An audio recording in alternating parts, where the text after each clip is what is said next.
Chapter 1509. What the hell is going on here? On the rooftop of the private Suichuan primary school, Ilya seemed to have endured for a long time. She shouted at Blackie, who was licking his popsicle leisurely while leaning on the fence. "Why are you here?" "Ilya." Mayu, who was standing by the side, quickly grabbed Ilya, who seemed like she would pounce at any moment, and tried to persuade her. "Calm down first. Calm down. That's right, that's right." Blackie waved his hand, casually. "Can't you learn from Mayu and calm down a little before you speak?" "How can I calm down?" Ilya shouted furiously. "The person who wanted to take my life until yesterday suddenly came to the same school as me, the same class as me, and became my classmate. How can I calm down?" "Well, that's true." Blackie opened one of his eyes and glanced at Ilya.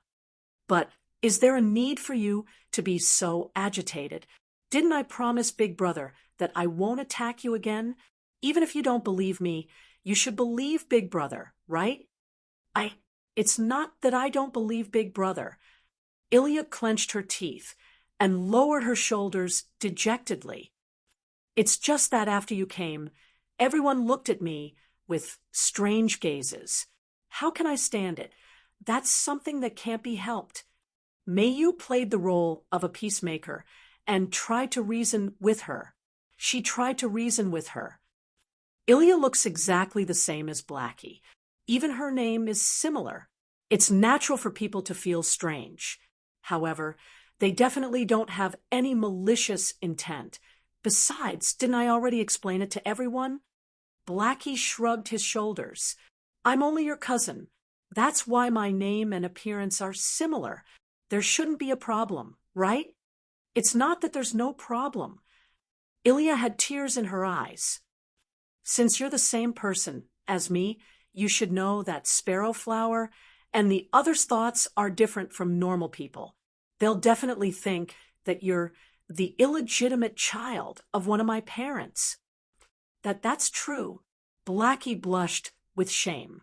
Then he refuted unwillingly. "I just want to live the life of an ordinary child. Am I wrong?" "It's not a question of whether it's wrong or not, but it's too strange, isn't it?" Ilya had a look of disbelief on her face. "In the end, how did you manage to transfer over?" "This." Shoujo smiled calmly. "I mentioned it to Big Brother in the morning. Big Brother helped me with the paperwork. Brother Wu Yan handled the procedures." Mayu was taken aback. He asked with uncertainty. "In other words, did Big Bro Wu Yan approve of your transfer?" "It can't be." Ilya widened her eyes in shock. "Was it Big Brother who let you out?" Hey, I'm not a pet. What do you mean by release?" Shoujo pouted unhappily. "Big Brother is different from you. He's very gentle. As long as you mention it to him, he'll definitely agree to it." How could this be?" Ilya's face was filled with dejection. "Isn't Big Brother afraid that you'll go back on your words and continue to attack me? Since I promised Big Brother that I wouldn't attack you, I definitely won't attack you." Seeing Ilya's disapproval of her from the beginning, Xiaohei's mood instantly turned bad. Her tone also turned nasty. "Do you think that everyone is like you, only knowing how to cause trouble for others? The person who's causing trouble has always been you."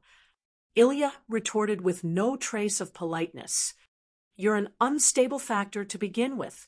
Even if you don't attack me, who knows if you won't attack other students in order to replenish your mana. You don't have to worry about this." Xiaohe snorted coldly. Immediately, she revealed a delicate expression. She pointed her finger at her lips. Even her tone became erotic. "It's precisely to prevent this kind of thing from happening. From last night until this morning, I've been very, very satisfied from Big Brother." "As satisfied?" Ilya and Mayu were puzzled at first. Then they understood the meaning of satisfied. Their faces instantly flushed red.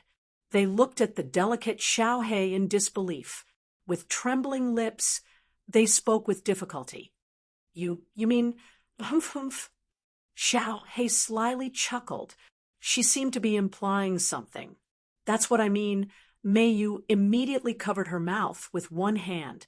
With a red face, she muttered, From last night until now? That's right. Xiao He held her face as if she was reminiscing. In order to ensure my survival, Big Brother has never rejected me even once.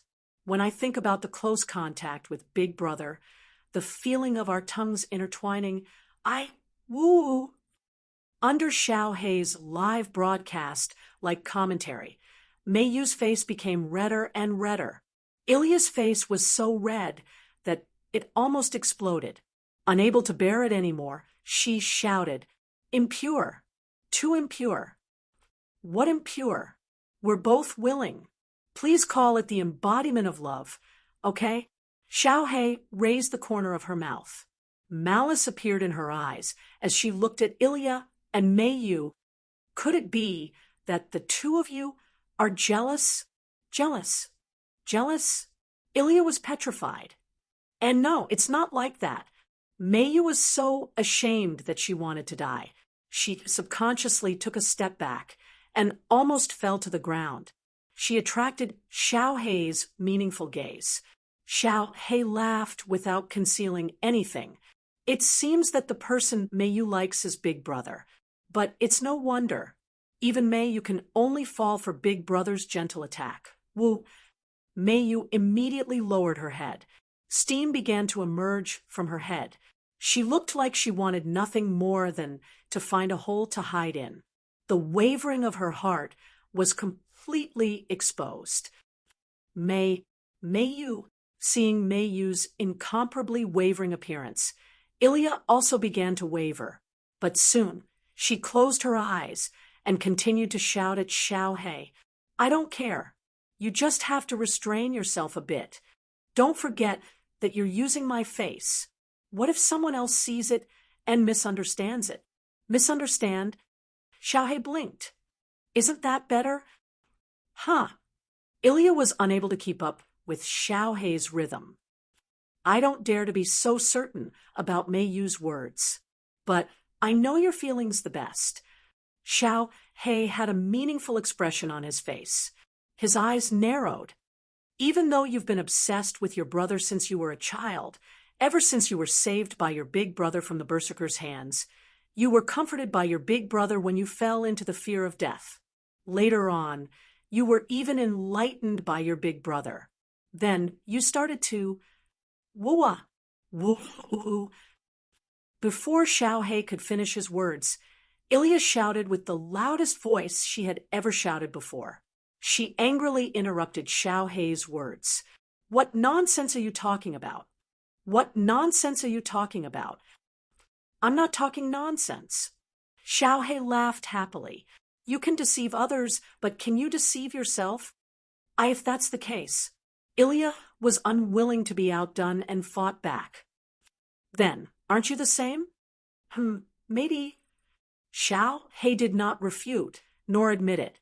Instead, he smiled calmly. After all, I really can't leave Big Brother now. Woo! Seeing Xiao He's half-hearted manner without refuting, not to mention Ilya, even Mei Yu revealed an unreconciled expression. Xiao He spread his hands helplessly. You've bewitched 3 primary school students. Big Brother is truly sinful. No matter what. Ilya suppressed all of her emotions. As if changing the topic, she said to Xiao He in a serious manner, This is the school. It's not a place for you to mess around. Don't do anything that will easily cause a commotion and ruin my school life. Otherwise? Xiao He raised his eyebrows. Otherwise, what can you do? Whoa. Ilya puffed up her cheeks, resentfully. In terms of strength, it was impossible for Ilya, who was only around the 7th stage, to be a match for Xiao He, who was able to use the archer's power and had reached the 8th stage. In terms of understanding, as Ilya's other personality, Xiao He understood Ilya even better than herself. However, Ilya did not know anything about Shoujo. Just like what Shoujo said, Ilya could not do anything to Shoujo. "There's nothing I can do." Ilya had a sullen expression. "I can only watch her closely." Chapter 15:10. On the other side, under Blackie's request, he helped her transfer to the Suichuan primary school so that she could go to school. Wu Yan, who had no idea that he had become the sinner mentioned by the 3 primary school students, had also returned home. Now, the dispute between Ilya and Little Black could be considered to have been temporarily resolved. Little Black shouldn't attack Ilya anymore. Moreover, with Mayu watching from the side, there was no need to worry about the 3 little girls for the time being. Rin and Osaka and Luvia should be investigating Ilya and Blackie's identity. Moreover, they should be more or less paying attention to the information about the class cards. Nothing should happen over there anymore. As for Hinajiku and Mikoto, since they have nothing to do, they held hands and went out for a stroll. In other words, Wu Yan was the only one who was idle at home. He had nothing else to do. He could finally do the work that he didn't have time to do because of Ilya and Blackie's matter. Analyze the class cards, find the method to make the class cards, and create the archer card himself to complete the second part of his demigod path mission. Sitting on the sofa in the living room, Wu Yan took out all the class cards in his hand and spread them on the glass table in front of him. Wearing heavy armor, holding a knight's sword, and performing a knight's salute, saber. A lancer who wears gorgeous clothes and holds a long spear in his hand. Riding on a chariot, the Japanese cavalry that looked like soldiers, wearing a long robe, holding a staff in one hand and a book in the other. Caster, an assassin wearing a skull mask and holding a pair of curved daggers in her hands. There was also a berserker who was holding a thick greatsword and looked like a crazy berserker. Other than the archer card, the rest of the class cards were spread on the glass table in front of Wu Yan. Who would have thought that these seemingly ordinary cards could not only draw out the power of the legendary heroic spirits, but they could also turn the holder into a heroic spirit? Basically, as long as he had enough magic power to support the use of the rank card and the method of using the rank card, then, even if it was an ordinary person, he could rely on these few mediocre cards to instantly surpass the power of more than 90% of the magicians in the world who had painstakingly studied magic all their lives. From this perspective, even Wu Yan couldn't help but admire the creator of the class card. It was an item that could instantly grant an ordinary person the power of a heroic spirit. No matter who it was, they would more or less covet it, right? It was no wonder that the Magic Association wanted to take it back. I'm afraid that it wasn't just because the heroic spirits were absorbing the magic of the veins in Fuyuki City, thus disrupting the operation of the veins. It was not only because he was afraid that the rank card would fall into the hands of criminals. Originally, the Magic Association was an organization established by a group of magicians who studied magic.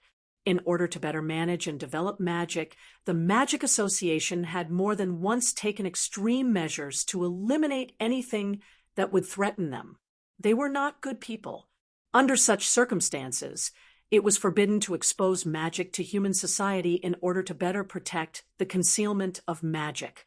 They also managed and controlled some magic mediums, holy relics, magic books, and ley lines.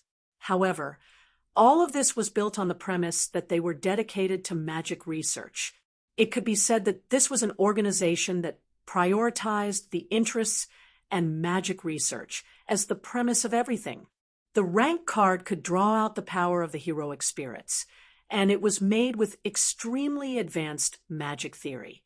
The Magic Association should be more interested in it because it was more selfish, preventing the disaster caused by it was just a matter of convenience. The Magic Association was in order to study the rank card made with extremely advanced magic theory, and they were also eyeing the power of the rank card. Wu Yan wanted to complete the second part of his Demigod's Path mission. He didn't care about the power of the rank card itself. At most, he was interested in the treasure of the heroic spirits. In fact, Rin, Enosaka, and Luvia were also trying to get the second mage to accept them as his disciples through the mission of retrieving their rank cards.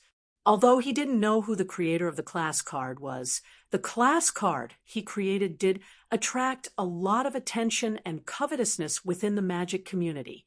If he could really create such a card at will, then his ability must be quite impressive. That also meant that it wouldn't be easy to imitate the creator of the class card, to completely analyze the class card and find out how to make it. Even the Magic Association still hasn't been able to analyze the composition of the rank card. They only know how to use the card limited expansion. You can imagine how difficult it is to analyze the rank card. Wu Yen wanted to take on this difficult task. Unlike the Magic Association, Wu Yen had the knowledge of magic from the 103,000 magic books and the tools in the system to help him. Analyzing the rank card should be easier than the Magic Association. Let's see what kind of materials are used to make the cards. After that, Wu Yen opened the system list. His eyes quickly moved across the list and stopped after a while. At the same time, ripples appeared in the air in front of Wu Yen. Like a stone thrown into the water, ripples spread out in all directions. Shortly after, a thick and heavy book slowly emerged from the center of the ripples and fell on the table next to the rank card. Of course, it wasn't a real book. Wu Yen picked up the book on the table and opened it. The book was at least 10 centimeters thick. There were no pages inside, only a groove. It was completely empty. Wu Yen placed the book with the groove on the table and picked up the saber swordsman card and put it in the groove. In an instant, the book was like a rainbow illuminated by sunlight. The surface of the book was flowing with colorful light like the surface of a lake. Within the groove, the dazzling multicolored lights gradually condensed together like rays of light, projecting onto the saber, sword soldier, job grade card. They moved without any pattern, as though they were infrared rays, constantly scanning the interior of the groove. Along with the colorful light scanning, the surface of the saber swordsman card also flowed with colorful light. At this time, Wu Yen didn't pay attention to the saber swordsman card in the groove. Instead, he fixed his eyes on the other side of the book. This book has the ability to analyze matter. As long as an item is put in the groove, this tool will automatically scan and analyze the item in the groove. It will obtain the elements of the item and the nature of the item. Then, all the information obtained will be presented on the other side of the book. Although the more powerful the ability and the more complex the elements of the item, the more time it will take to analyze it. However, with the help of this tool, he believed that he should be able to smoothly obtain the information about the materials used to make the card. After obtaining the composition of the card, Wu Yen could focus on the theory and design of magic and conduct research. If he could obtain information about the theory and design of the card, in addition to the analysis of the composition of the card, then creating a card would not be an impossible task. Under Wu Yan's gaze, the saber, swordsman, card in the notch continued to circulate with a rainbow-like glow. Being scanned by the colorful rays, the other side of the book also started to show signs of activity. One by one, words appeared on the other side of the book without any warning. It was as if these words were there from the beginning, and now they were just showing their original form.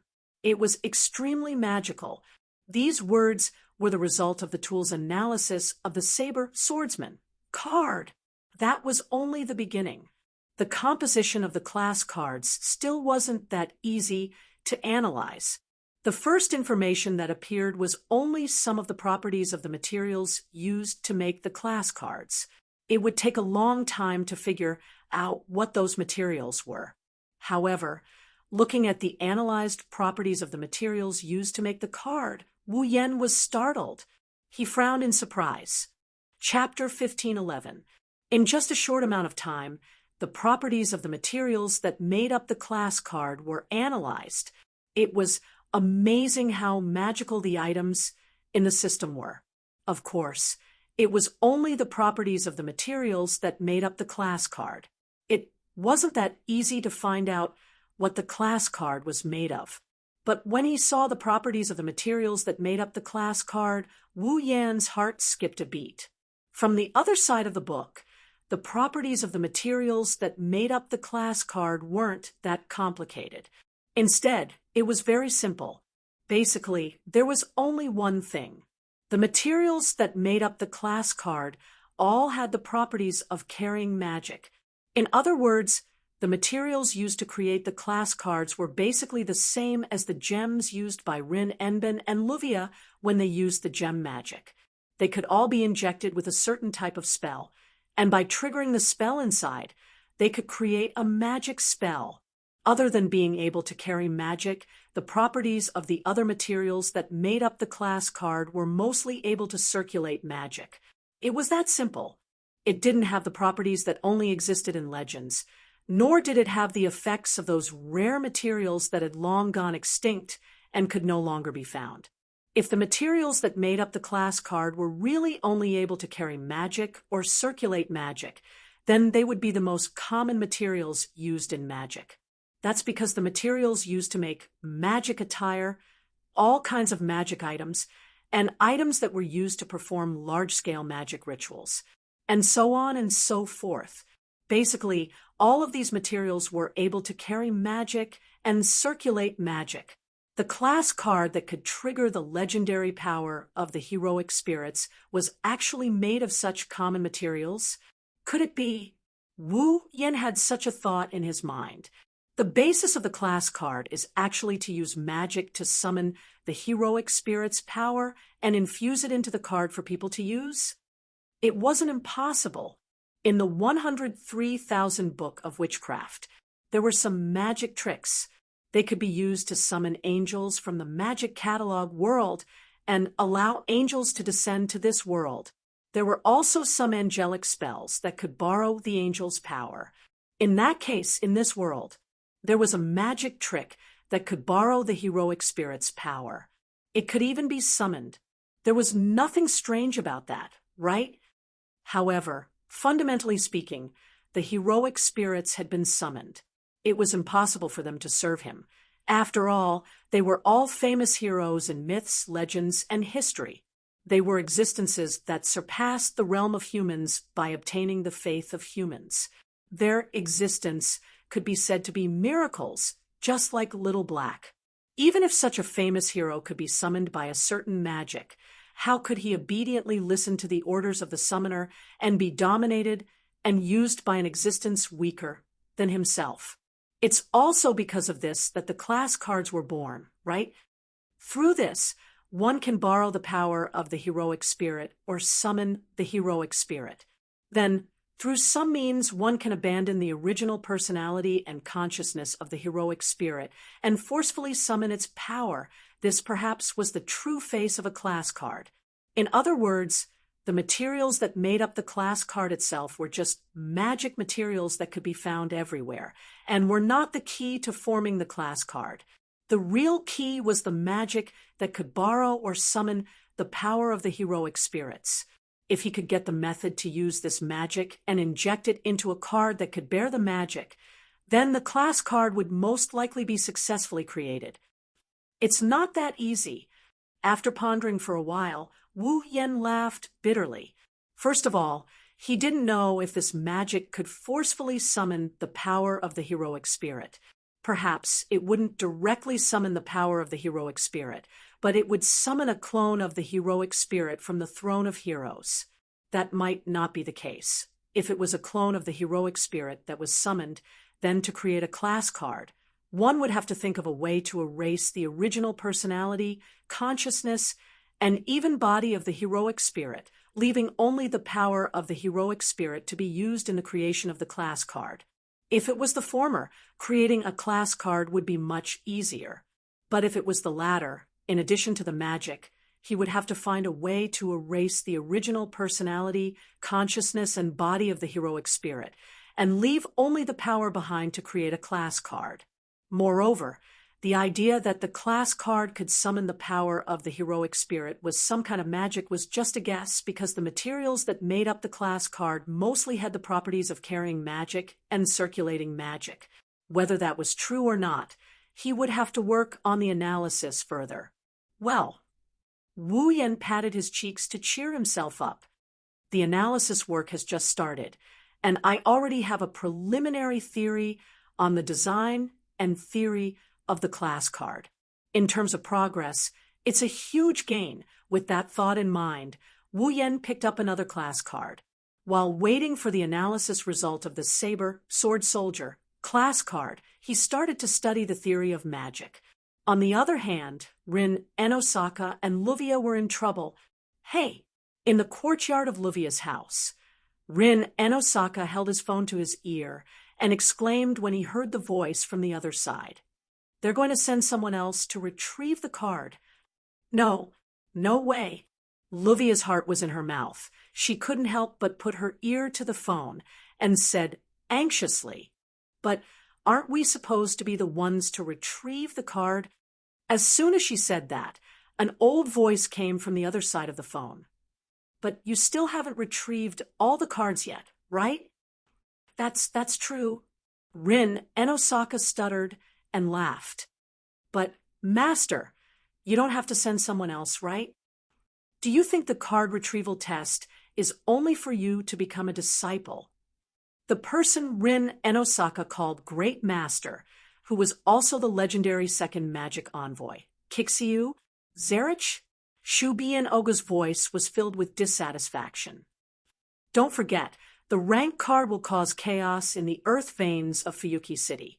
If something goes wrong, it may cause the earth veins to dry up and even affect the area above the earth veins, which is Fuyuki City. Are you okay with that?" Before the class card was retrieved, the heroic spirits in the mirror realm would absorb mana from the veins to maintain their existence. Like Blackie, they were existences that relied on class cards as attachments. If they lost the support of magic, they could only vanish from this world and return to their main bodies on the Seat of Heroes. The difference was that in a fictional world like the Mirror Realm, which was also the imaginary domain, the heroic spirits could directly absorb the magic power in the veins. They did not have to worry about not being able to replenish their magic power, unlike Little Black, who needed to absorb from others. The unrestrained absorption of mana from the ley lines, the existence of the class card, had also caused the ley lines to become chaotic. If something goes wrong, and the veins of the veins are too chaotic, Fuyuki City will suffer. But that shouldn't be a problem for them to worry about. Out of the 7 cards, although one of them became Xiaohei's possession, and the other 6 are in Wu Yan's possession, he has already retrieved all of them. The chaos in the veins of the veins should have been solved. "Master, maybe it's not appropriate for me to say this," Rin and Osaka said tentatively after pondering over the words in his heart. "There are some developments in my work here.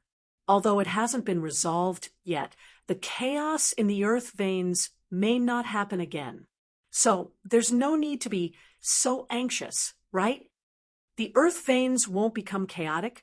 However, the next sentence from the other side of the phone made Rin Hasaka and Ruvia tremble. Their pupils instantly shrank. "We have been investigating the situation of Fuyuki City's underground veins until an hour ago. The result is that the underground veins are still in a state of chaos, and the situation is getting worse and worse. Maybe the underground veins' chaos will not happen again. The ley lines are still in chaos." Both Rin Enbin and Luvia couldn't help but exclaim. The reason for the chaos in the ley lines was the 7 grade cards. Hadn't all of them been retrieved? Why hadn't the earth veins returned to normal? Chapter 15:12. Impossible. Almost subconsciously, Luvia replied. "The rank cards are all ready." "Luvia." Rin Enbin hurriedly covered Luvia's mouth and stopped her from saying anything. What?" No, it's nothing. Rin and Osaka glared at Luvia and asked suspiciously, "Is the ley line still not back to normal?" Zelrich's voice turned unfriendly. "Are you saying that I would lie to you?" "No, it's not like that." Rin and Osaka's mouth opened and closed. Of course, Zelrich didn't know that the 7 class cards had all been retrieved, and the passage to the mirror world in the imaginary domain should have been closed. It would no longer absorb mana from the ley lines and cause chaos in the ley lines. If he knew about this, he would understand why Rin and Osaka and Luvia were shocked. Unfortunately, Rin and Naka didn't plan on letting all the cards fall into the hands of another group of people. The remaining card even became an existence that possessed a personality. He reported all of this to Zelrich. Aaliyah and Mio were dragged into this mess by Rin and Osaka and Luvia. Blackie was a persona separated from Aaliyah's body. Therefore, Rin and Osaka and Luvia couldn't report this to their superiors. As for Wu Yen, it was Rin and Osaka's own selfish decision. Under these circumstances, Rin and Osaka couldn't explain the current situation to Zelrich and tell him the real reason why the Earth veins wouldn't be chaotic. Forget it. Zelrich didn't want to pursue the matter and continued with the topic. Considering that you haven't completed the mission and the ley line is still in chaos, it's hard to determine if there will be any changes. You also reported that retrieving the rank cards is more difficult than expected. Therefore, I would like to send you some reinforcements. Is that okay with you? Hearing this, Rin and Osaka felt a little helpless. If he really sent reinforcements, then if he lost the wand and dragged the ordinary people down with him, the existence of Shoujo and the class cards would be exposed to the public. No matter what, Rin and Osaka didn't want to see this happen. He gritted his teeth. Immediately, Rin and Osaka gave such an answer. "Great Master, can you leave this matter to me for the time being?" "Leave it to you?" Zelrich didn't expect such an answer from Rin Osaka. He paused for a moment. What is the meaning of this? What is the specific situation? It's hard to explain it to you here. Rin and Osaka rubbed his forehead and replied. However, something did happen on my side. The ley lines shouldn't be in chaos anymore, but now it's still in chaos. I have some doubts myself. Anyway, only the Yu Osaka clan, who is responsible for the jurisdiction of Fuyuki City's ley lines, can conduct a comprehensive inspection. The association can only conduct a subtle detection. It's better to leave this matter to me first, and let me confirm the reason. Hearing this, Zelrich fell silent. As Zelrich fell silent, Rin Enben and Luvia's heartbeats involuntarily quickened as well. They felt as if time itself was unbearable. After a long time, Zelrich finally spoke in a deep voice. "Forget it. Do whatever you want." Rin and Osaka heaved a sigh of relief and hurriedly apologized. "Sorry for the trouble, Great Master. You've caused a lot of trouble, and since you don't want me to deal with it, then I won't." Zelrich warned. However, as you know, the people in the Magic Association aren't on the same side. They're all devoted to magic research, and there are many who are crazy about it. There are also many who covet power, and both of them can be satisfied with a rank card. I understand, Great Master. Rin Enben and Luvia exchanged a glance. I will be careful. Solve the ley lines problem as soon as possible. After saying that, Zelrich didn't say anything else and directly hung up the phone, causing a busy tone to come out from Rin Dosaka's phone. What's going on? Luvia couldn't wait to voice out all the questions in her heart. Why is the ley lines still in chaos? Who knows? Who knows? Rin and Osaka put away his phone with an uncertain expression. The 7 class cards have already been retrieved from the mirror world, and the passage to the imaginary region has also been closed. Logically speaking, the ley lines should have returned to normal by now. Could it be? Because of Blackie? Luvia furrowed her brows. She said it herself. Her existence is similar to the heroic spirits. Could it be because of her that the ley lines are in chaos? No, no. Rin Enosaka pondered for a moment before shaking his head in denial.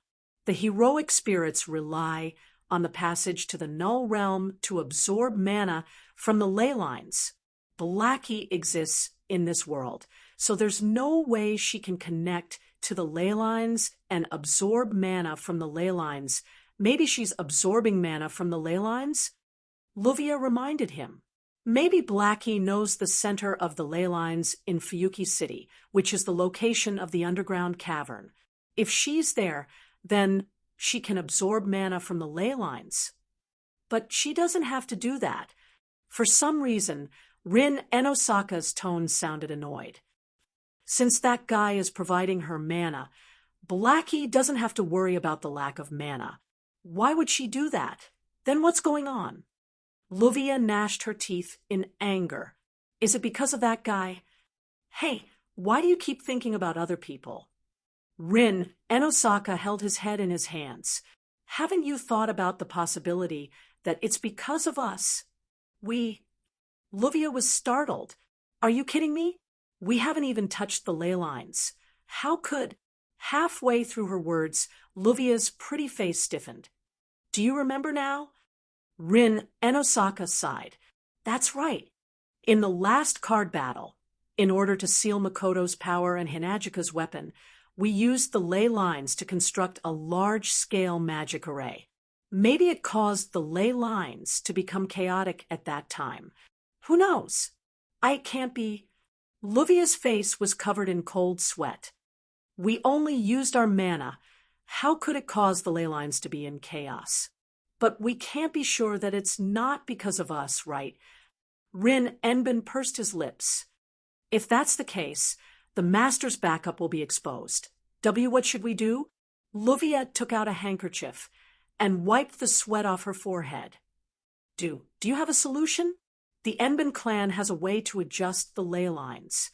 Rin Enbin glanced at Luvia. If it's because of the magic formation we created last time, I can adjust it with some time. I'm just worried that there might be other reasons. Other reasons? Luvia said doubtfully. What reasons? For example, the flow of mana is obstructed. The ley lines are too narrow. There might be something blocking the flow of mana.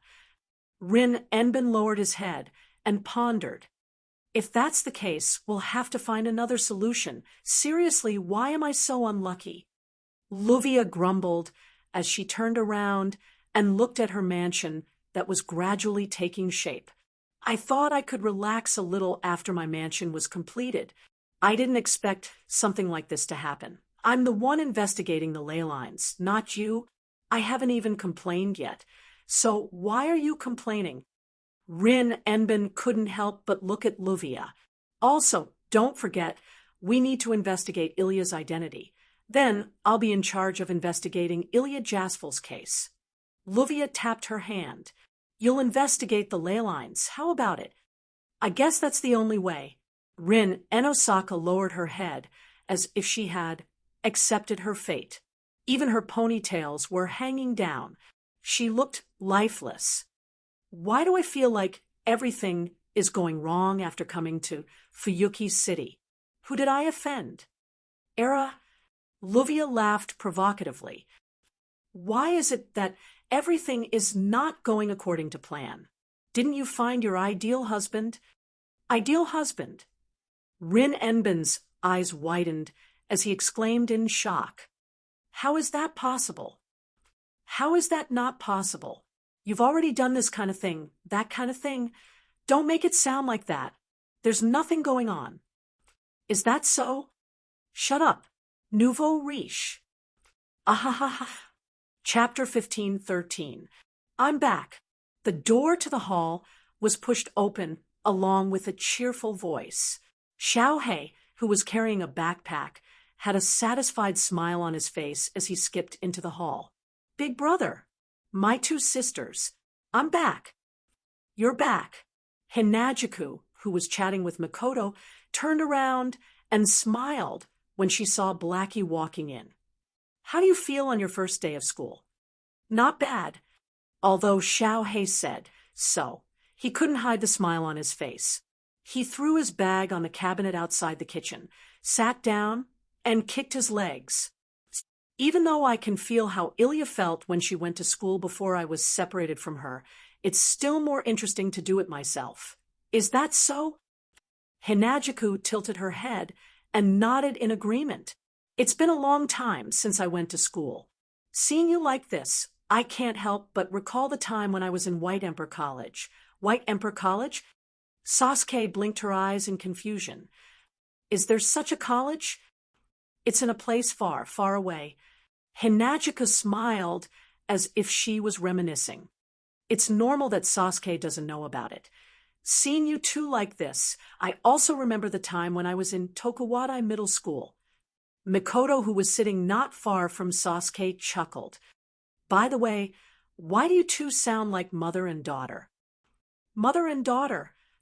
Hinajuku and Inoki looked at each other in dismay. Their expressions were as strange as it could get. Although Little Black and Ilya were both only 10 years old, Hinajuku was only 16 or 17 years old. For a girl of this age to have a child, it couldn't be said that they didn't exist, but even if they did, their daughter definitely wouldn't be 10 years old. Of course, Asuna was only 17 years old, and Yui looked like she was 10 years old. The two of them were mother and daughter. This was an exception. After being reminded by Mikoto, Shoujo and Sasuke felt like their conversation was too much like mother and daughter. They turned their faces away awkwardly. "Right." Blackie looked at Mikoto. "Where is Big Brother?" Mikoto didn't say anything.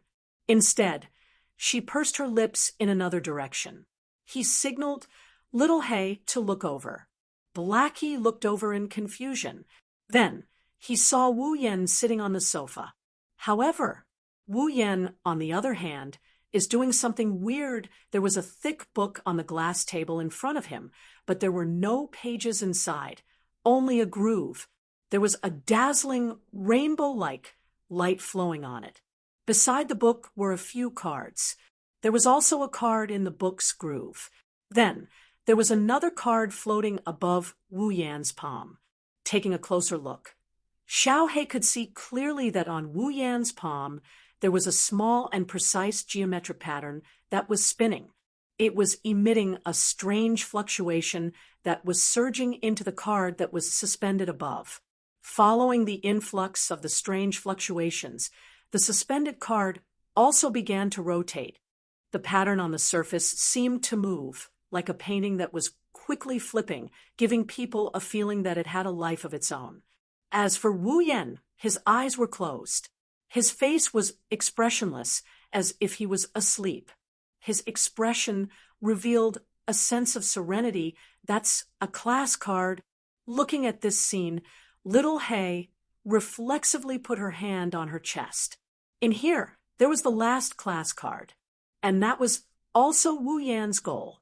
Thinking of this, the smile on Blackie's face disappeared, and the look in his eyes became uncertain. "Big Brother, what is he doing?" Not sure if Mikoto noticed the change in Little Hay's expression, she stared at Wu Yen, who had his eyes closed, and replied, "He's analyzing the class card." "Analyzing the class card. Hinajuku nodded vigorously, glancing at Blackie as she replied. "Yen wants to obtain all the class cards." Little Hay's heart skipped a beat. What does this mean? Is she hinting at me? Is she hinting that Big Brother wants to retrieve the archer in my body? Little Hay's worries were unfounded. But now, there's no way to obtain the archer card. Shoujo smiled, as if she saw through Little Hay's thoughts.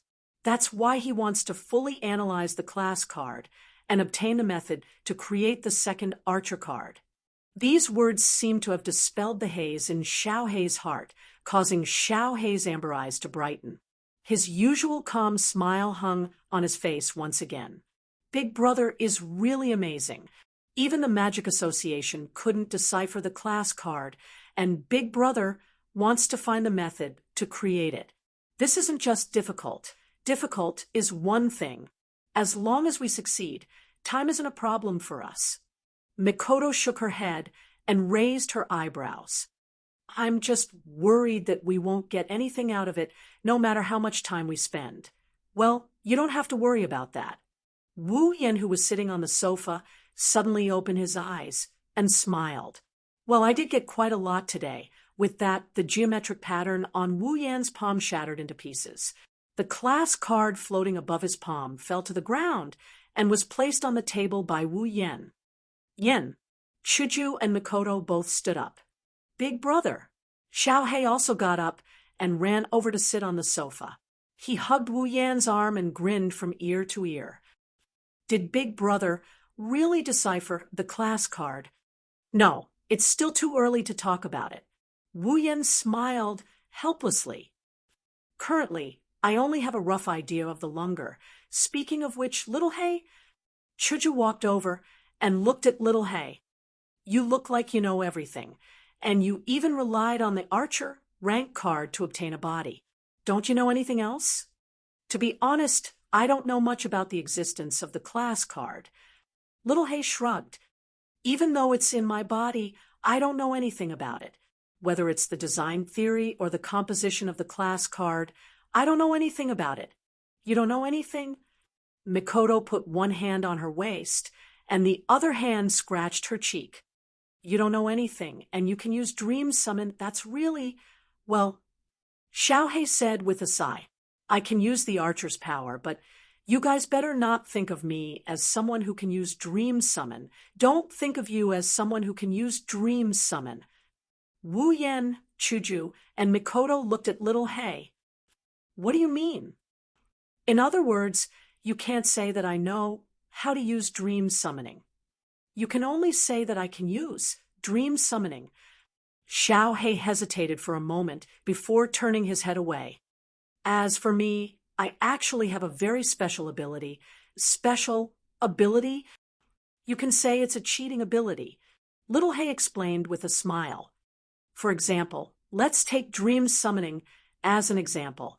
I didn't know how to use it at the beginning, but when an enemy that I can't deal with appears in front of me, and I think that I need strength, the method of Dream Summoning with a class card automatically pops up in my head. I don't know anything about rank cards, but I can still get the method to use the rank card Dream Summoning. This is my special ability. Blackie spread out his hands. By omitting all the necessary processes and only taking the results that I want, I'll get the answer to the problem. That's how I learned the method of Dream Summoning. Omitting the process, getting the result. Getting the answer. Hinajuku and Mikoto were both shocked beyond words. Wu Yan looked like he had something to say, but he couldn't. Isn't that what you want? It can only be to a certain extent. Little Hay smiled mischievously. Just like the first time I met you, Big Brother. At that time, I also thought I need to be faster. Then, the method to use space transfer appeared in my mind. So, even though I know Dream Summoning, I don't know much about class cards compared to you guys. That's true. Wu Yan sighed. Looks like Little Hay didn't get anything. Oh, Little Hay raised an eyebrow. That's not necessarily true. Chapter 15:14. That's not necessarily true. Just as the three of them were about to give up on Xiaohei's information, Xiaohei said something else. I don't know how the rank cards are made, but I do have an idea as to why they are made. What's the purpose of a class card? Wu Yan, Shoujo, and Mikoto perked up. That's right. Xiaohei's eyes gradually narrowed, revealing a solemn and heavy atmosphere. He glanced at the three people present and said word by word, Have you heard of the Holy Grail War? Holy Grail War. Shoujo and Mikoto were at a loss when they heard this unfamiliar term. Only Wu Yan's pupils shrunk. The Holy Grail War. As the name suggests, it's a war that revolves around the Holy Grail. To be more precise, it's a ritual. a very large ritual. The ritual's basic purpose is to summon the Holy Grail that can fulfill all people's wishes.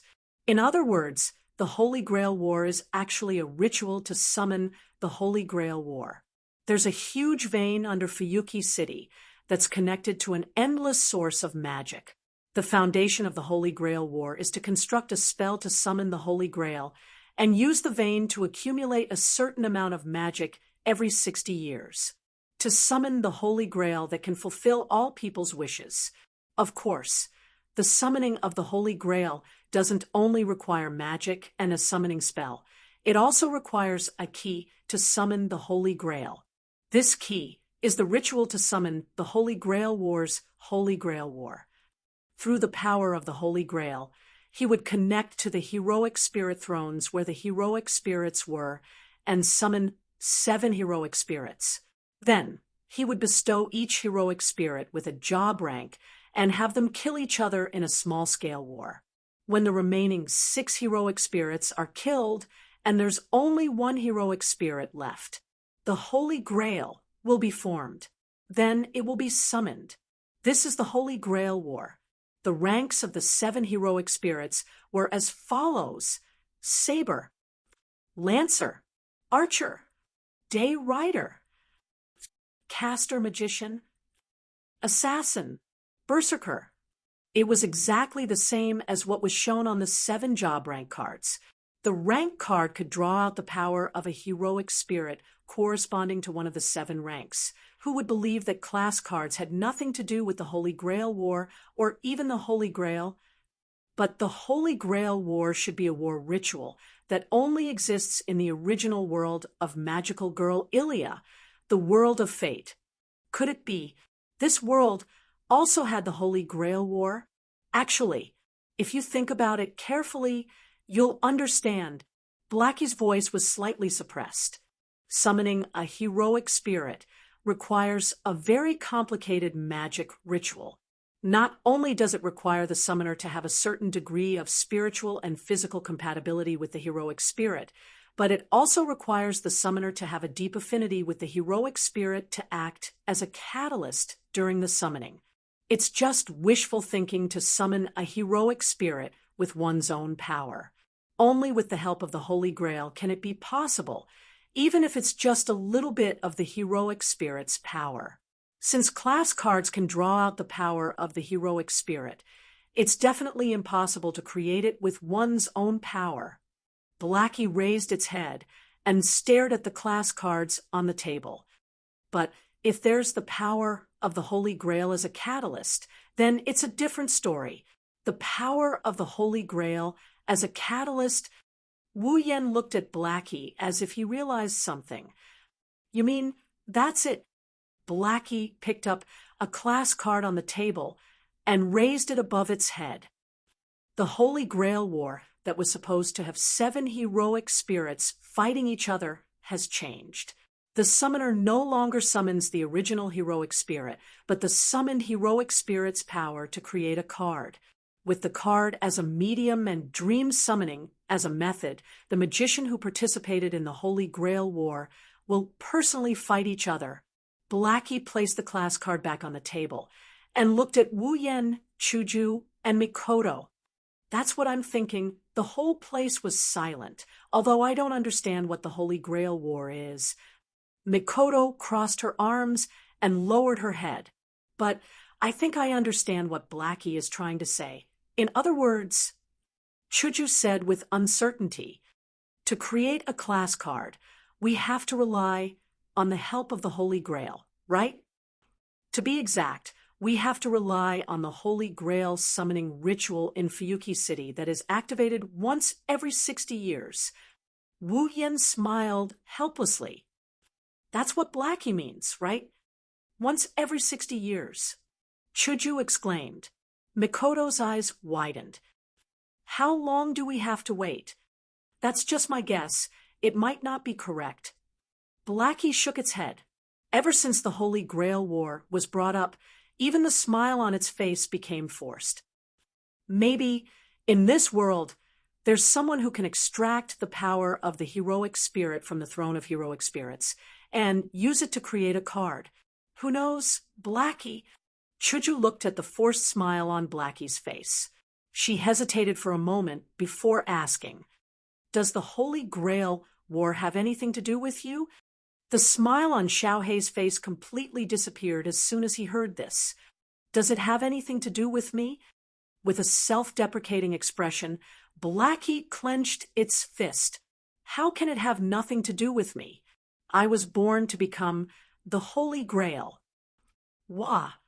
Shoujo and Mikoto were shocked. "It's ridiculous, isn't it?" The self-deprecating expression on Blackie's face became more and more intense. "It has already become a magic tool before it was born. A few months after it was born, it was forcefully instilled with all the knowledge and language through magic so that it could become the Holy Grail in the Holy Grail War and become a wishing instrument. How can this be?" Shoujo couldn't believe it. "Using me as a tool, a sacrificial lamb?" Mikoto's expression turned cold.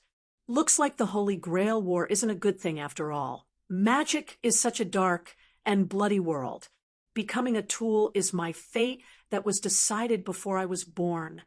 Xiaohei clenched his teeth, and a resentful expression appeared on his face. "Yet, I wasn't even useful as a tool." Wu Yan, who had been silent all this time, raised his head and revealed Blackie's biggest secret. "You're sealed, aren't you?" "Sealed." "Sealed?" Hinajuku and Mikoto were both stunned. "Yes." Blackie nodded expressionlessly, as if she wasn't talking about herself. "My birth mother sealed everything. She sealed my abilities, my knowledge, my memories. She erased everything.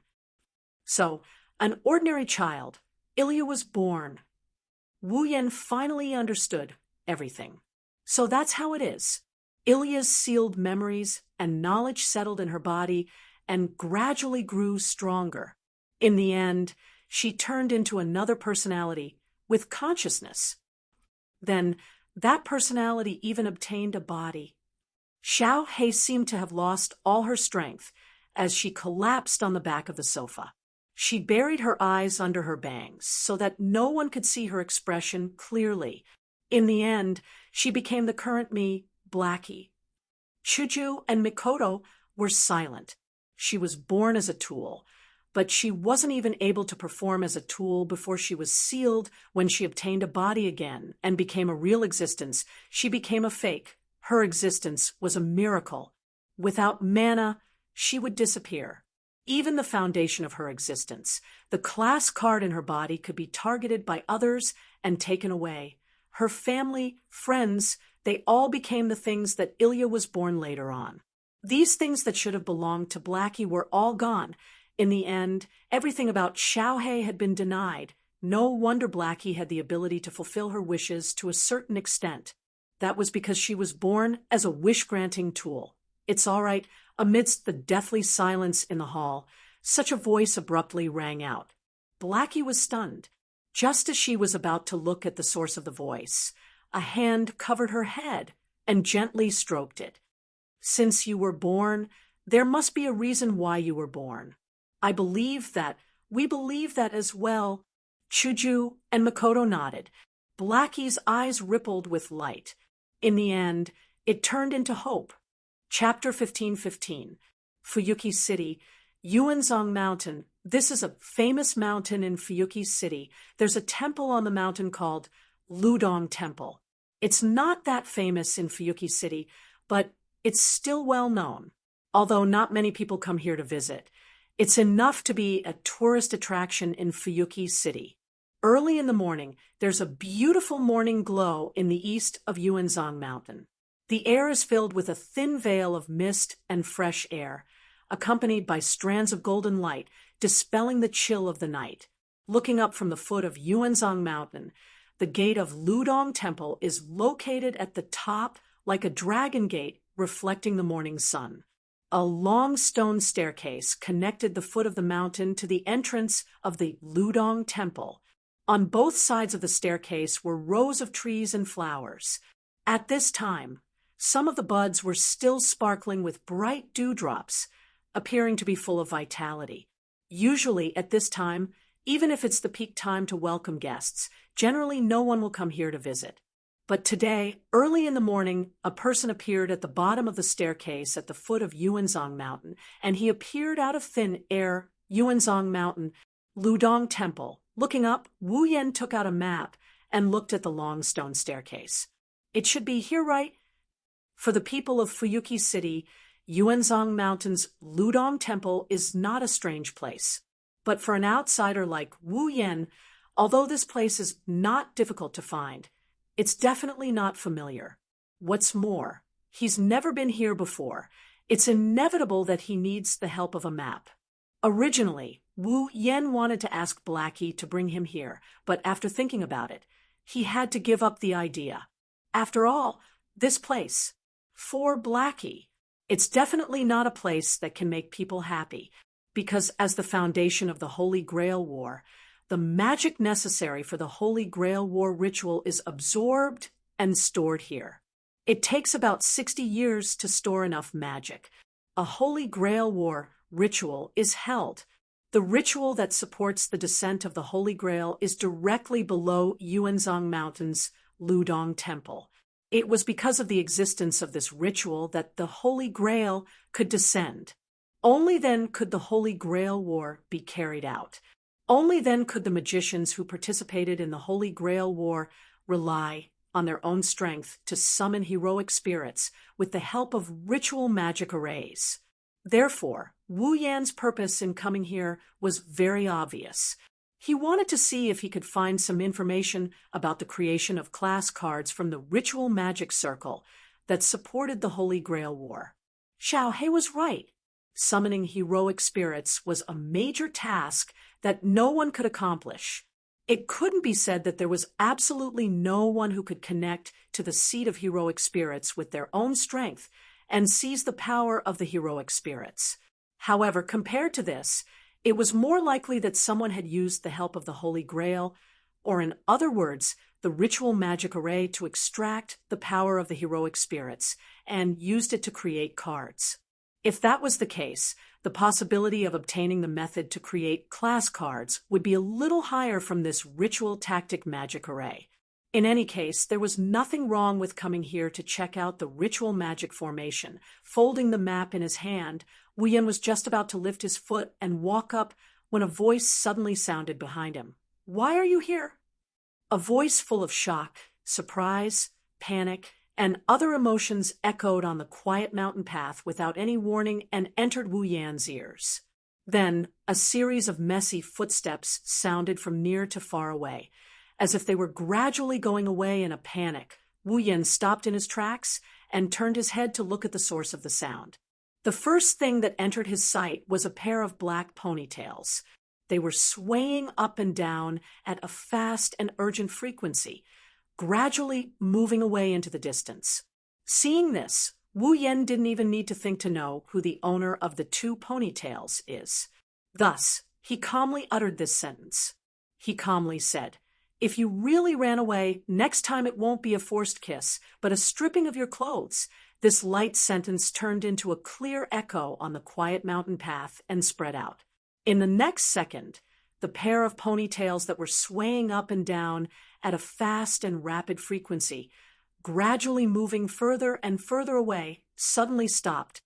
Wu Yan wasn't in a hurry. He turned around and continued to look at the stairs leading to Ludong Temple. This time, however, he wasn't in a hurry to leave. He stood in place and waited quietly with a calm expression, even a trace of a smile on his face. Not long after, a series of hesitant footsteps slowly approached, followed by an indignant voice. Using this kind of method to force people to stay. How lame! Wu Yan curled the corner of his mouth and turned around to look behind him. In the next moment, the person's full appearance was revealed to him. She wore a red checkered shirt, a white knitted sweater, and a black pleated skirt. Tall stockings covered her smooth and seductive thighs, and a pair of heelless boots. Her outfit was neither luxurious nor ordinary. It was just the right outfit. But now, its owner was glaring at Wu Yan with a pair of beautiful green eyes, angry and embarrassed. Her face was a little pink, looking very cute. It was Rin and Osaka. That's not right. Wu Yen looked at Rin, who was glaring at him angrily, and shrugged teasingly. No matter how you look at it, it's the guy who saw her first, but didn't even greet her and ran away without thinking. That's rude, right? That's because you're shameless. The anger in Yusaka's green eyes became even more intense, and the pink on his cheeks also became more intense, with a feeling of shame and anger. Who told you to? What did I do to you? Wu Yen looked at Rin and Osaka's blushing face and stuttering. Why don't you tell me, yes to me? Rin and Osaka bit his lips and stared at Wu Yen. He looked like he was about to cry at any moment. It was very cute. After stuttering for a while, he screamed like a madman. In any case, he did something outrageous to me. Is it something that's too much? Wu Yen laughed maliciously. Rin and Osaka instinctively took a step back. He crossed his arms in front of his chest and looked at Wu Yen cautiously. I'm warning you, I'm here to do something important. I don't have time to play with you. Oh. Wu Yen was surprised for a moment before he laughed. So you're saying that when you're not doing something important, you can play to your heart's content? Rin and Osaka's eyes widened in anger. I'm serious. I'm serious too. Wu Yen crossed his arms and looked at Rin and Osaka with a smile. You don't believe me? Do you need me to prove it? Forget it.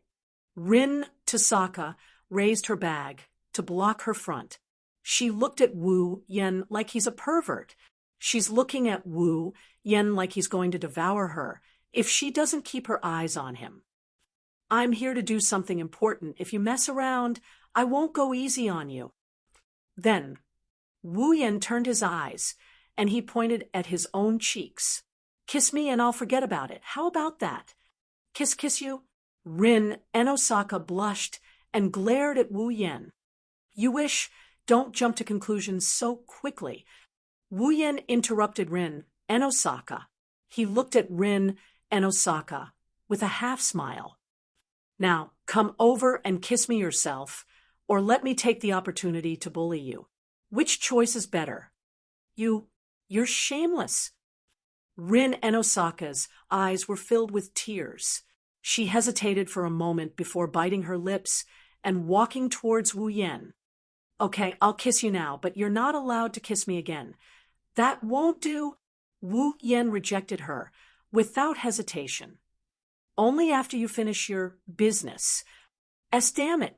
Rin Enbin looked furious as he glared at Wu Yen. Wu Yen is like a dead pig that isn't afraid of boiling water. Rin Enbin had no choice but to stand on his tiptoes and give Wu Yen a peck on the cheek, just as she was about to kiss him. Wu Yen turned his head, and Rin and Osaka's kiss landed on Wu Yen's lips. Rin and Osaka jumped away like she was electrocuted. Wu Yen laughed out loud again. He didn't expect Rin and Osaka to have such a cute side. Chapter 15:16. The ley lines are in chaos. Wu Yen exclaimed as he walked on a mountain path in the forest of Yuzo Mountain. But didn't we retrieve the 7 grade cards that disturb the ley lines? Why would the ley lines be in chaos? I would like to know the answer to that as well. Rin Tozaka, who was leading the way, replied, If I knew why the ley lines were in chaos, I wouldn't have come here to investigate, and I wouldn't have met you. That's true. The Tozaka household is the owner of this land after all. Wu Yen ignored the second half of Rin's sentence and scratched his face. However, could it be that the reason for the chaos in the earth veins is because you used the mana of the earth veins to construct a magic array the last time? How is that possible? Rin Tozaka's expression was somewhat guilty when he said this. The Tozaka household is the owner of the ley lines, and I am the current head of the household. If borrowing a bit of the ley lines mana would cause the ley lines to be in chaos, Why would I do it? Well, you're right. Wu Yen glanced at Rin's guilty expression. He didn't say anything, and he shrugged. I hope you messed up the ley lines last time. That way it would be easier to deal with. You're so noisy. Rin Tozaka quickened his pace without looking back. You don't have to tell me that. Don't walk so fast. Wu Yen hurried to catch up. I don't know the way. I might get lost later. What if I lose my temper and destroy the ley lines along with the ley lines?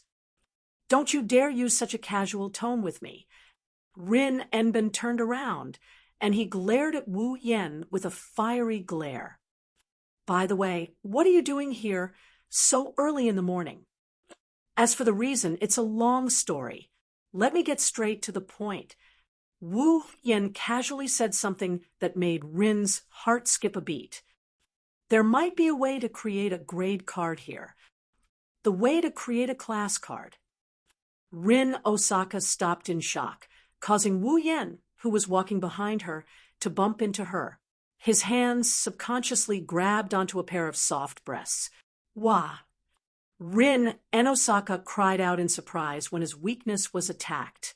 Then, his expression turned ruthless. She grabbed her bag and slapped it behind her. Let go of me, you pervert! Wah! This time, it was Wu Yan's turn to scream and lean back.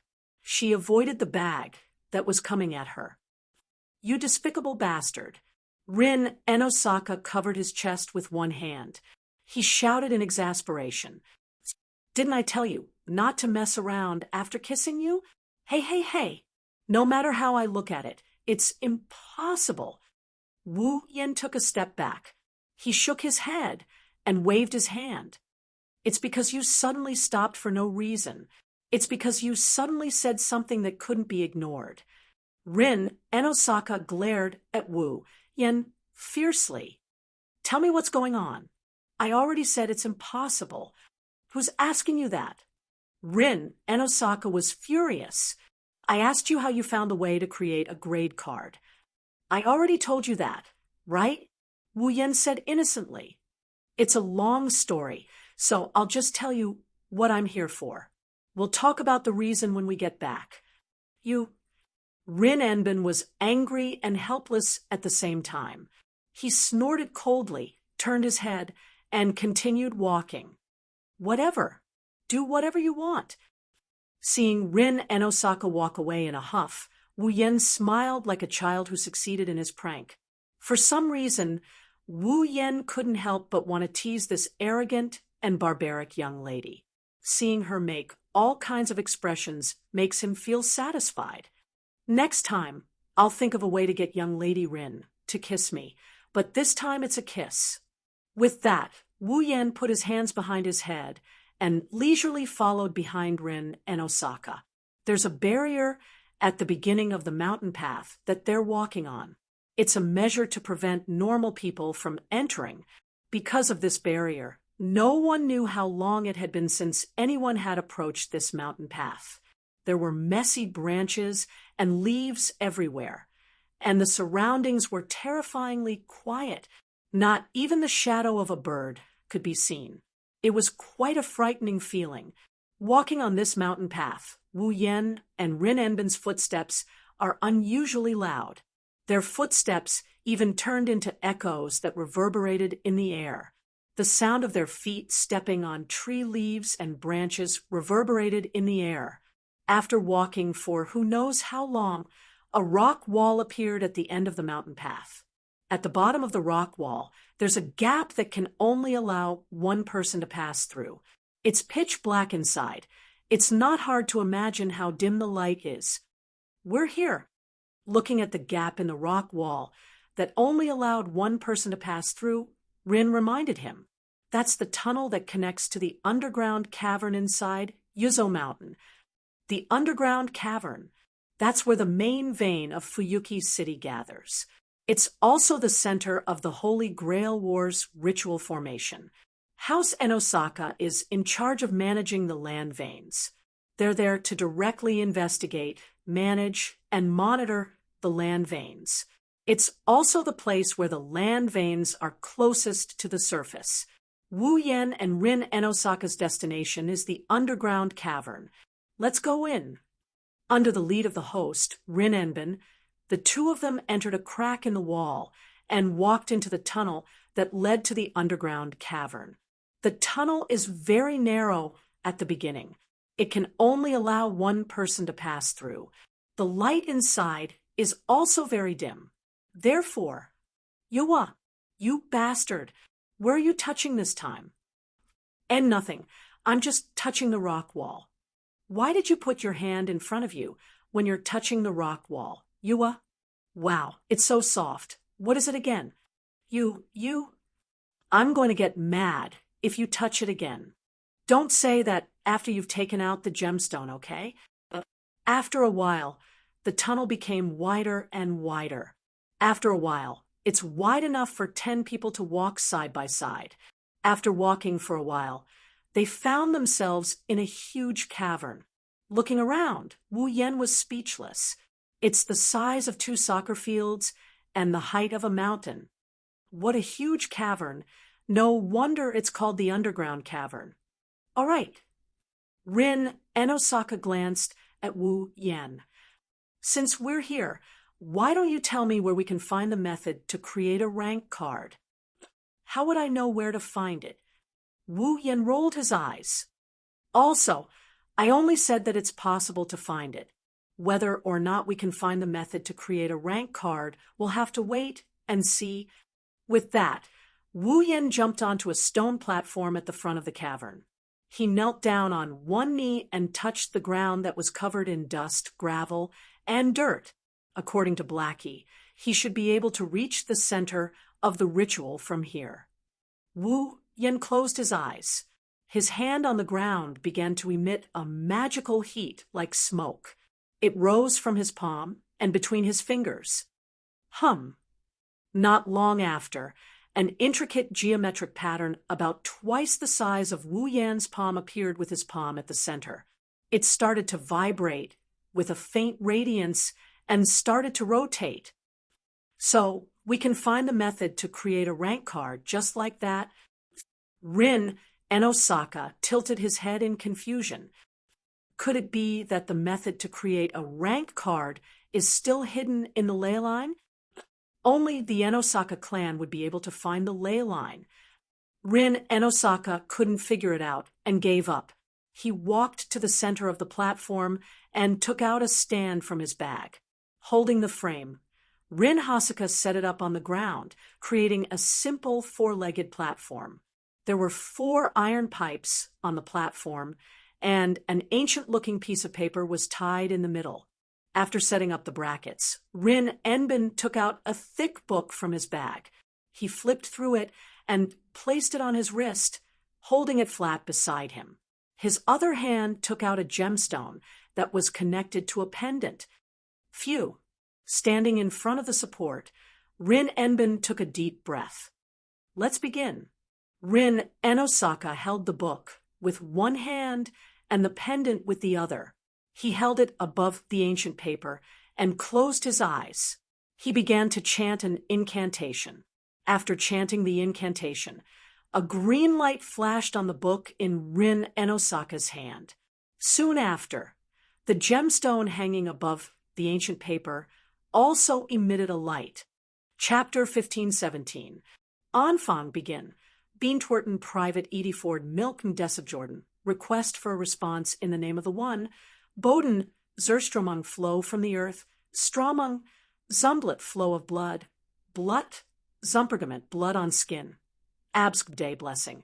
In the gloomy underground cavern, lines of German incantations seemed to have turned into the syllables of a song, reverberating in the vast space. As the last syllable fell, the gem on Rin Enbin's pendant glowed like a crystal. It lit up the entire cavern. Rin Enbin was completely unaffected by this. His eyes were still closed as he repeatedly chanted an incomprehensible incantation. Not far away, Wu Yen is kneeling on one knee. He used magic to send his consciousness into the ground to investigate the Holy Grail War ritual formation. he didn't seem to be affected at all. He continued with his work. Inky was right. It was relatively easy to investigate the ritual magic circle of the Holy Grail War in the underground cave in the center of Fuyuki City. He was using magic to do it. Wu Yan's consciousness went deep into the underground cavern. In his mind, a huge, complex, and compact magic circle slowly appeared. That was the Holy Grail War ritual magic circle under Yuanzhong Mountain's Willow Cave Temple. It was the foundation that supported the Holy Grail War. Now, this magic formation that can absorb mana from the ley lines to support the Holy Grail's descent and assist the magicians in the Holy Grail War in summoning their heroic spirits was exposed to Wu Yan's eyes without any reservations. If he could analyze it thoroughly, then as long as he has enough mana to support the Holy Grail's descent and the heroic spirit summoning, Wu Yan could do it alone. He could start the Holy Grail War ritual. Of course, it's only limited to those worlds where heroic spirits exist. It's a pity that even though the true ancestor's mana was strong, Wu Yan's demonic power is boundless after being cleansed several times. However, it's still too early to start the Holy Grail War ritual. After all, this ceremonial magic formation required 60 years of absorbing mana from the earth veins, which were known to have an endless supply of mana. Wu Yan's ability alone was not enough to start the Holy Grail War ritual magic circle. Because of this, Inky's view on the class card was more realistic. Otherwise, it's hard to imagine that someone could connect to the Throne of Heroic Spirits and use its power to create a card. Compared to this possibility, the theory that the creator of the class card used the power of the Holy Grail to create the card was more convincing. And now, Wu Yan could sense that the ritual magic circle under the Yuanzhong Mountain's Willow Cave Temple was still emitting strange waves. It was constantly absorbing mana from the underground cavern and storing it. Wu Yan didn't know if the ritual magic circle had absorbed enough mana to start the Holy Grail War ritual magic circle. Even if it had, he wouldn't start it. The Holy Grail that could fulfill all wishes was very attractive. However, Wu Yan didn't need it. He didn't think that the Holy Grail could fulfill all wishes. Moreover, every Holy Grail War ritual magic circle would drag many people into a disaster and misfortune. No one had ever heard of a Holy Grail War ritual magic circle bringing happiness to anyone. In the end, the Holy Grail War ritual magic circle was nothing more than an ugly battle for the Holy Grail. Therefore, Wu Yan was already kind enough to not destroy the ritual magic circle, let alone start it. If it was really activated, Blackie, who was born to become the Holy Grail, would have a tragic end, right? When he thought of this, Wu Yan couldn't help but have the urge to destroy the ritual magic circle. It took him a lot of effort to restrain himself and focus on the ritual magic circle. No matter what, he had to first memorize this huge and complicated ritual magic circle. Perhaps it would be of some help in crafting rank cards. With this thought in mind, Wu Yan used the knowledge of the 103,000 grimoires to memorize the ritual magic circle and engraved it into his mind one by one. With the ability of complete memory, even if the ritual magic circle was very complicated, it wasn't difficult for Wu Yan to just memorize it. Just like this, time passed quietly as Wu Yan memorized the ritual magic circle, and Rin Enbin kept chanting the incomprehensible incantation. At a certain moment, Wu Yan, who had his eyes closed, the mana in his hand that was pressed on the ground began to weaken. The rippling, complex pattern also slowly dissipated. Wu Yan opened his eyes and let out a long sigh. He clapped his hands and stood up from the ground. "I've memorized the ritual. I'll study the rest when I get home." Wu Yan looked up and was about to look at Rin Enbin when he suddenly exclaimed, "How is this possible?" Hearing Rin Enbin's shocked and incredulous voice, Wu Yan had the same thought. Things seemed to be developing in an unexpected way again. "What's wrong?" With a heavy expression, Wu Yen came to Rin Enben's side and asked, "What happened?" Rin Enosaka didn't even reply. Instead, he looked at the ancient paper in front of him with a shaken expression. His pupils fluctuated violently, and his eyes were filled with shock. Wu Yen ignored Rin Enben and looked at the ancient paper in front of Rin Enben. On the ancient piece of paper, traces of burnt marks spread across it like a spider web. It wasn't complicated, but it didn't look like a pattern drawn by humans. "This is Fuyuki City's leyline map." Wu Yen furrowed his brows as he looked at Rin Enosaka. "What's going on? Is there a problem with the ley line?" Rin Enben didn't answer.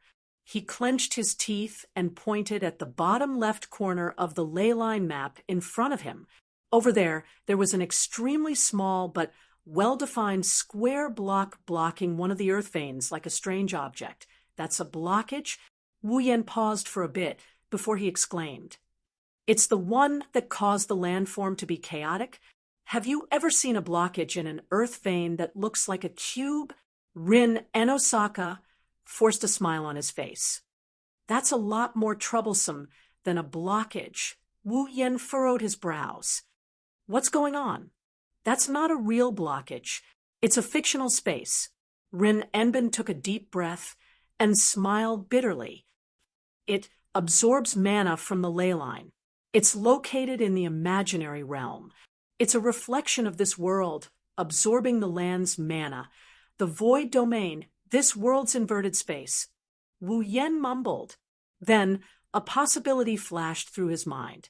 His expression changed as he exclaimed in shock, "Mirror realm! Do you understand?" Rin Enosaka's bitter smile deepened. "The cube in the ley line. It's the mirror realm. That's impossible." Wu Yen took out his rank card. "I have all the rank cards. The last one is in Blackie's body. The mirror realm shouldn't exist anymore, right?" Then Rin Enosaka stared at the square on the map.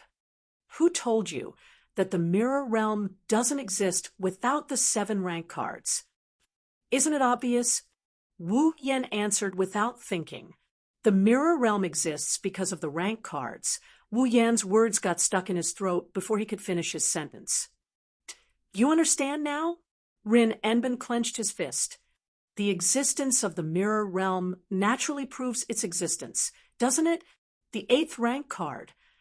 Chapter 15:18. The 8th tier card. Inside the living room of Wu Yen, Hinajiku, Mikoto, and Little Black's house, gasps of surprise, astonishment, and shock resounded in this small space. The 8th class card. Mayu could not hide the wavering in his eyes as he muttered in a daze. "There's an 8th tier card. That thing." Xiaohei looked at Wu Yen in shock. After Wu Yen nodded in agreement with Rin Enben, Xiaohei sat back on her chair and shook her head in disbelief. "The 8th tier card. How is that even possible?" Wu Yen sighed when he saw Xiaohei's reaction. Just like Xiaohei, he couldn't believe the existence of the 8th tier card. After all, there were only 7 tiers in the Holy Grail War: Saber, Lancer, Archer, Rider, Caster, Assassin, and Berserker. There was no 8th tier card. In Wu Yan's memory, the original world of this world, which is Fate's world, there was a battle in the Holy Grail War, where there was another job class other than the above 7. Could there be one in this world as well? The 8th tier card. Could it be the heroic spirit of another class that appeared once during the Holy Grail War in the world of Fate? If that's the case, it'll cause a lot of trouble. It's going to be a lot of trouble. I know you're all surprised. I'm surprised too. Rin Enben spread the map on the table. He pointed at the square on the bottom left of the map and looked at everyone. "But the map of the earth veins has shown it clearly. In other words, the recycling of the cards hasn't ended yet." Luvia sighed. "No wonder the ley line hasn't returned to normal. There's still another tier card. It's still absorbing the mana of the ley line in the mirrored realm. How can the ley line return to normal? Is there really an 8th tier card? At the side, Ilya raised her hand. Didn't Sister Rin say that the Magic Association detected a distorted mana source in Fuyuki City? That's why they knew there's a tier card. But now, there's no longer a distorted mana source in Fuyuki City. The location of the tier card this time is different from before. Rin Enbin shook his head. It's not just deep underground. It's located on the main branch of the ley line. Even the Magic Association can't detect it. Only the House of Enbin, who has direct jurisdiction over the ley line, can detect it. It's not surprising that they missed it. The Magic Association detected the distorted mana source and discovered the existence of the tier card. It's been about a month. Luvia bit on her fingernail. Not only is the 8th card located on the main trunk of the ley lines, but it has also been absorbing magic power for a whole month. To be able to absorb such an astonishing amount of magic power. Blackie revealed a troubled expression. What a terrifying monster that is. The amount of mana the 8th tier card absorbs is far more than the previous tier cards. The amount of mana it absorbs is so much that it's making the ley line chaotic. Rin Enbin placed his hands on the table. His expression was unprecedentedly serious. So, it's very likely that the enemy is even stronger than the Saber and Berserker of the past. Stronger than Saber and Berserker? Ilya couldn't help but reveal a fearful expression. Although it wasn't Ilya, Mio, Rin Enbin, and Luvia who fought the Saber, it was still a battle between the Saber and Berserker. Ilya saw it with her own eyes. Ilya was sure that if they were the ones facing Saber instead, then even if the 4 of them joined forces, they might still be defeated by Saber in the end. They might not even be able to keep their lives. It couldn't be helped. Saber was really powerful, and Excalibur's true name was even more terrifying. How could the 4 of them possibly defeat him? Unless Blackie in Ilya's body broke the seal and joined the battle. Otherwise, they would never be able to defeat the Saber with the Excalibur. As for the Berserker, it was even more terrifying. Berserker's strength was on par with Saber. Saber had Excalibur, while Berserker had 12 trials. Berserker was even more difficult to deal with than Saber. Berserker was even more difficult to deal with than Saber. Furthermore, Berserker was able to become stronger as the battle went on. It was extremely difficult to deal with. This could be seen from the fact that Wu Yen defeated the Saber alone, and the Berserker was fought by Wu Yen, Shoujo, and Mikoto. Moreover, Ilya and Mayu had almost died in the hands of a Berserker back then. If the 8th rank card was an enemy stronger than Saber and Berserker, Ilya no longer dared to imagine how frightening that existence would be. This time, I gathered everyone here to listen to your thoughts. Rin Enbin spoke with a deep voice. Facing the strongest enemy in history, what do you all plan to do? Hearing this, everyone fell silent. What do we do? What else can we do? There wasn't a single person here who didn't have a direct connection with the class card. This 8th class card that appeared out of nowhere, no matter what it is, there is only one way to deal with it. My ultimate goal is to get the 7 class cards. When everyone went silent, Wu Yen suddenly spoke. That's why I plan to take it back. Wu Yen subconsciously looked at Shoujo and Mikoto. You don't have to ask. Shoujo and Mikoto looked at each other and answered in unison. Yan's decision is our decision. I'll go too. Little Black slammed the table and stood up without hesitation. The class card, the strongest enemy in history, these have nothing to do with me. But if Big Brother, Shoujo Neisan, and Mikoto Neisan are going, then I'll go too. It's probably the same for us. Rin Enbin and Luvia looked at each other and shook their heads with a smile. Although the mission of taking back the class card is equivalent to a failure it's still our mission to restore the ley lines to normal. Even if the enemy isn't something we can deal with, we'll still go, Ilya, Miyu. At this moment, Luvia looked at Elia and Miyu. What's your decision? Ilya's mouth opened slightly, and she started hesitating. I'll go, Miyu suddenly said. She didn't explain the reason and only used her unyielding eyes to express her inner thoughts. Silence speaks louder than words. Seeing that Miyu agreed, Ilya gritted her teeth. If that's the case, wait. Just when Ilya was about to go all out, Wu Yan interrupted her. The enemy might be the strongest in history, but it's also a fact that there's only one left. The space in the mirror realm is definitely not that big. If too many people go in, it's very likely that something will happen. The girls looked at each other. Then what should we do? Let's think about the people who will go out later. Wu Yan pondered for a moment. First, we have to clear the path. The location of the 8th class card was in the underground ley line's trunk. In other words, everyone had to first reach the mirror realm where the 8th rank card was before they could jump from the real number domain to the imaginary number domain. In other words, they must first go underground if they want to enter the mirror realm. Leave this matter to me. Luvia nodded to everyone. I'll get someone to make an underground passage. Hearing this, everyone present nodded with their own thoughts, allowing the scene to return to silence. Chapter 15:19. In the night, a cool breeze blew past the rustling trees, the leaves dripping with dew, the sparkling river, and the streets that had returned to tranquility. The stars twinkled in the endless night sky. The streets were filled with a dense and intoxicating air. The frost of the full moon poured down and shone into a room through the window.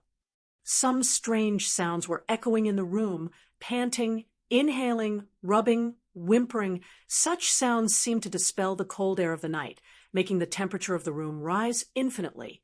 It became hotter and hotter and more erotic. His breath had been taken away. The hot breath came to his face. Wu Yan held a petite body in his arms. He opened his eyes and looked at little Hei, who kept her eyes closed and pressed her warm lips tightly on his. She was very engrossed in kissing him. He felt a little conflicted in his heart. That was normal. Wu Yan doesn't know what other people are thinking, but he is well aware of the fact that he is constantly being asked for things by a girl who is always taking the initiative. Although he can't say that he's unhappy about it, if possible, he would still like to be the one taking the initiative. It was a pity that little Black's boldness was too extraordinary, and it also had a competitive spirit that refused to be outdone. If it really fought with her for the initiative, she would not be happy if it won. If he lost, she would be proud. No matter which side he chose, it was not a good choice. Therefore, even if he was conflicted, Wu Yan could only let little Hei do what she wanted. Moreover, little Hei was very enthusiastic tonight, like a kitten seeking warmth. He didn't want to push her away. In all kinds of strange sounds, the 2 different-sized tongues kept moving back and forth. Little Hei gradually increased the strength around Wu Yan's neck. Her lips and tongue gradually became hot. She vented the passion in her heart. Along with the sound of breathing, it became heavier and heavier. Black's movements seemed to have run out of stamina. The intensity of its movements gradually decreased. This rough kiss had lasted for at least 10 minutes, hadn't it? Maybe it would take even longer than that. He only knew. Little Hei kept asking. She kept pushing. She kept venting her inner emotions. By the way, during this time, the magical power supply had finished. Little Hei's magical power had reached the maximum level. Most of the time, it was just pure kissing. Nobody knew how long had passed. Little Hei's breathing had become very heavy. Her strength was also slowly dissipating. The little hand around Wu Yan's neck slowly dropped. At a certain moment, She finally could not hold on any longer and loosen her lips. Along with her loosening, the tightly intertwined lips and tongues also loosened. Amidst the most coarse panting, the battle had ended. Ha! Ha! As soon as their lips parted, Shoujo began to pant violently, as if he was drowning. His chest heaved up and down at an extremely fast frequency. His misty eyes sparkled in the darkness, revealing an unusual charm. Wu Yan didn't know whether to laugh or cry when he saw Blackie gasping for air like a dying dog. You're just a little girl, yet you're playing so big. Now you've tasted the pain, haven't you? No, it's not bitter at all. Blackie took a deep breath and calmed himself down. A playful smile appeared on his face. Big Brother's kiss is very comfortable. I am very satisfied, but today you are many times more unsatisfied than before. Wu Yan poked Little Hei's forehead with his finger and looked straight into her eyes. Something's on your mind. Hearing this, Little Hei wanted to shake her head, but when she saw Wu Yan's unquestionable gaze, she stopped shaking her head and smiled helplessly. Sure enough, I can't hide it from Big Brother. You are too bad at hiding your emotions. Wu Yan touched Little Hei's head. You are thinking about the 8th rank card, right? There should only be 7 ranks. Little Hei was silent for a while, and then answered in a muffled voice. There shouldn't be an 8th rank. Maybe there are only 7 ranks in the Holy Grail War, but the rank card is not necessarily. Wu Yan narrowed his eyes while touching Little Hei's head. The ritual of the Holy Grail War was not activated at all. I can be sure that the Holy Grail War is not happening in Fuyuki City now. So, the rank card should have nothing to do with the Holy Grail War. The rank shown on the rank card is exactly the same as the heroic spirit of the Holy Grail War. Is it a coincidence? Blackie, on the other hand, had the opposite opinion. Heroic spirit, rank, these are the same as the Holy Grail War. Isn't it too far-fetched to say that it is a coincidence? But the ritual of the Holy Grail War was not activated. Wu Yan explained. At least, the rank card has nothing to do with the Holy Grail War now. You can't deny this, right? That's true, Little Hei said. But on the surface, she still couldn't let it go. That's natural. Little Hei had been undergoing adjustments before she was born. After she was born, she was instilled with knowledge and language. All of this was to prepare Little Hei to become the Holy Grail. Naturally, it was impossible for Blackie to not know about the Holy Grail War, and it was impossible for him to not care about it. It was perfectly normal for him to be more sensitive than the average person about the class cards. Maybe things are not as complicated as you think. Wu Yan pondered for a moment and said, think about it. Is it possible that the creator of the rank card made another card of the same rank? Same rank card? Little Hei was stunned. Although there are only 7 ranks, maybe there is more than one heroic spirit of the same rank. Wu Yan reminded her. Every job rank card corresponds to a heroic spirit that matches that job rank, but there is more than one heroic spirit that can take on the same job rank. Therefore, it's not impossible for the creator of the job rank card to create another job rank card of the same job rank, right? Big Brother, are you saying? Little Hei said with uncertainty. The 8th rank card might be the same as one of the other 7 rank cards. Yes. Wu Yan's wine-red eyes glowed brightly. Saber, swordsman. Lancer, archer, rider, caster, magician, assassin, and berserker. The 8th class card is one of these 7 classes, so it's not strange, right? Indeed. Originally, Wu Yan was trying his best to figure out how to create a class card so that he could create a second archer card to complete his demigod quest. Back then, in order to complete the demigod path mission, Wu Yan thought about the existence of a second archer card. He also thought about asking the creator of the rank card to make another archer card. Under such circumstances, it wouldn't be impossible to have a second card of the same rank as the other cards. Anyway, compared to the 8th rank card, Wu Yan was more willing to believe in this possibility. But if Wu Yan's eyes lit up, if the 8th rank card is the second archer card, then my mission is complete. The second card, Archer. Blackie rubbed its chest. Soon after, it revealed its usual calm smile and gave a slight smile. It seems like we need to take back the 8th card. Also, if the 8th card is the Archer card, we can collude with Rin Enbin and Luvia to not expose the existence of the 8th rank card. Wu Yan grinned. If that's the case, after retrieving the second Archer card, those who don't know about the 8th Archer card won't know that Blackie has an Archer card in his body. This matter can be successfully concealed, and you don't have to worry about people eyeing the card in your body anymore. Little Hay's eyes lit up. It's decided. Not long after, Little Black cried out like a declaration. The 8th rank card. We must take it back. Looking at Little Hay's happy face, Wu Yan couldn't help but laugh in his heart. I still don't know if the 8th card is the Archer from the second one. Chapter 15:20. Therefore, before Luvia completed the underground tunnel leading to the location of the 8th rank card, everyone put this matter aside and continued with their daily lives. Rin Enbin would continue to monitor the situation of the ley lines in the underground cavern. He would also monitor the changes in the ley lines and the state of the mirror realm in the imaginary domain where the rank card was located. This was to prevent the 8th rank card from causing any other changes to the ley lines.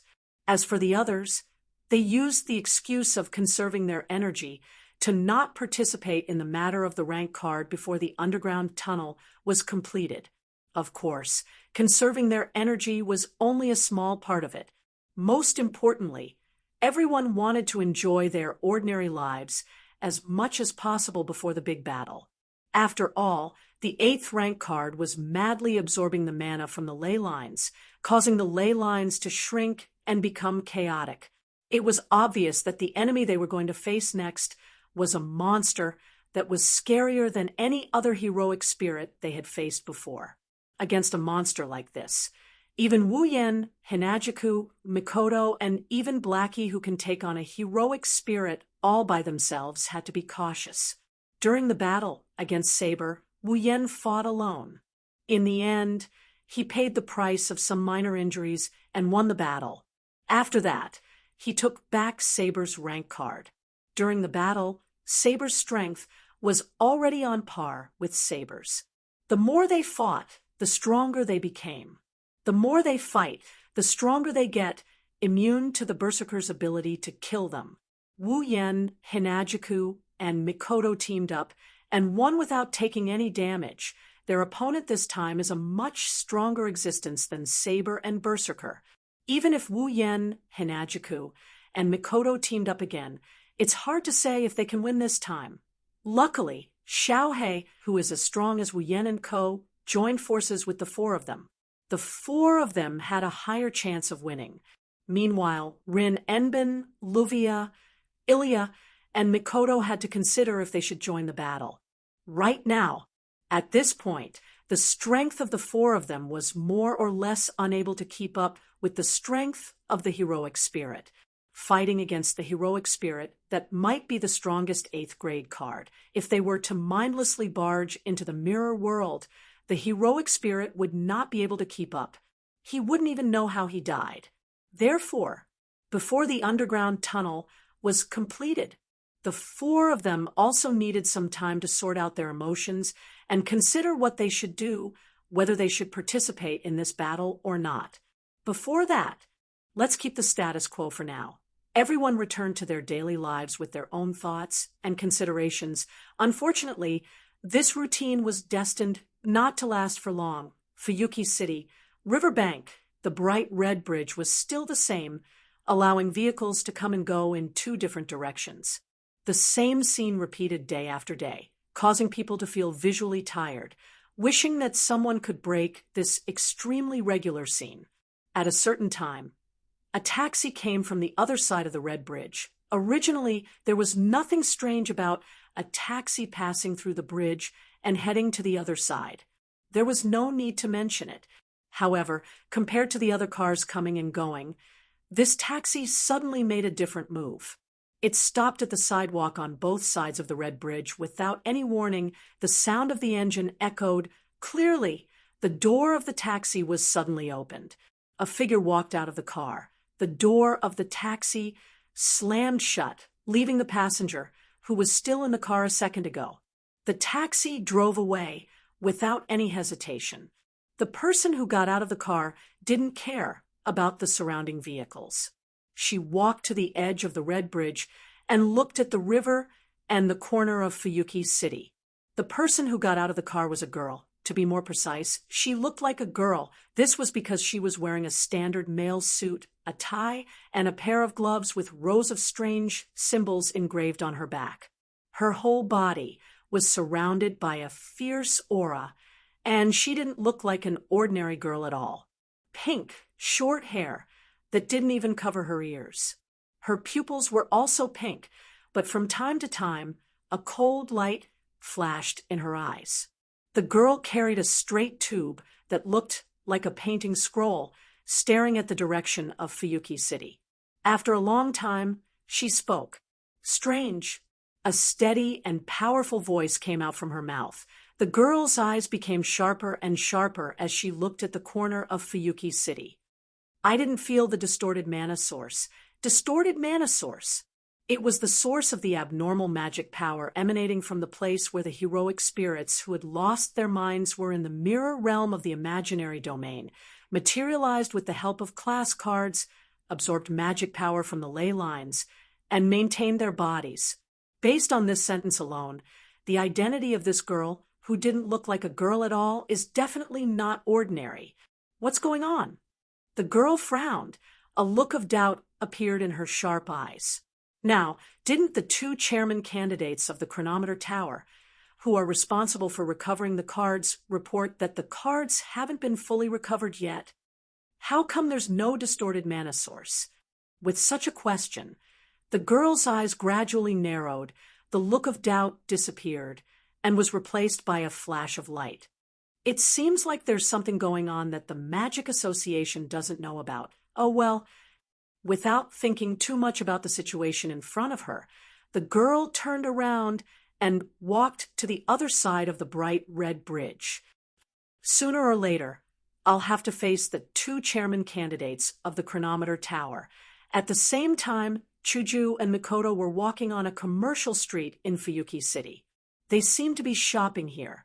The underground passage shouldn't be completed so soon, right? Mikoto didn't even bother to look at the glittering stores around her. She spoke casually as she walked. Before that, are we going to live leisurely every day? Didn't Yen say so?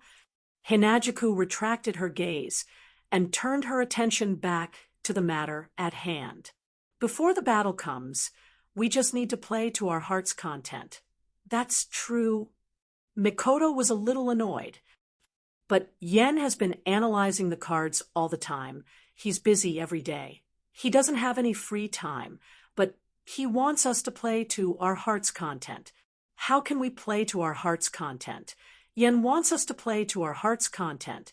That's why he's doing everything himself. Shoujo said helplessly. Although I don't want to play while he's busy, this is Yan's intention. We can't disappoint him. That's the only way. Mikoto sighed. I hope the enemy this time won't be like the berserker, who has that troublesome noble phantasm. Otherwise, I really don't know how to fight. Really? Hinajuku nodded her head in agreement. She's the same level as us. She only has brute strength, but because of her noble phantasm, the three of us have to work together. Heroic Spirit's noble phantasm is really cheating. The same thing happened to Saber 2 times ago. If she didn't have Excalibur, it wouldn't be hard for Yen to defeat her. Mikoto stroked her bangs. No matter what, instead of hoping that the enemy is weaker than we think, why don't we think it's stronger so we can prepare ourselves for a tough battle? Just like that, the two girls chatted while casually strolling down the street. If one ignored their conversation, they were no different from ordinary girls. At this moment, a girl in a suit with sharp eyes and a long tube in hand walked towards them. She didn't look like a girl at all. She looked like she wanted to create a contrast with Shoujo and Mikoto. On one side, there were two girls chatting. On the other side, there was a quiet girl who didn't seem to fit in with her surroundings. The three of them faced each other and kept getting closer to each other. Until a certain moment, they brushed past each other like normal pedestrians. However, the moment they brushed past each other, the three girls who had their backs to each other and were less than 3 meters away from each other suddenly stopped in their tracks. Hinajuku and Mikoto, who were in the middle of their conversation, narrowed their eyes and stopped talking without any warning. They stood there motionless. The girl in the suit with the tube did the same. Her sharp eyes were filled with murderous intent. Chapter 1521. Time seemed to have stopped at this moment. On the bustling commercial street, the surrounding pedestrians were still noisily coming and going. They did not notice that something was wrong at all. The three completely different girls seemed to have entered a world that only belonged to them. They were isolated from everything around them. They just stood there with their backs facing each other. They didn't say anything, which made the scene extremely weird and made the atmosphere quite oppressive. At this moment, there was only one thought in the three girls' mind. Who is that? Even if there were a sea of people around them. The three girls didn't know each other. But in this vast sea of people, they still felt the other party was definitely not an ordinary person. The young woman in a suit tightened the strap of the tube in her hand, and her sharp eyes flickered slightly. Fuyuki City was not a nameless place in the magic circle. On the contrary, because of the Holy Grail War and the ley line, Fuyuki City was quite famous for magic people. But there weren't many magicians who would be active in Fuyuki City. Even Rin and Osaka, who was the guardian of Fuyuki City, left Fuyuki City more than a year ago to study in the Magic Association's Time Tower. In Fuyuki City, how many magicians could there be? Not to mention a powerful magician. However, the girl in the suit was extremely sensitive to the situation. The two girls behind her were definitely not ordinary people. There weren't many magicians in Fuyuki City, and there were almost no magicians with a little bit of strength. Now, the two magicians that even the girl in the suit couldn't ignore appeared in Fuyuki City because of the class card. The girl in the suit felt that these two people might be like her. They were also here for the class card. Should I test them first? The girl in the suit flashed such an idea in her mind, but she immediately canceled it. Forget it. I can't be sure that they have the same purpose as me, and I have a mission to complete. It's better to avoid unnecessary trouble. She thought so. The girl in the suit slowly restrained the murderous aura in her eyes. She carried the straight tube on her shoulder and didn't stay any longer. She moved forward. She walked forward. She left the scene until the back of the girl in the suit disappeared from the crowd of people on the commercial street. Hinajuku and Mikoto looked at each other. That person, Mikoto, glanced behind her. He's not an ordinary person, right? Is that so? Hinajuku replied without looking back. At the very least, I don't think an ordinary person would have such a powerful aura. It even has a faint, murderous aura, killing intent. Mikoto's lips slowly curled upwards. I didn't feel anything, but I can feel that she's very strong. Why would such a strong person suddenly appear? Hinajuku muttered to herself. You're not just here to shop, are you? Well, Mikoto shrugged. My intuition tells me that I can't just leave her alone. You're right, I'm also very concerned. Hinajuku turned around and looked at the crowded commercial street behind her. Then what should we do? Isn't it obvious? Mikoto answered without hesitation. No matter what, let's go check it out. Shoujo hesitated for a bit before nodding. The two of them looked at each other again.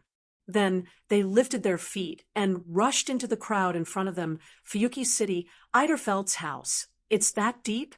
After the reconstruction was completed, Luvia clicked her tongue as she looked at the diagram of the location of the 8th job rank card that she received from Rin Dosaka in the brand new reception hall. It's not something that can be done in a short period of time to think of an underground passage in such a deep place. The ley line is deep to begin with. The 8th rank card is on one of the main branches of the ley line. How can it not be deep? Although his words were reasonable, Rin Enosaka had a troubled expression on his face. It's no wonder the association couldn't find the 8th rank card in such a deep place. It's a good thing we found it early. If we let the card absorb mana from the ley line, who knows what would happen? Luvia looked at the map in her hand. Based on the current situation, it will take at least half a month to complete the underground tunnel. Let's do it as fast as we can. Rin Enbin waved his hand. It's hard to say if such a dangerous thing will cause other troubles in the earth vein. Then let's get started. Luvia didn't argue with Rin Dosaka.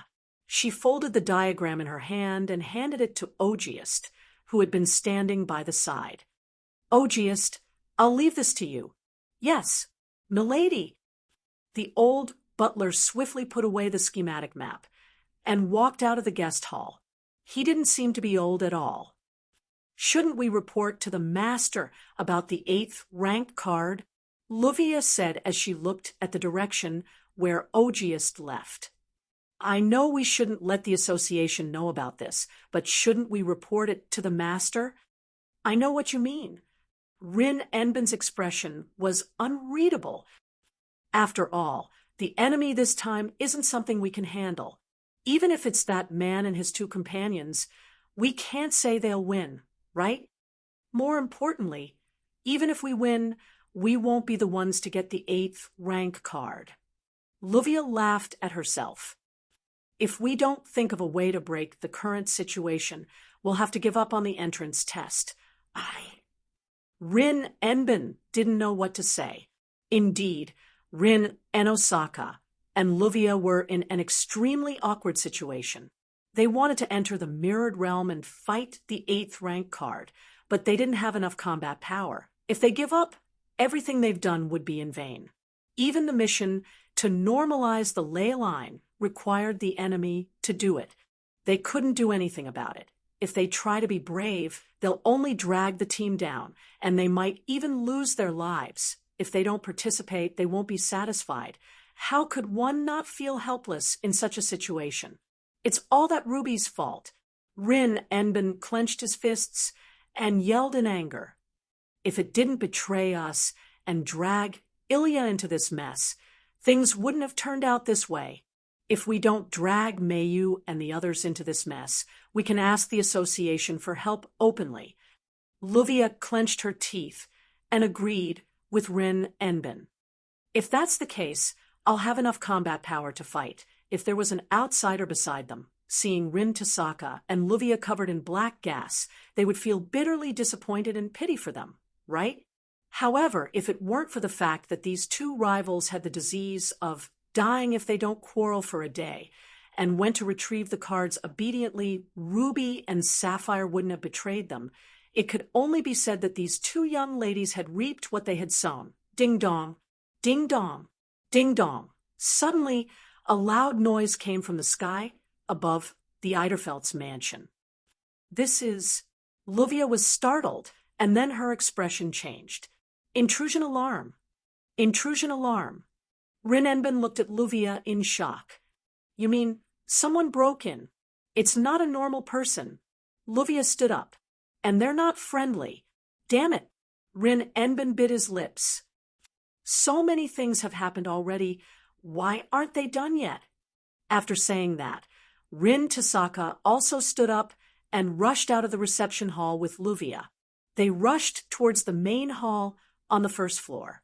Pushing open the door to the hall, the girl in a suit with a straight tube on her shoulder walked into this place without any expression on her face, as if she had entered a place where no one was around. The originally fierce aura on her body began to carry genuine hostility as it spread around the surroundings. It's just as Luvia said. Intruder, not friendly. Walking to the center of the hall, the young lady in the suit looked around.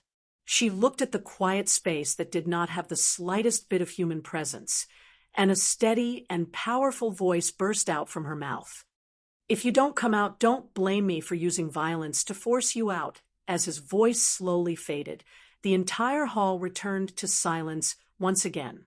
It was as if they had calculated the time.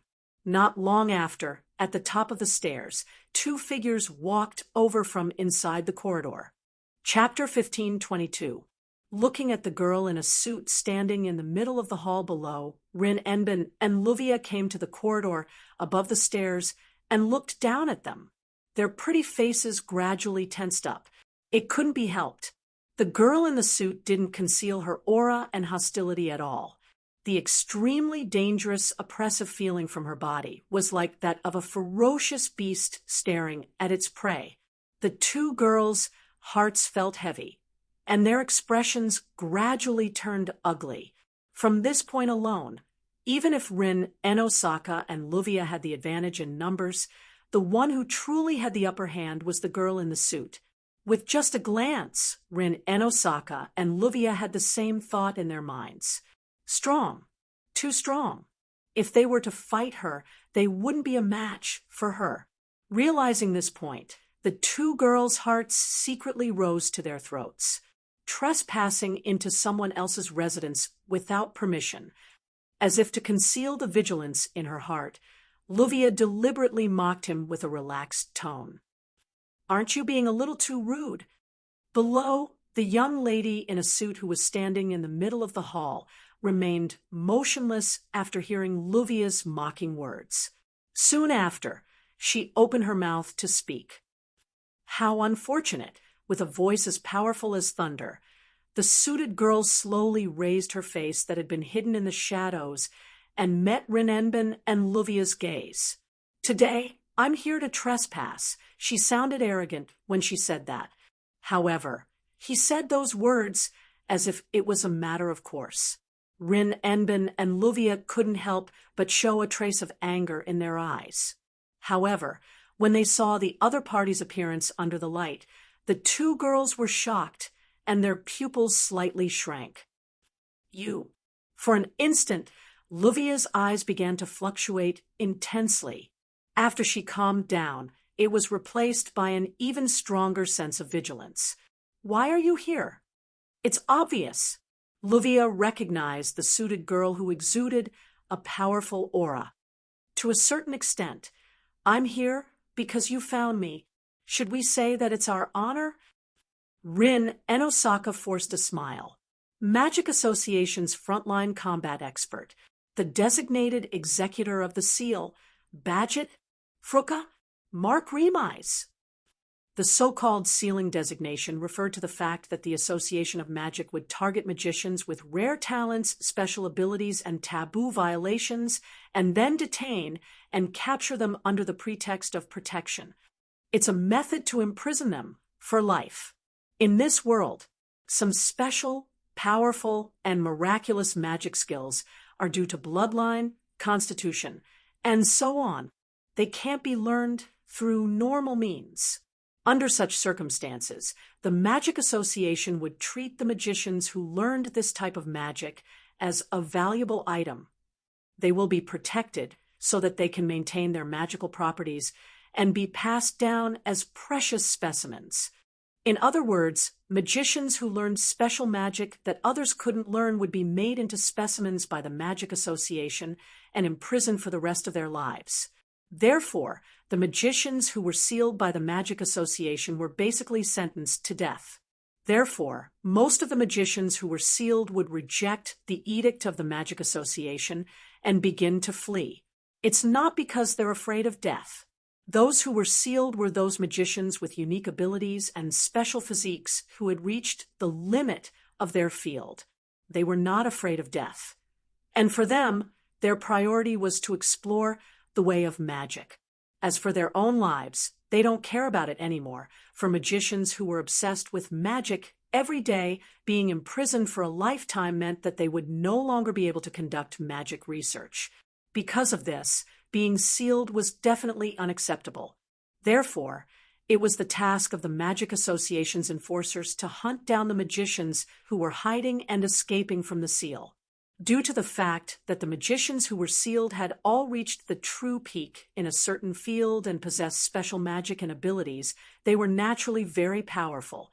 Therefore, the magicians who were sealed were usually the best combat experts in the Magic Association. Bage is such an existence. Rin, Enosaka, and Luvia are candidates for the chairman of the Magic Association's Tower of Time, but in the end, they're just new magicians. If the Magic Association is compared to a police station, then Rin, Enosaka, and Luvia are students who are selected to become excellent police officers in the future. As for Bage, she's already independent and can go out alone to carry out missions. She's one of the best police officers in the Magic Association. The two of them aren't even on the same level. This time, Rin Tozaka is right. Luvia shrugged casually. Although I think I'm quite good, I don't have the ability to make the Magic Association issue an amnesty order. It's scary that the enforcers of the Magic Association would come looking for us. If everyone who is sealed is like you, then, as the enforcers, I would feel a lot more relaxed. Bage stared at Rin, Enosaka, and Luvia. Unfortunately, as you said, you don't have the right to receive an amnesty order from the Magic Association. Luvia couldn't help but take a step forward. Rin, Enosaka stopped her. You didn't come here just to mock and ridicule us, did you? I don't have the time to do that. Bage narrowed her eyes. Rin, Enosaka, Luvia Salinta, Eiderfelt. Bage stared at Rin, Enosaka, and Luvia with a sharp gaze. Rank cards, where did they go? Rank cards. Luvia paused for a second. Rin, Enosaka raised his eyebrows and asked in surprise. Don't tell me you're here for the rank card? The distorted mana sources in Fuyuki City are all gone. That means all the rank cards have been recycled, right? Bajit didn't answer Rin Enbin's question. Instead, she muttered to herself, "But you reported to the Magic Association that the rank cards haven't been recycled. What's going on? Are you trying to get information from us?" Luvia smiled provocatively. "But your attitude doesn't seem like the attitude of a person who is asking questions. Is that so?" Bage nodded expressionlessly. "So, you're not going to say anything?" Rin, Enosaka, and Luvia didn't say anything else and fell silent. All right. Barzit's expression remained unchanged as she let go of the cylinder on her shoulder. With a loud thud, she let it fall on the floor. "Originally, I didn't expect to use peaceful means to obtain what I need. So, you're going to use force?"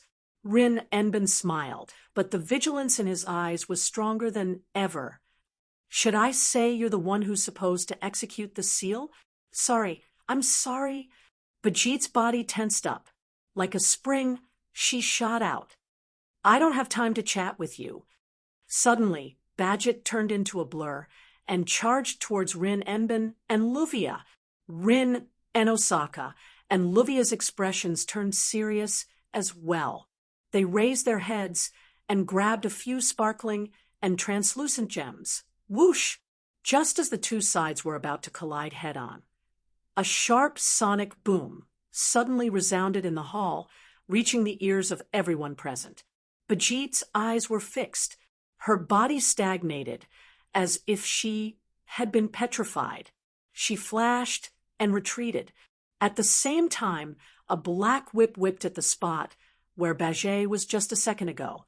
It created a gust of wind and left a mark on the floor. Then Two extremely similar figures appeared in front of Rin and Osaka and Luvia. After retreating back to the hall below, Bajit stood firmly and looked up. Her expressionless face finally showed a frown. Rin Enbin and Luvia were startled at the same time. When they saw the full appearance of the visitor, they cried out in surprise. "It's you?" The ones who stood in front of Rin Enbin and Luvia and acted in time were two young girls. Their short brown hair danced with the blue and white lightning. Their crystal-like swords glowed coldly in the air. They're Shoujo and Mikoto. Chapter 1523. You... Staring at Hinajuku and Mikoto, who were standing in front of Rin and Luvia, Barzit's face slowly sank. "So, they're not unrelated people, huh? Our premonition has come true as well." Mikoto stared at Bajit. Are you an enemy?" "I can't make such a statement yet." Bajit clenched her fist. Her sharp eyes swept towards Shoujo and Mikoto. "However, if you also know about the rank cards, or even have a rank card in your hands, then we are enemies." "Rank cards?" Shoujo pointed her white cherry at Bajit. "So, you're here for the rank cards too? Be careful. Be careful." Rin Enbin, who was standing behind Hinajuku, hurriedly warned. "She's the frontline combat expert of the Magic Association. Her strength is second to none in the Magic Association. She's very strong." "Magic Association?" Mikoto frowned. "In other words, she's on the same side as you?" "That's impossible, right?" Luvia replied without hesitation. "Even though we belong to the same Magic Association, she was willing to attack us just to get information about the rank cards. Plus, we didn't even know the association sent this woman here." "That's my question as well." Rin Enbin stepped forward. Rin stepped forward and said to Bajit, "The Magic Association already gave the task of retrieving the rank cards to Master, and Master asked us to act as the agent. We came to Fuyuki City to retrieve the rank cards. Why are you here to interfere with the matter of the rank cards?" What a pompous way to put it. Bajit's eyes flashed with a cold light. Her words made Hinajuku and Mikoto flabbergasted. "I'm supposed to be in charge of retrieving the rank cards, right?" "She's supposed to be in charge of retrieving the rank cards." This time, Hinajuku furrowed her brows and glanced at Luvia behind her. "What's going on here? Didn't we already have 2 rank cards in our hands before we started the task of retrieving the rank cards?" Luvia said in a low voice. "Lancer and Archer. She's the one responsible for retrieving these 2 cards." Hinajuku and Mikoto turned to look at Badget with surprise. "Is she alone?" "That's right." Badget lowered her head. "Originally, I was in charge of retrieving the rank cards. However, due to Zelika's interference, I was fired and the task of retrieving the rank cards fell into their hands. So, we should have officially accepted the mission to retrieve the class cards." Rin Enbin yelled, "Why did you come here and meddle in the matter of the class cards?" "Don't ask me. I don't know the reason, and I don't want to know." Badget raised a fist and said coldly, "This is a mission given to me by my superiors. I am only here to carry out the mission. Above..." Rin Enbin seemed to have recalled something. He laughed coldly. "So that's how it is. The so-called people who are devoted to the study of magic and are crazy about it and covet great power." Bajit didn't answer. It wasn't clear if she was acknowledging Rin Enbin's words or if she didn't want to. She turned to look at Hinajuku and Mikoto. "Then, I'll ask again. Do you have information on the rank cards? Do you have a rank card in your hands? You really are straightforward." Mikoto's forehead flashed with electricity, illuminating her unyielding face. "But you don't think we'll answer just because you asked, do you? If it's possible, I hope it's like this. Bajetter pulled on her gloves as her eyes turned cold. But if you don't want to answer, I have my ways, simple and crude. Shoujo pursed her lips. Since that's the case, let's change to another place. If we destroy this place again, even I will feel bad. I'm sorry. Bajit's voice was getting colder. I don't have to change the battlefield during the battle. Before she could say the word rule, she felt her vision blur. Immediately, strands of pink hair appeared in front of her eyes one after another, causing her expression to change drastically. I'm sorry. Looking up, Hinagiku's yellow-green eyes were reflected in Bajit's eyes. There was a sharp glint in her eyes. I also don't have the principle of asking for the opponent's permission during a battle. After saying that, Hinagiku suddenly reached out her hand and grabbed the collar of Bajit's suit. She stepped on the ground like a flash of light. With a flash, she broke through the door of the hall with Bajit on her back and rushed out. Don't follow me. Mikoto looked at Rin Enbin and Luvia behind her. We don't have the confidence to protect you in a battle. Don't underestimate Bajit, Luvia reminded them. Although you are strong, Bajit can also kill Einherjars with her bare hands. She's also the executor of the seal. She's a monster. Don't underestimate her. There's more.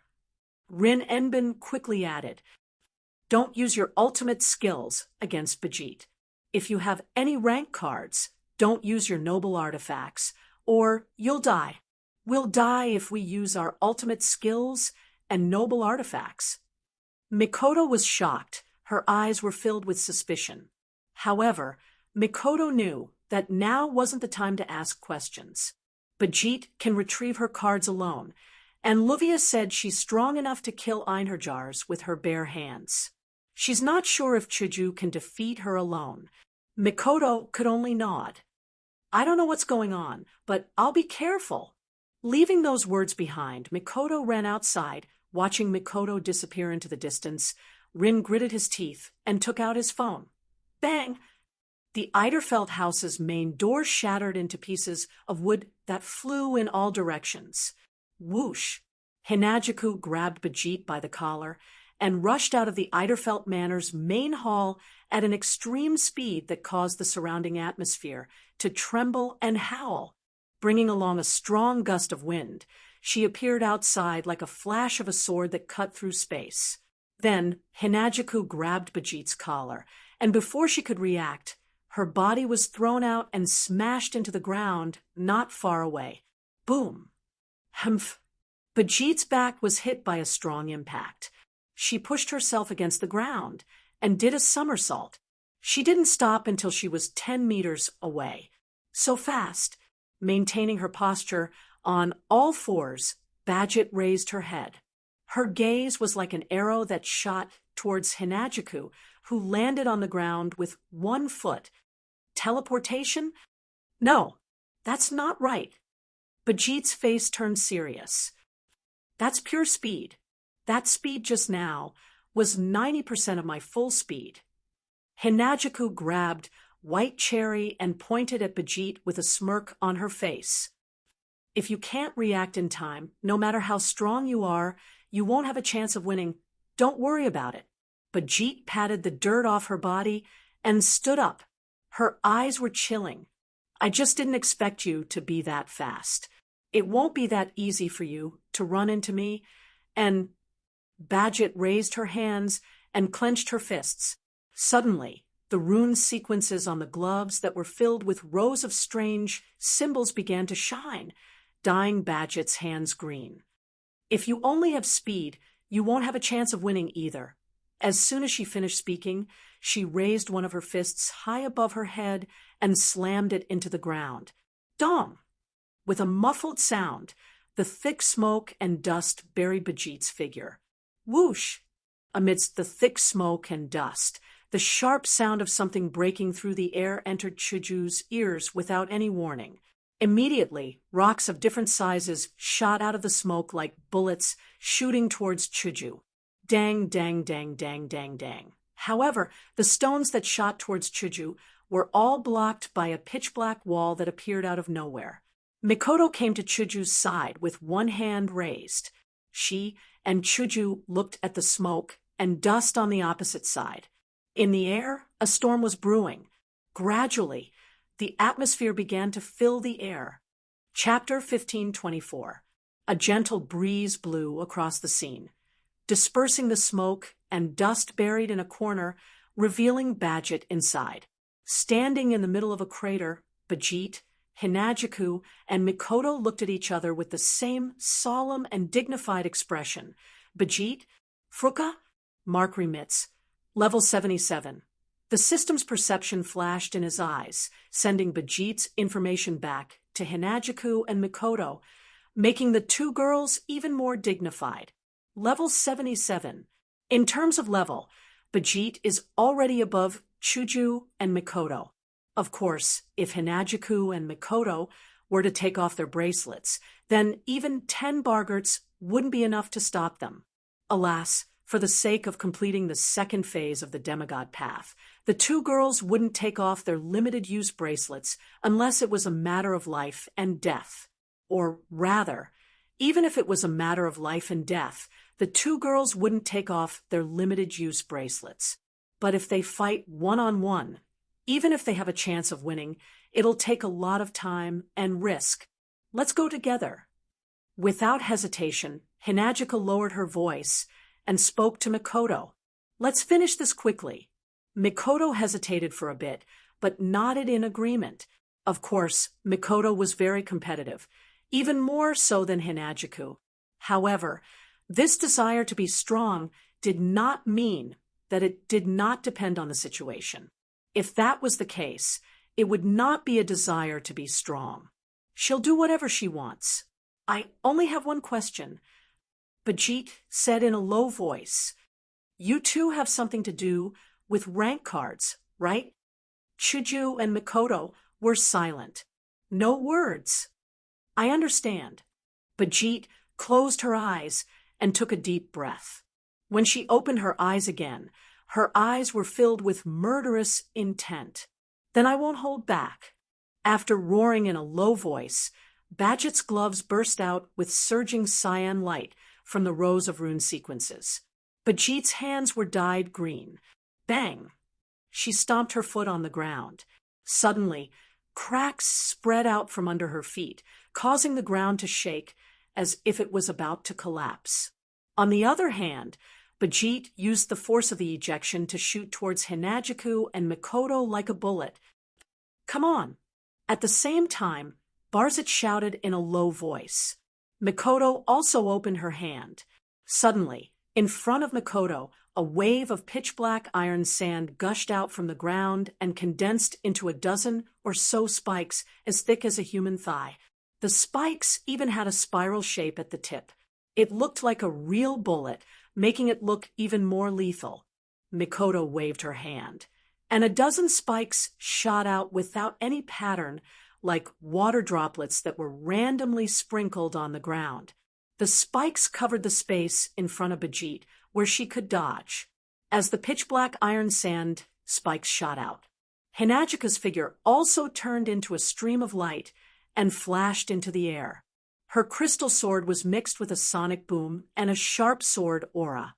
Like a meteor falling from the sky, it fiercely stabbed towards Bajit. There were pitch-black iron sand spikes in front of her and sword light flashing above, but Badget didn't hesitate at all. She maintained her charging posture and stomped down with one foot. Bang! With a muffled sound, the ground under Badget's feet collapsed, and a huge stone wall sprang up. Bang, bang, bang, bang, bang. In an instant, the black iron sand spikes mercilessly landed on the stone wall, riddling it with holes. Not long after, the stone wall exploded into rubble that filled the sky. In midair, Hinajiku swooped down like an arrow and appeared above Badget's head like lightning. White cherry in her hand trembled and spun fiercely. With a whistling sound, it heavily pierced Badget's shoulder. Clang! Hinajika's expression changed slightly when she thrust her sword out. This was because she felt as if she had stabbed steel instead of a human body. Bajit grabbed Hinagiko's white cherry with her glove that was emitting a green light and tightly grabbed the white cherry that was thrusting towards her.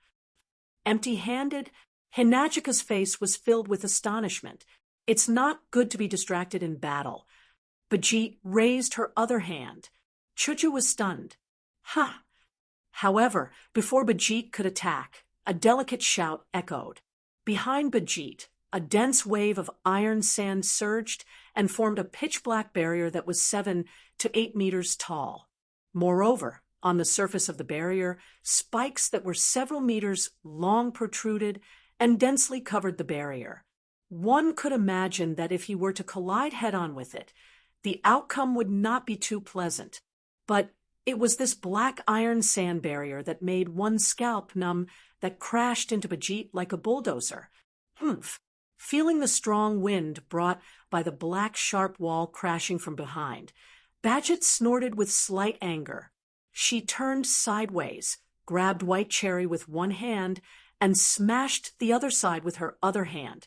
The cyan light in Bajit's hand sword and the overwhelming cyan light strangely began to entangle with each other. It looked like countless vines were entangled into a huge fist wrapped in cyan light.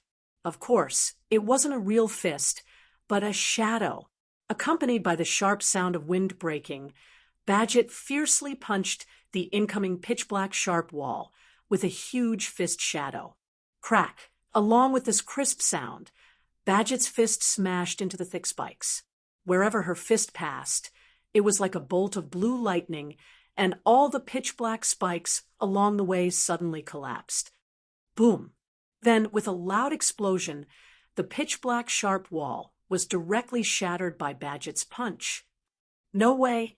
Hearing the explosion and the debris of the iron spikes on the ground, Shoujo, who was confronting Bajit's hand, trembled a few times. Mikoto was speechless. What a terrifying power! But in the time it took for her to exclaim in surprise, Barzit's body turned around like lightning. At the same time, she clenched her fist, raised it up, and pushed it forward. Suddenly, her cyan fist smashed towards Hinagiku. The cyan fist carried a strong gust of wind, landing on Hinagiko's body. Personally feeling the intense pressure, Hinagiko's pretty face slightly changed. With Shoujo's physique, if she was hit by such a terrifying fist, the consequences would be no less than being punched by a berserker. By then, even if she didn't die, she would lose half of her life. Hinagiko's right hand, which was holding White Cherry, suddenly twisted and flicked Bajit's hand away from the sword. Aiming at the incoming green fist, Hinagiku gritted her teeth. White Cherry in her hand was like a snake coming out of its lair. With a glaring arc, it stabbed forward. Whoosh! Just as the dazzling sword tip and the cyan fist were about to collide, a wave of black iron sand suddenly rose from below the two. With a whistling sound, it quickly wrapped around the wrist of Bajit's fist like a rope, and then tightly restrained it. What? This time, it was Bajit's turn to change her expression. Chance! A sharp light flashed in Hinagiko's eyes. Taking advantage of this opportunity, she also rushed forward. Her toes tapped on the ground, and with a slight movement, she avoided Bajit's fist with her sword. Then, she stabbed at Bajit's shoulder. Don't even think about it. Bajit's expression turned ruthless. She raised her other fist, which was also covered in a dazzling cyan light. Bajit didn't care about the sword that was aimed at her shoulder. Instead, she raised her fist and punched Shoujo's abdomen. The distance between the two of them was less than a meter, and the speed at which the two of them attacked was shockingly fast. Once this attack was launched, neither side could dodge it, nor could they retract it. Shoujo's White Cherry accurately pierced Bajit's shoulder. Poochie! With a tearing sound, dark red blood floated up. Bajit's shoulder was pierced, and blood dripped down. But Bajit didn't stop at all. With a shout, her fist that was emitting a blue light flashed through the air like a lightning bolt. She mercilessly punched Hinagika's abdomen under Mikoto's shocked cry. Boom! Ugh! Hinagiku cried out in pain. Her slender body was sent flying away. With a muffled sound, she slammed into a tree trunk. Chapter 1525. Bam! Ugh! With a muffled groan, Daisy smashed into the trunk of a tree that was twice as wide as her body, causing the trunk to crack like a spider web, as if it was chopped by a heavy axe. Shoujo, not far away, Mikoto was shocked and quickly ran to Hinagiku's side. She supported Hinagiku, who had a pained expression. Even though she knew now wasn't the time, Mikoto couldn't help but panic. Bijit's punch is no joke. That was a punch that could even shatter the ground and shatter iron sand walls. In terms of power alone, this level of strength was no less than that of a berserker. Being hit by such a punch, losing one's life isn't surprising at all. The worst-case scenario would be a serious injury. Don't think it's nothing that Shoujo and Mikoto were fine after taking so many punches from berserkers. That's only because they had the protection of the moving church against the mobile church with the title of ultimate defensive barrier. Even a berserker's attack could only be completely blocked, unable to inflict any damage to Hinagiku and Mikoto. But now, the two girls don't have the moving church on them. With Hinagika's constitution, she was punched by Bijit, who had the strength of a berserker. That's a real danger. I'm fine. However, after being hit by such a punch, Hinagiku only showed a hint of pain and stood up. This made Bijit, who was watching from afar, stunned. Hinagiku touched her abdomen and pulled up her clothes, revealing her inner skin. It was only then that Bijit saw, on the skin of Hinagika's abdomen, there was a palm-sized, intricate, and complicated magic formation engraved on it. It rotated. It slowly disappeared into Chiju's body. Bijit narrowed her eyes. A defensive spell formation? Yeah. Hinagiku touched her once again's smooth skin and bitterly smiled. He's protecting me again. In this world, Wu Yen, Shoujo, and Mikoto's levels are suppressed. They can't use their full strength. They can't guarantee that they won't be in danger. Therefore, Wu Yen then engraved a spell formation on Hinagiku and Mikoto that can protect the target to a certain extent and resist damage. It's because of this defensive spell formation that Shoujo was able to withstand the berserker's punch. As if nothing had happened, he stood up steadily. Of course, the defensive spell formation's effect is limited. It can only block a limited amount of damage. That's why Shoujo's face still showed a trace of pain. Obviously, even though Bijit's attack was mostly blocked, a part of it still penetrated the defensive spell formation and caused pain to Hinagiku.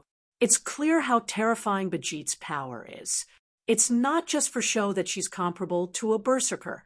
Wu Yen originally wanted to give Shoujo and Mikoto the real moving church. That way, he wouldn't have to worry about their safety. After all, unlike the incomplete version of the mobile church, the real mobile church was able to generate magic energy on its own and maintain the effect of the mobile church forever. It was considered the most perfect defense. Unfortunately, the ritual required to cast the real moving church is too complicated to be completed in a short time. Even if it's not as complicated as the Holy Grail War ritual, it's not that far off. Also, some of the items needed for the ritual can't be found. Wu Yen had no choice but to give up and choose this inferior defensive spell formation. Of course, even if it's not the best defense, it's not ordinary since it can absorb 90% of the damage from Bijit's attack. I see. Bijit looked at Shoujo, who's panting after getting hit by her punch. It seems like this battle is more troublesome than I thought. I'll return the same words back to you. Hinagiku first glanced at Bijit's shoulder that was pierced by her sword, and then looked at Bijit, who didn't change her expression, and smiled stiffly. After all, you're different from me. You didn't have a defensive spell formation, but you weren't affected at all. This kind of injury is nothing. Bajit tore the sleeve of her suit and wrapped it around her shoulder. Her expression didn't change at all. Seeing this, Hinajiku and Mikoto felt that this was going to be troublesome. A strong opponent isn't scary. The scary ones are strong opponents who don't care about their own lives. Just like before, Bajit exchanged blows with Shoujo with her life on the line. If it wasn't for that, Shoujo wouldn't have been hit by a single punch from Mikoto and Shoujo. This kind of opponent is the most troublesome opponent. But Bajit's goal is a rank card. And from the looks of it, Bajit doesn't mind doing anything to get a rank card. If that's the case, let's go. Blue and white electric current surged out from Mikoto's body. In an instant, the entire area was transformed into an area of lightning. It was as if one was in a thundercloud. The entire area was filled with electric current. It seemed that even the weather was affected. Dark clouds began to appear in the sky, and after a while, the wind began to howl, rolling the clouds in the sky into a whirlpool and suddenly rotating. As the wind howled, streaks of blue and white electric currents intertwined with the surrounding wind like lightning. They rotated together with the dark clouds in the sky. In an instant, a tornado covered in blue and white electric currents appeared in the sky. Humph! Bajit snorted when she saw Mikoto create such a powerful lightning storm. Her expression became serious, and she clenched her fist. Blue light shined brightly on her fist. Let's see if your fist can break this one. Leaving such a sentence, Mikoto smiled. Then, with a sharp sound, a huge lightning storm swept towards Bajit. The momentum is not bad. Looking at the lightning storm that was rolling towards her, Bajit waved her hand. Runes jumped up from her glove and rotated. Finally, they formed a pattern on the back of her hand. But it's useless against me. The rune pattern on her hand flashed with dazzling green light. She threw a punch with a terrifying force that almost made the space tremble. Like a green light, she fiercely punched at the oncoming lightning storm. At the moment of collision, the space where the two collided seemed to shake, and time seemed to stop for 2 to 3 seconds. Then, boom! The fist that turned into a cyan light collided with the storm covered with thunder and lightning. It only lasted for a moment before it exploded in the courtyard of Eiderfeldt's house. The deafening explosion could be faintly heard even in the nearby areas of Fuyuki City. At the moment of the explosion, a shock wave spread out from the point of explosion, pushing Mikoto and Bajit back at the same time. Are you kidding me? Mikoto couldn't believe her eyes. Bajit's face was covered in sweat, but she wasn't injured at all. You blocked it with just your fist? Is she still human? Yes, because I'm not like you. Bajit raised her fist. Her eyes flashed coldly. I don't have high-level swordsmanship or magic. I only have one way of fighting. Before she finished her sentence, Bajit's body shot out and appeared in front of Mikoto in a blink of an eye. It's just a fist. As soon as she finished speaking, Bajit's glowing green fist shot out like a cannonball. Withstanding the pressure of the atmosphere, with a sonic boom, she mercilessly aimed for Mikoto's chin from below. Chapter 1526. Whoosh! The piercing sound shook the atmosphere, as if it wanted to pierce through one's eardrums. The sharp sound resounded in the courtyard. Her brown eyes turned into a green light as the incoming fist continued to grow in size, causing Mikoto's beautiful pupils to shrink as she clenched her teeth. I won't let you hit me so easily. Blue-white electric light flashed amidst the chaotic sound of thunder. Pillars made of iron sand shot out from the ground and formed a wall, blocking Mikoto's body behind it. Strands of electric current flickered on the iron sand pillars, making the iron sand pillars look like pitch-black electric poles that had been electrified. If someone really touched it with their bare hands, It would definitely be no less than being directly struck by lightning. However, Bajit's face was still cold. She flashed in front of the iron sand pillars that were flowing with blue and white electric currents. She clenched her fists that were covered in blue light and smashed them like cannonballs. Bang! The cyan fist heavily smashed on the iron sand pillars with blue-white electric current flowing on them. In an instant, the electric current on the pillars crawled up Badget's body along her fist like a tarsal bone. Beep, beep, beep.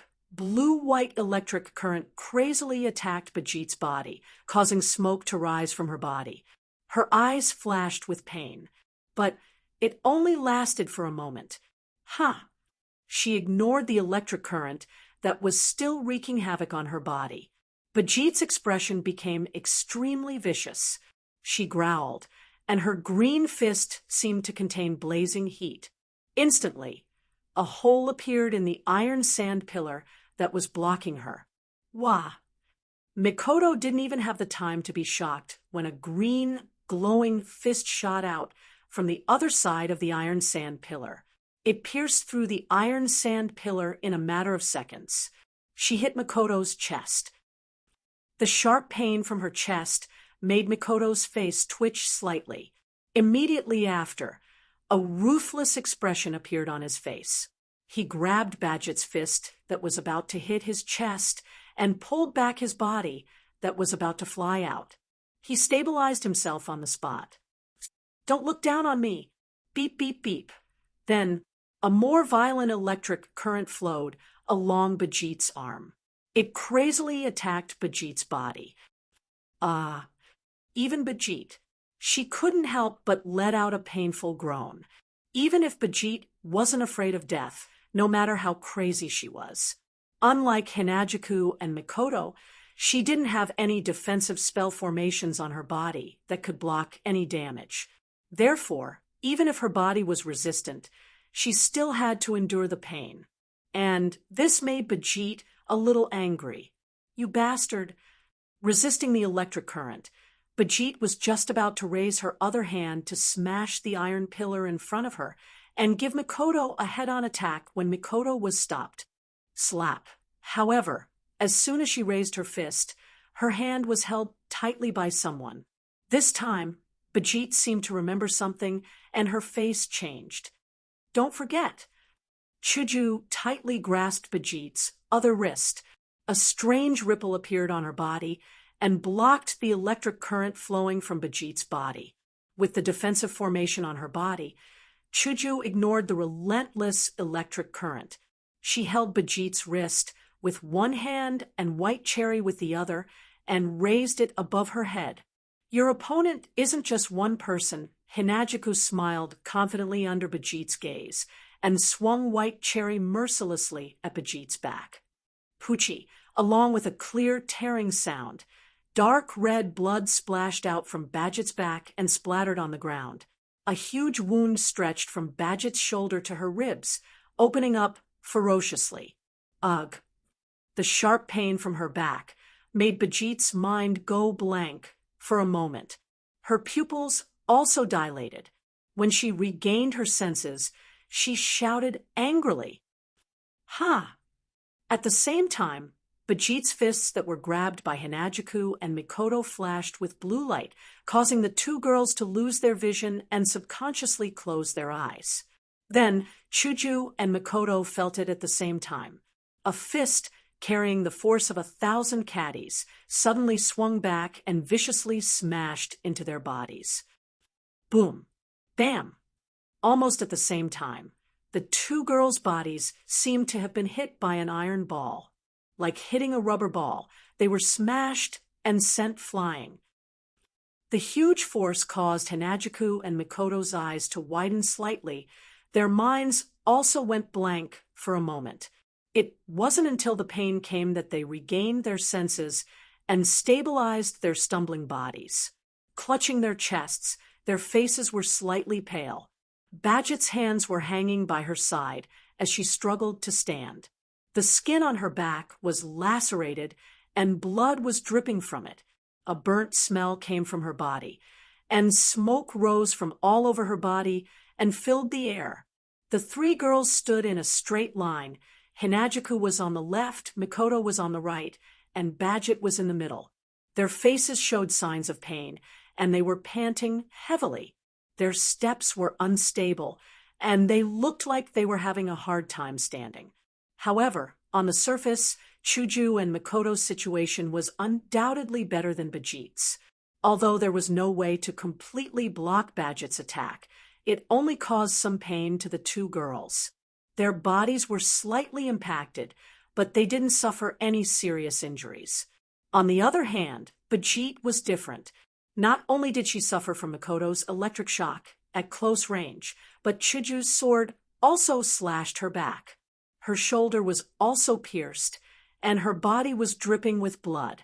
But this was the result of Shoujo and Mikoto's teamwork. Now, Shoujo and Mikoto finally understood. In a situation where their levels were limited, they would definitely lose if they were to fight this berserker-like combat expert one-on-one. But under their teamwork, the two of them were able to heavily injure Badget. Of course, this didn't make Shoujo and Mikoto happy at all. After all, if they didn't have the protective spell formations on their bodies, they wouldn't be in a better state than Badget after taking 2 or 3 punches from Badget's terrifying power. In terms of level, Badget was only 1 or 2 levels higher than Hinajuku and Mikoto. The gap wasn't that big. However, Badget's fighting style was no different from a berserker's, and Shoujo and Mikoto couldn't hold a candle to her. Life for life. Against this type of fighting style, it's already a miracle that Badget didn't injure them in exchange for their lives. Cough, cough, cough. She coughed out a few mouthfuls of blood. She raised her head and glanced at Hinajuku and Mikoto with cold eyes. I didn't expect you two to be so strong at such a young age. You actually forced me to this point. Let me give you some praise. Mikoto breathed heavily as she forced out a smile. You speak as if you're sure to win. In this situation, anyone can see who has the upper hand.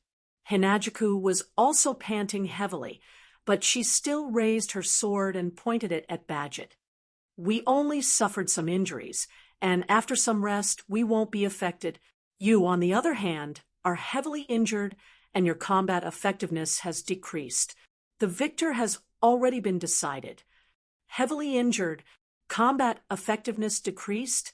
The victor has already been decided. Badget coldly stared at Shoujo and Mikoto. Are you two talking in your sleep? After that, Badget tore apart the tattered, smoking suit jacket and threw it away. His back, which was bent because of the serious injury, straightened up again, causing blood to splatter everywhere. However, Badget's face regained its color, and the pain disappeared. She walked forward steadily as if she wasn't injured at all. You, Shoujo and Mikoto, were shocked. I just blocked my sense of pain. No need to be so surprised. Badget clenched her fists and raised her cold face. For me, this level of injury is nothing, let alone a serious injury. Even if I'm heavily injured and near death, I can still fight at full strength. Even if I'm dead, I can still fight. Looking at Badget's matter-of-fact tone, Hinajuku and Mikoto both felt a chill in their hearts. What kind of monster is this person? Chapter 1527. Indeed, Badget is a madwoman born to fight. As the enforcer of the Magic Association's seal, Badget has turned herself into a true berserker in order to deal with the magicians who are powerful enough to evade the Magic Association's pursuit. The gloves, which were full of strengthening runes, strengthened her strength, speed, and hardness, gave Badget a terrifying strength that others couldn't reach. It turned her fists into the most terrifying weapons. Her combat skills, which had been developed to the limit, allowed her to possess astonishing combat strength that was comparable to a heroic spirit. She could even kill heroic spirits with her bare hands. Her body could withstand any damage from any attack, and her body could even block out the sense of pain. This allowed her to maintain her combat strength under any circumstances, and she would never be defeated. All of these factors were put together to make Bajit fight. It could only be said that this was an existence that was completely born for battle. That's why even if she's only 1 or 2 levels higher than Shoujo and Mikoto, even if she's in a disadvantageous situation, even if her opponents are strong and they're teaming up, as long as she doesn't kill them, she can keep fighting, and no matter what, she's going all out. Her combat power won't be affected. It's not an exaggeration for Shoujo and Mikoto to think that Bajit is a monster. Tightly clenching her fist, Bajit glanced at her back that was cut by Hinagika's sword, then expressionlessly shifted her gaze to Mikoto. It's all thanks to your electric shock that the wound was burnt, but it stopped my bleeding. Really? Mikoto showed a forced smile as a drop of sweat slid down her cheek. Even without my electric shock, you can block out pain. You must have a way to stop the bleeding, right? Yes, that's right. Bajit tore off the pieces of her suit jacket. It's just stopping the bleeding. I just need to control my muscles and nerves. Are you really human? Shoujo couldn't help but bitterly smile. Do you only live to fight? Yes, yes. Bajit looked calm and nodded without any hesitation. My life is only for fighting. That's what she said. She lifted her feet and moved towards Hinagiku and Mikoto. Almost reflexively, Hinagiku and Mikoto both took a step back when Bajit stepped forward. What should we do now? Hinagiku gripped White Cherry tightly. She stared at the approaching Bajit and asked Mikoto, based on the situation, no matter how many times we knock her down, she'll still stand up and her combat power won't be affected. There's no way we can defeat her. The worst part is, Mikoto bit her lips. She can maintain her combat power, but we can't. When the other party exhausts all of our strength, we will have no choice but to admit defeat. Shoujo showed a bitter expression. How are we supposed to fight like this? We can't defeat her. It's impossible to beat her down. No matter how many times you beat her down, she can still stand up. Mikoto clenched her fists and stared at Bajit with an ugly expression. Unless we use our ultimate move to kill her, we have to kill her. Kill her? Hinagika's breath caught in her throat and her face turned ugly. Should we kill her? Mikoto was silent. Her eyes showed signs of struggle. Kill her. For these two kind girls, it's a very difficult thing to do. Even if she's been trying to kill them from the start, it's still the same. But how can they win without killing her? She's a battle maniac who can stand up no matter how many times she's knocked down. There's no way to kill her. There's no way to win. Really? Mikoto's face showed helplessness. Not only is he as strong as a berserker, but he's also as difficult to deal with as a berserker. Resistance is meaningless. Seeing Hinagiku and Mikoto staring at her while retreating, Bajit said indifferently, "My goal is only the rank card. Give me the information about the rank card, or give me the rank card directly. Then I won't engage in meaningless battles."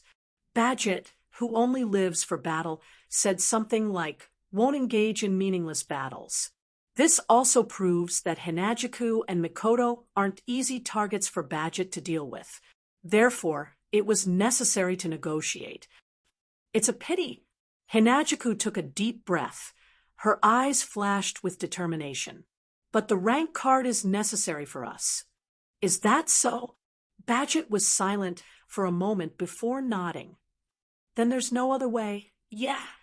Mikoto's eyes flashed with determination. Indeed, there's no other way. Mikoto fished out a coin from her pocket. Don't blame me if you die. You can only blame yourself for being too hard to deal with. Mikoto clenched the coin in her hand. Lightning flashed from her body, and blue and white lightning bolts shot up to the sky. The lightning bolts jumped from her body and gathered on the coin in her hand. Looking at Mikoto, who looked like the incarnation of the god of thunder, whose entire body was covered with lightning that was incomparable to the previous one. Bajit's footsteps stopped on the spot, and a light flashed in her eyes. Such pressure, it's not a normal attack. It's a killing move that can kill you in one hit. Realizing this, Badget wasn't afraid at all. Instead, her sharp eyes lit up. This is the real battle. The outcome has been decided. With these words, Bajit raised her fist, and there were traces of lightning flashing on it. At the same time, in the living room of the Eiderfelt residence, the cylinder that Badget had thrown to the ground suddenly trembled, and the cover on top of it was lifted off. Soon after, a stone ball the size of a lead ball with a metallic luster was ejected from the barrel and flew outside. In the hall, Rin Enbin and Luvia were discussing something in the corridor above the stairs. When they saw this scene, their faces immediately turned pale. Could it be? Luvia exclaimed. Badget used that. Idiot! Idiot! Rin and Osaka jumped into the hall and rushed outside. Didn't I tell you not to use your ultimate skills or noble artifacts? Shoujo didn't know about this. Badget didn't know about it. And Mikoto didn't even know about it. Beep, beep, beep, beep, beep. Frenzied electronic sounds reverberated in the surroundings. A blue and white light filled the entire area. Flashes of electricity flashed in every corner like lightning, causing Hinajuku to involuntarily back away until she retreated to a safe distance before stopping. Facing this extremely shocking scene, Badget's face was still tense. She raised her fist slightly again, and a stone ball the size of a lead ball suddenly shot out from Edfeldt's mansion and stuck to Badget's raised fist. As Badget's fist connected with Mikoto's, the stone orb began to flash with electricity just like Mikoto, and a strange air current rose from the stone orb. It's here first. Dazzling flashes of light burst out of the stone ball, illuminating the area like a rainbow. A ring with runes engraved on its back shot out and landed on top of the stone ball. It spun, and the runes inside started flashing as well. Then, an extremely small and precise magic array rippled out between Badget's fist and the stone ball. Like the base of the stone ball, it surged with ripples of magic power. Under the influence of the mana ripples, spikes protruded from the top of the stone ball, passing through the ring suspended above the stone ball and condensing into the blade of a dagger. Mikoto had a bad premonition as she looked at the stone orb floating above Badget's fist with a dagger blade and a ring around it. But now isn't the time to stop. Go! Mikoto raised the coin that had already turned into a white dot and flicked it out. Railgun! An orange beam of light shot out from Mikoto's hand and pierced through the air towards Bajit. Rin and Osaka, who had just run out of the mansion, narrowed his eyes to the size of a needle. His sharp voice rang out. Stop! Chapter 1528. Stop! The sharp screams echoed throughout the Eiderfelt manor and into the ears of the three young ladies present. But the railgun has already been fired. How can it stop? Rin Enbin could only watch as the meteor-like orange beam flashed through the Eiderfelt Manor's courtyard and arrived in front of Badget with a power that shook the very fabric of space itself. Facing the super railgun that was getting closer and closer, Bajit had no fear in her eyes. She lifted one of her feet and stomped forward instead of retreating. The stone orb hovering above Badget's fist trembled. The small magic array supporting the stone orb also shook. The ring engraved with runes slid down and wrapped around Badget's fist. Then, as if supporting Bajit, the circle shrunk and Bajit's fist shortened the distance between her fist and the magic formation until they collided. Slash of War God! With a deep growl, Badget aimed at the railgun that was shooting at him. Or rather, he aimed at Mikoto, who was standing behind the railgun. She was still in a shooting position with electric current jumping around her body. Badget held the stone ball on his fist and thrust the short sword forward. Flagalak! In that instant, the entire world froze. It was as if the world had stopped moving. The circle carved with runes on the back of the stone ball above Bajit's fist slid down to the tip of the short sword like an escort. Together with the short sword, they turned into a beam of light and shot towards the railgun. However, when the short sword shot out and collided with the railgun, it did not collide directly with the railgun after it turned into a beam of light. It was as dazzling as a meteor. The war god's sword, known as Flagelak, directly pierced through the railgun. Without any explanation, it pierced through space and time and landed on Mikoto's body. In that instant, the entire world froze. It was as if time was frozen. A storm swept across the land. The super railgun that was shot out froze in the air. Along with it, it froze in space. And Mikoto's pretty face. 1 second, 10 seconds, 1 minute, 10 minutes, or perhaps thousands of seconds and minutes would pass by. Only then did the frozen space recover and return to normal operation. However, it froze in space. The railgun that was shot at Bajit disappeared into thin air without anyone noticing. The electricity on Mikoto's body also disappeared. Her pupils were dilated, and she stood there like a doll. Dong. Only the sound of the stone ball hovering above Bajit's fist heavily hitting the ground could be heard echoing in the whole world. However, the stone ball that was initially shining with a metallic luster was now like a pearl that had lost its luster. Smoke was emitting from its surface, and it was charred black like rust. It was like a piece of scrap metal. What's wrong? Not far away, Hinajuku was at a loss. Rin Enbin's knees went soft, and she couldn't help but fall to the ground, her face pale. It's over. Phew. Bajit exhaled. She didn't look at Mikoto anymore, as if there was no need to. She turned her attention to Shoujo. First, I'll take care of one.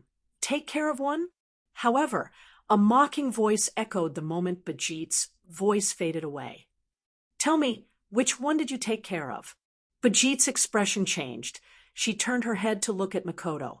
The first thing that entered Bajit's eyes was a white flame. Looking at the white flame, Hinajuku and Rin Enbin were stunned for a moment before their faces lit up with joy. Under the watchful eyes of the audience, a white flame slowly rose from Mikoto's body and covered her whole body. Not long after, a figure quietly emerged from the white flame. His black hair swayed in the wind, and his coat, which was as dark as the night, fluttered, creating ripples in the wind. His wine-red eyes were exceptionally dazzling in the white flames, like red stars embellished in the midst of it. One hand holding Mikoto, the other hand in front of him.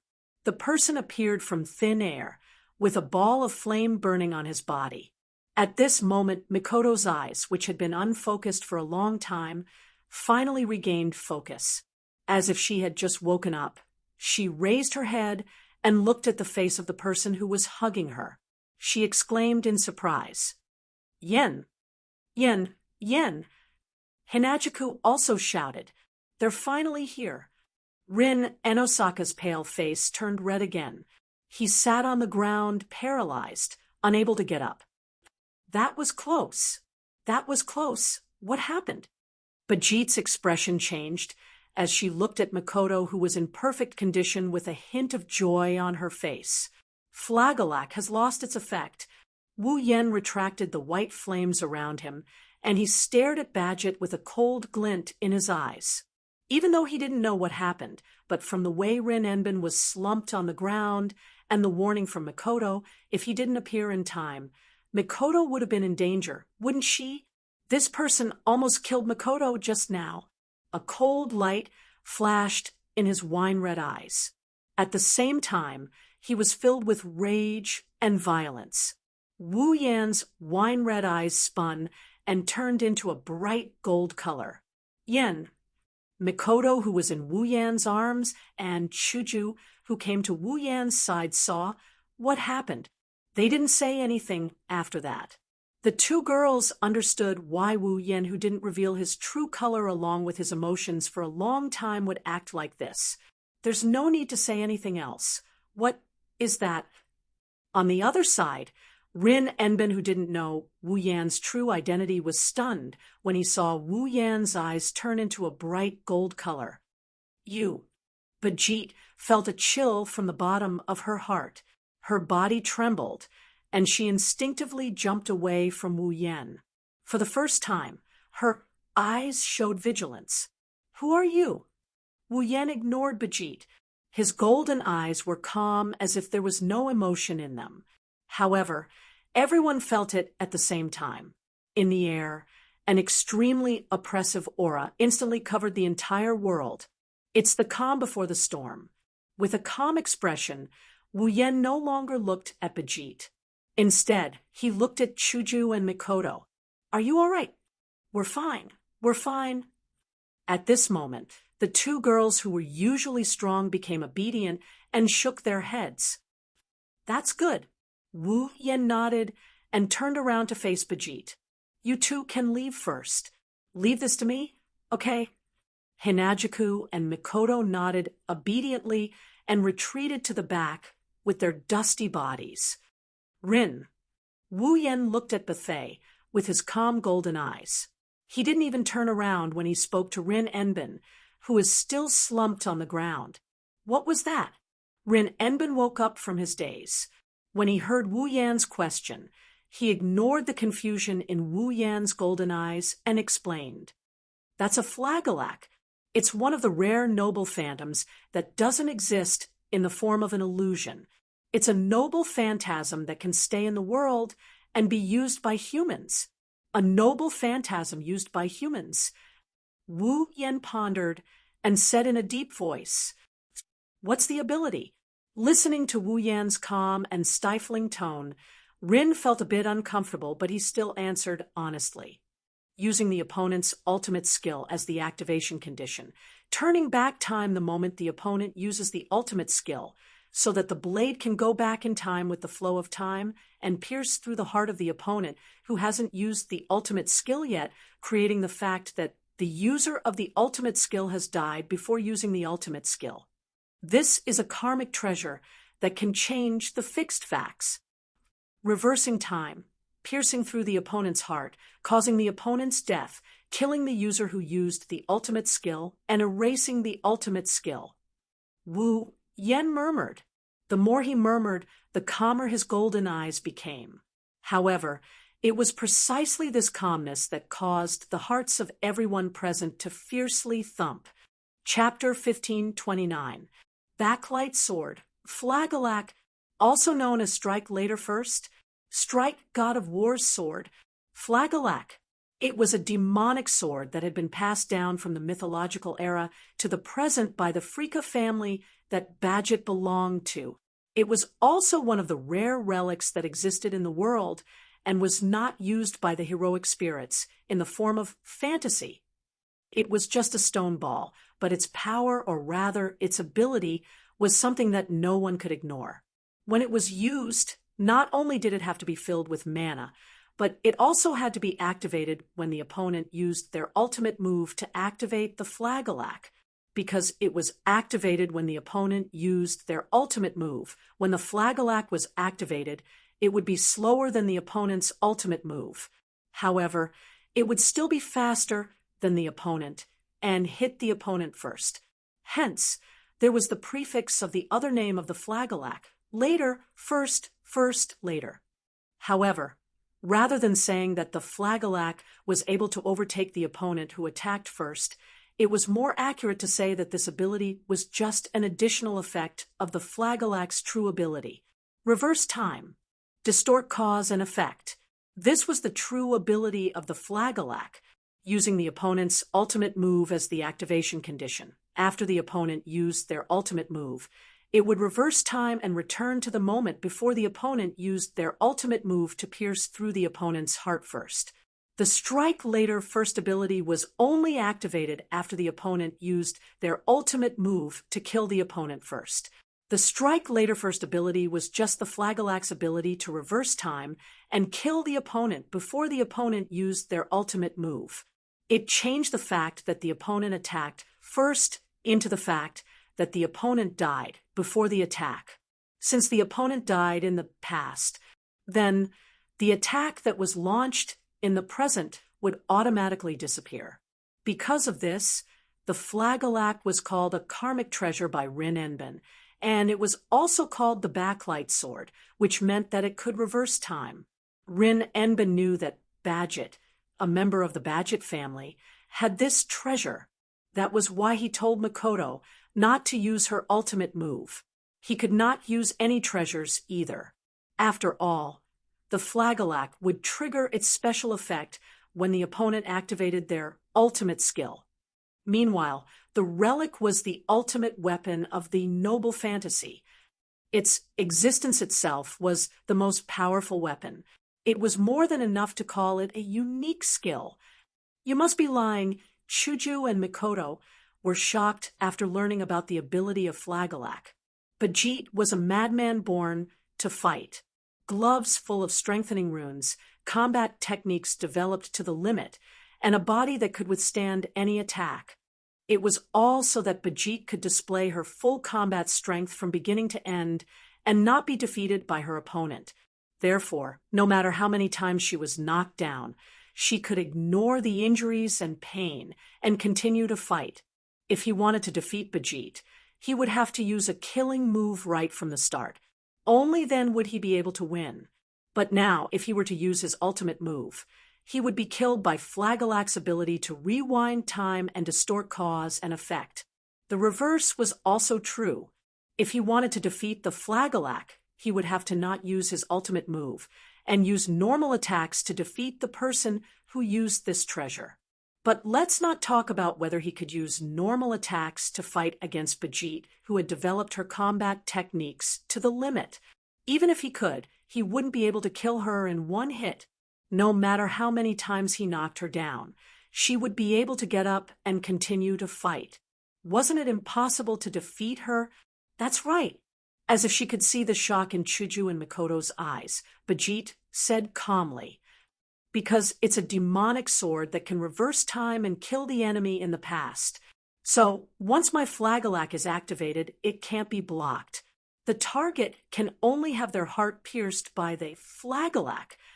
But Badget stared at Wu Yan with her sharp eyes.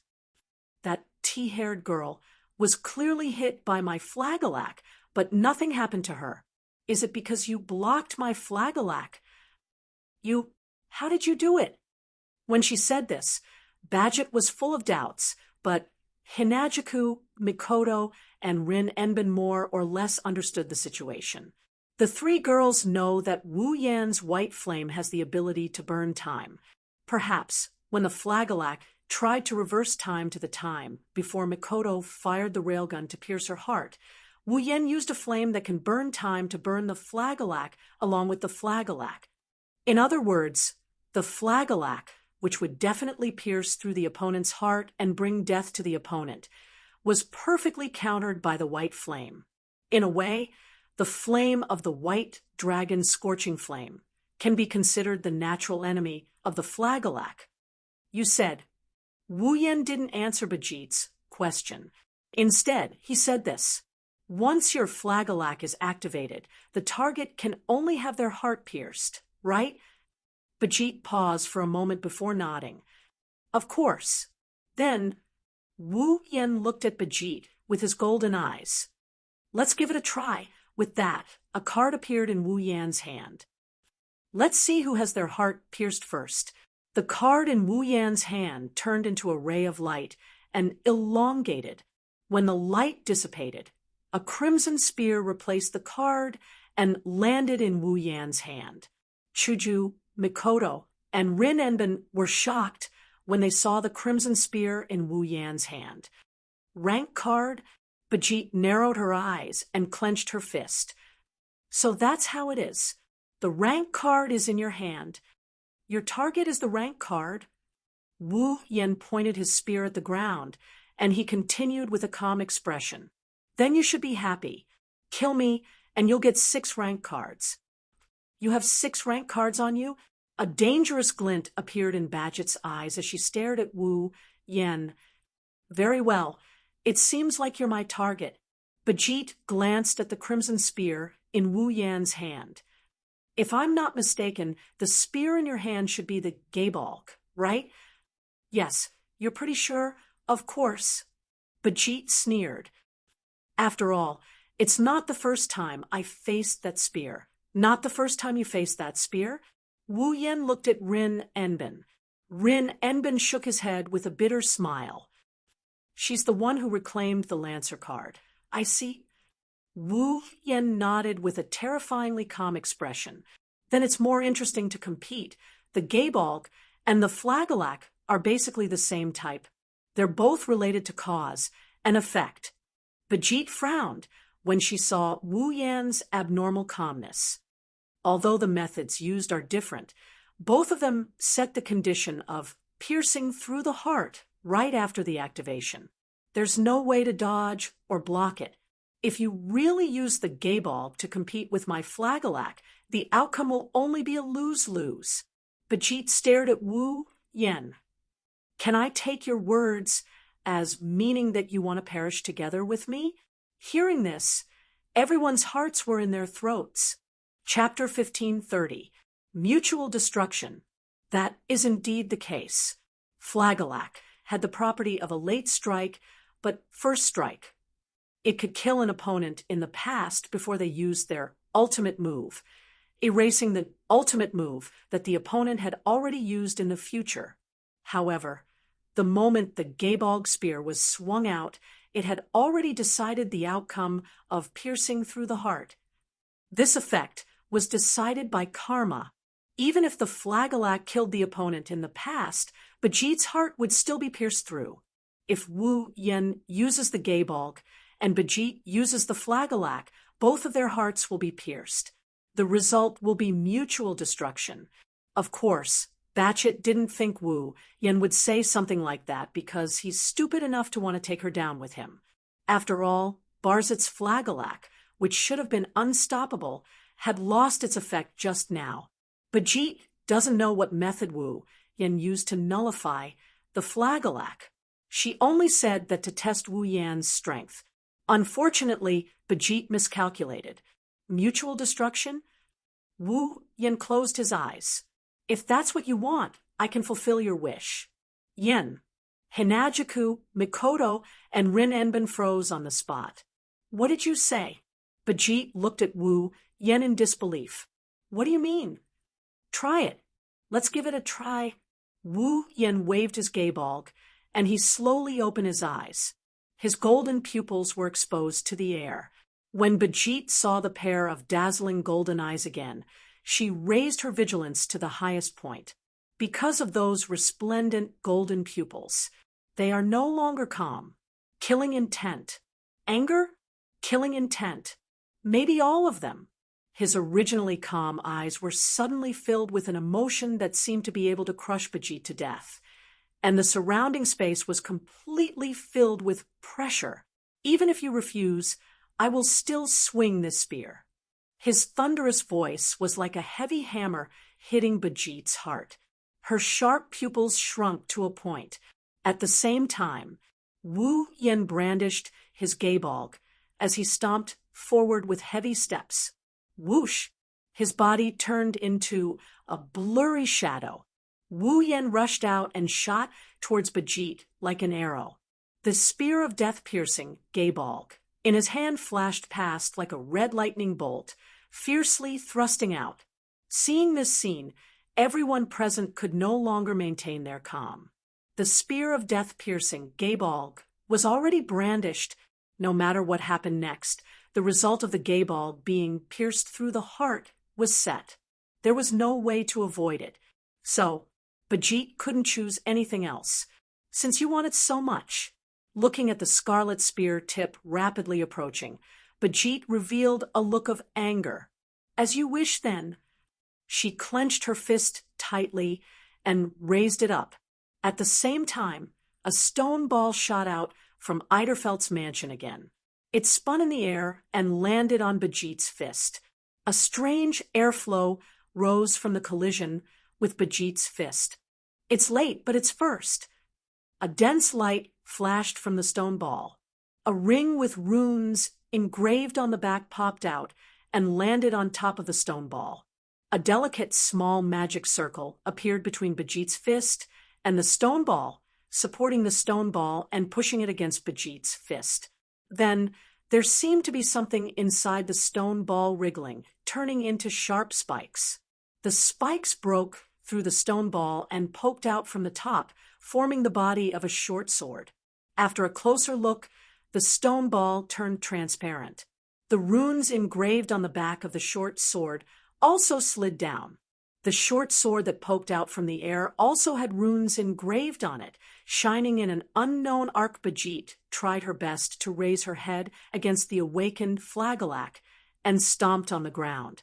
She shot out like a cannonball and clashed with Wu Yen in the middle of the courtyard. Both of them were extremely close to each other. Their eyes were of different colors, but they had the same cold glare and killing intent, telling everyone that they really wanted to kill each other. Then, War God / Flagelak, Death-Piercing Spear, Gabalk. Along with the release of the 2 sure kill treasures, the scarlet spear tip that turned into a red lightning bolt, and the sword blade that turned into a dazzling meteor-like phosphorescent light flashed in the air with irresistible force and fiercely collided with each other. Puffed. There was no deafening sound, nor was there any earth-shattering phenomenon. The only thing that reverberated in the air was an extremely clear ripping sound. Under the gaze of Hinajiku, Mikoto, and Rin Enben, the 2 figures who met in the middle of the courtyard stopped at a distance of almost no distance. They lowered their heads and stopped in front of each other. However, Wu Yan's scarlet spear pierced through Bajit's chest and came out from her back.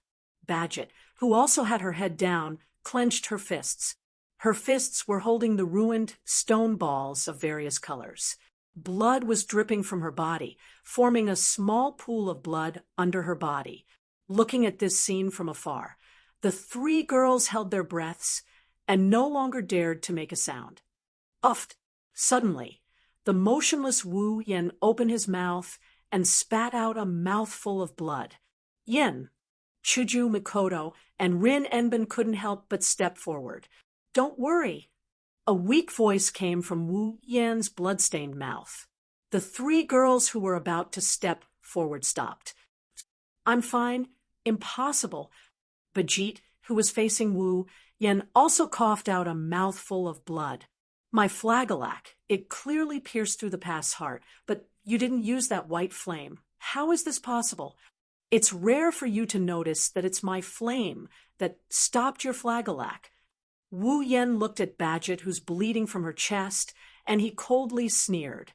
"Unfortunately, there's no need for me to block your Flagelak, because," holding the Gabalk, Wu Yan's voice entered Badget's ears. "If you can't lose, then I can't die."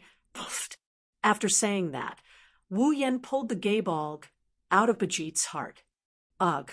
Blood gushed out of Bajit's chest again. Her body fell down heavily and dyed the ground red.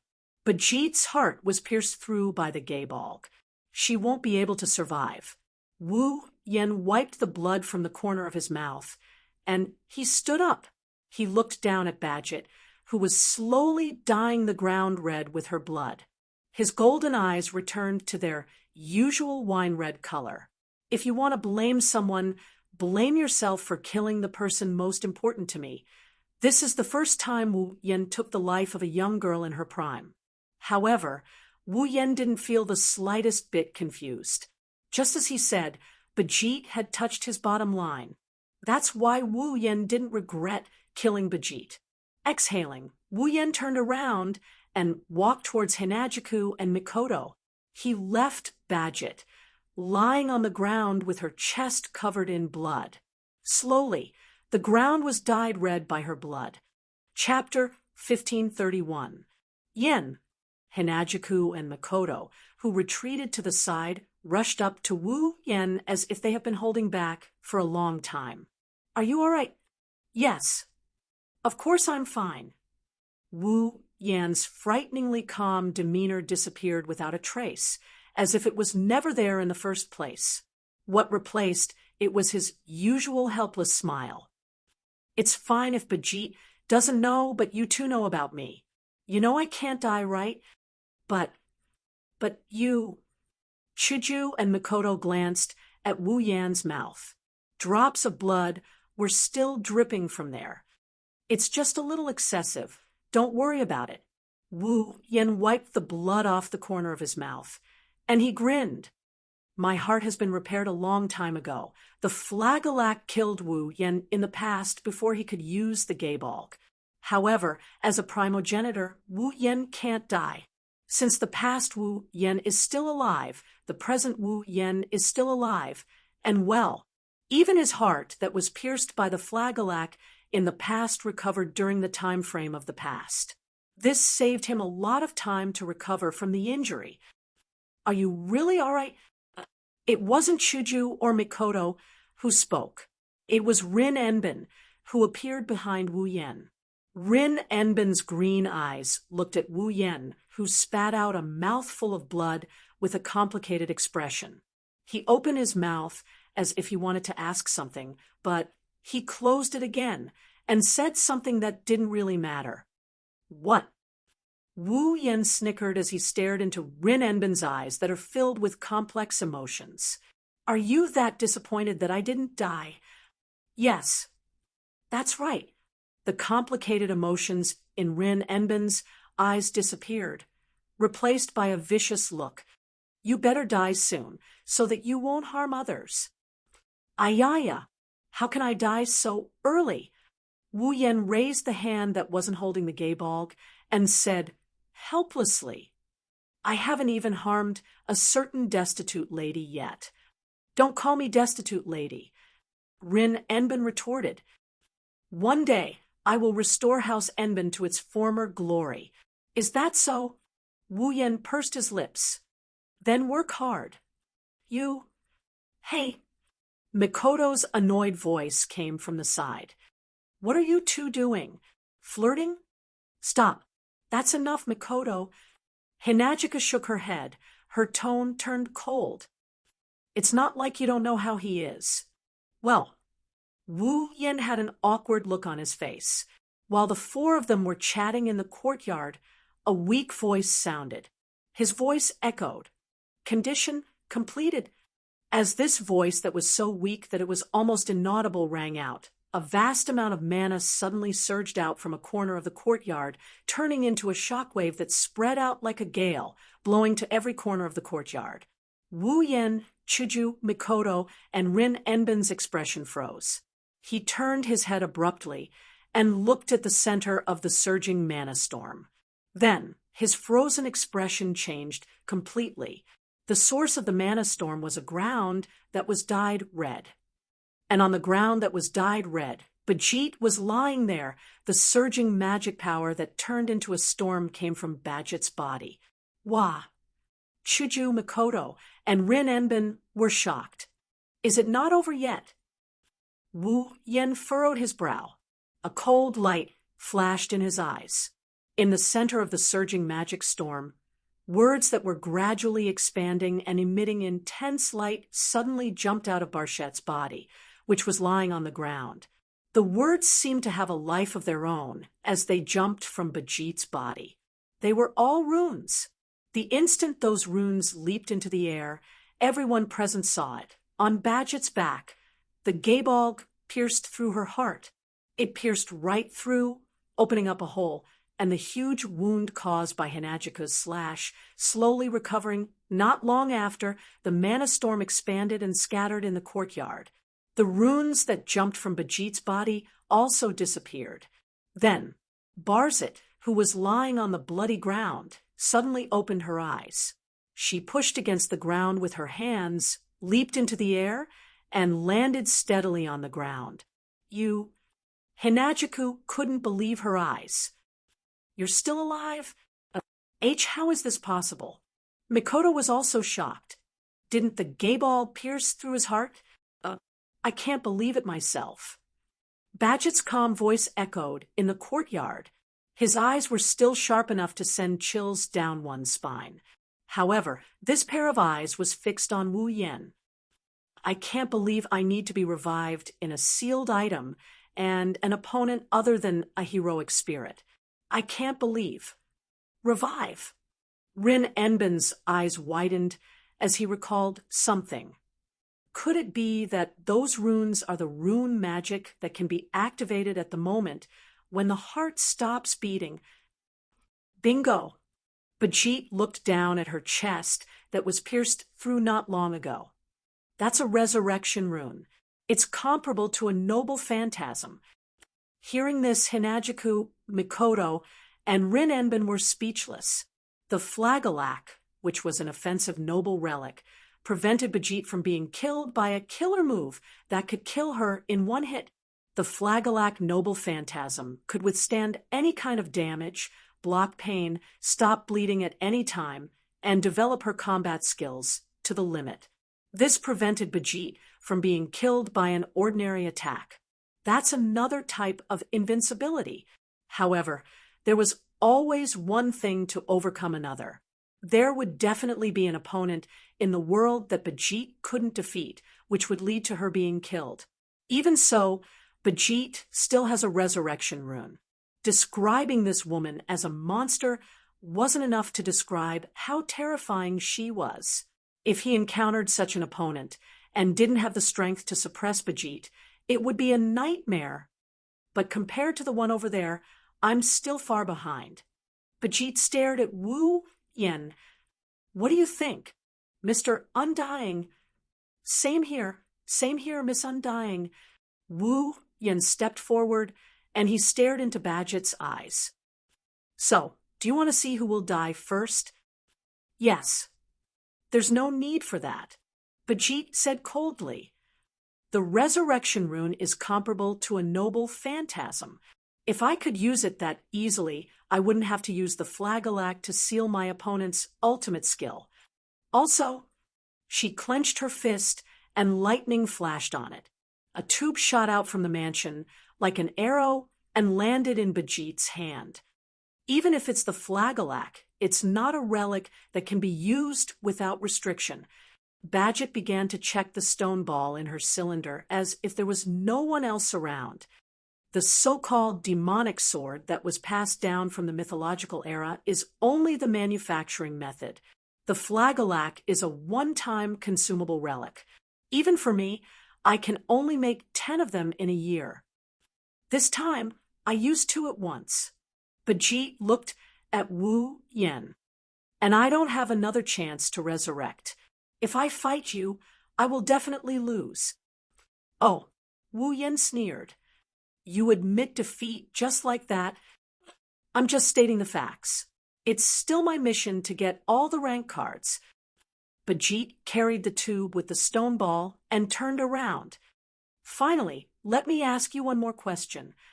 With her back facing everyone, Badgett's voice slowly entered everyone's ears. Are you a death apostle? The entire place suddenly fell silent. Wu Yen pondered for a moment and replied, Don't treat me like a defective product. Defective product? Bajit also pondered for a moment. She then stepped on the ground and jumped over the wall of the courtyard. Do you think I'll let you? Wu Yan's eyes flashed. Just as he wanted to chase after her, his hand was grabbed. When he turned around, he saw Rin Enbin shaking his head. Wu Yan's eyes were filled with uncertainty. In the end, he sighed. Chapter 1532. Why didn't you let me chase after her? Wu Yan was venting his frustration in the Eiderfeldt's guest hall. I can use teleportation magic to catch up to that woman who only knows how to use brute force. It's only a matter of minutes, isn't it? And then Rin and Osaka glanced at Wu Yan. What are you going to do after you catch up to her? Of course I'm going to shoot her again. Wu Yan said without hesitation. She doesn't even have a chance to revive. Flagellac can only be used 8 times or less. Geese Spear can be used as long as I have mana. With my mana, even if I stab 100 times in a second, I'll have more than enough to stab until tomorrow morning. You don't believe that I can't beat that woman, do you? To be honest, I don't really want to believe it. Luvia sighed as she sipped on her tea. I didn't think that tomboy would be forced to run away. This is unprecedented. I've never heard of such a thing. Really? Shoujo sighed as well. It's unbelievable that he could force a monster like her to run away. No matter where he goes, he's always on par with that berserker, heroic spirit. Mikoto grumbled. If it wasn't for Yen, we would have had to run away. That woman is impossible to defeat. So why don't you just let me shoot that woman once every minute? Wu Yen insisted stubbornly. Why did you let her run away? Oh, if you really took care of Bijit, you guys would be the ones having a headache. Rin Enosaka rubbed his forehead. He pretended to have a headache. Killing the enforcer of the Magic Association seal is no joke, not to mention that Bijit is a combat expert on the front line. That's true. Luvia put down the cup of black tea in her hand. There are plenty of combatants in the Magic Association. Even if there aren't any monsters like Bijit, there are still plenty, if those weaker than her come after you, like a swarm of bees. You guys can't do anything about it, right? That's true, Wu Yen said in a frustrated tone. I don't want to see that violent woman run away like that. What's there to be upset about? Rin Enosaka shook his head. Not only did you use up Bijit's Flagellac twice, but you also killed her twice. He even killed her once. Didn't he hear Bijit say that only 10 Flagellac could be produced in a year? It's going to take a lot of effort to use the resurrection rune again. What's there to be upset about? Against that tomboy to have such a battle record and not have any casualties at all. If news of this were to spread back to the Magic Association, the jaws of many higher-ups would drop, right? Luvia couldn't help but laugh. In any case, even if it's Bijit, she won't be able to find you again under such circumstances. At least, she won't act rashly before she has the confidence to snatch the rank card from you. We can rest easy for a while.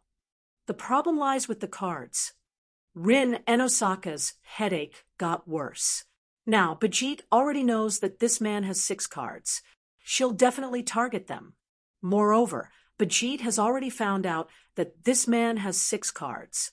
Also, the fact that we lost the gunner and archer cards will be exposed. Once Bijit reports this to the Magic Association's higher-ups, they will know that we made a mistake. Luvia had a headache as well. That's bad. What's worse is that Bijit, who doesn't have the confidence to get the cards, will definitely go after the 7th card. Rin Enosaka said, seriously, if Bijit meets Blackie, we'll be in big trouble. That's true. Shoujo and Mikoto looked at each other. Looks like we have to tell Blackie not to use the archer ability for now. Troublesome things keep happening one after another. This is so annoying. Rin Enosaka hugged his head in frustration. When will these days come to an end? Sigh. Sigh. Luvia also sighed. At least, before we solve the problem of the 8th card, we'll have to continue to worry. Oh, right. Rin Enosaka suddenly remembered. Bijit's goal is to get all the cards. She should be targeting the 8th card as well, right? Yes. No, that woman doesn't know about the existence of the 8th card. Wu Yen rubbed his chin. Even the Magic Association can't detect the location of the 8th card. Only the Enosaka family, who is in charge of Fuyuki City, know about it. Bijit definitely doesn't know about the existence of the 8th card. Plus, Bijit didn't sense any distorted mana in Fuyuki City. She probably thinks that all the cards have been retrieved. Mikoto also analyzed. So Bajit will try her best to find the seventh card. She won't think about the existence of the eighth card. But if that's the case, Blackie is still in danger. Shoujo said worriedly. If Bajit knew of Little Black's existence with her decisiveness, she would definitely kill Little Black without hesitation, right? Oh, now we can only try to stop Blackie from using the archer ability. Wu Yan pursed his lips. If that woman is really that ruthless, I won't care about the magic association or the trouble. I won't let her go. Only you can say something like that in front of Badget. Rin Enbin bitterly laughed. He stole a few glances at Wu Yan. He looked like he had something on his mind. No one said that you can't keep a secret, right?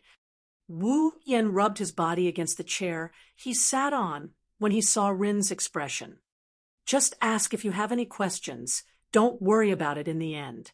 That's the biggest loss. Just ask if you have any questions. Then he stared at Wu Yan. Huh. Rio mumbled as if he's in a dream. Are you a death apostle? Luvia's hand that was holding the teacup trembled violently. Hinajuku and Mikoto stopped what they were doing, and even Wu Yan went silent. The entire guest hall seemed to have sunk into a swamp. The atmosphere was so heavy that even the air became sticky. Death apostle. They were vampires that lived on blood and specialized in sucking human blood. In this world, death apostles are widely recognized as the enemy of humanity. This was because not only did they feed on blood, but they would also turn humans who drank blood into their own kind, causing this situation to continue to spread without end. Many people who know of their existence see them as the enemy of humanity. They think that death apostles are the cause of humanity's destruction. Therefore, when death apostles are mentioned, almost no one will have a good impression of them. However, death apostles have extremely long lifespans. Their vitality is also stronger than most life forms. Most of them also have powerful abilities. They are not easy to deal with. Therefore, those who know of the existence of death apostles are both afraid and hateful. Because of this, Bajit and Rin and Osaka both suspected that Wu Yan was a death apostle. After all, even though his heart was pierced, Wu Yan did not die. Even his pupils turned into a bright golden color. This is not something a human can do, right? Even so, Wu Yan still gave the same answer. I am not a death apostle. Is that so? Rin and Osaka was silent. Obviously, he did not completely believe Wu Yan's words. Indeed, my existence is somewhat related to death apostles. Wu Yan looked at Rin and Osaka. His eyes were filled with determination. But don't treat me as one of those defective goods, okay? Defective goods? Rin and Osaka hesitated for a moment before asking, what do you mean by defective goods? At the end of the day, the first death apostles were nothing more than food for the primogenitors who had the urge to suck blood. Their blood was sucked dry by the primogenitors, and they turned from humans into blood-sucking life forms similar to the primogenitors. Wu Yan scratched his cheeks. So, to say that death apostles are defective goods is not a bad thing, right? Ancestors, death apostles. Rin and Osaka's face was filled with uncertainty. Could it be? Well, Wu Yan smiled meaningfully. You will know in the future. Rin and Osaka and Luvia looked at each other. Shoujo and Mikoto did not know whether to laugh or cry. Chapter 1533. In order to prevent Bajit from targeting Xiaohei, Xiaohei was forbidden from using Archer's power. As for this matter, Xiaohei agreed without hesitation. According to Xiaohei, there was no reason for her to fight anyone now. She was quite satisfied with her current life, and it didn't matter if she didn't use Archer's power. Moreover, not only did Little Black possess the power of an archer, it also possessed the ability to skip the entire process when it wanted to do something, thereby obtaining the result, the answer, and the ability to achieve one's wish to a certain extent. Without the power of an archer, Xiaohei's strength would be weakened to the point where he was weaker than Rin Enbin and Luvia. However, Xiaohei could still use magic spells like teleportation. With this ability, even if she couldn't fight Bijit, she could still escape.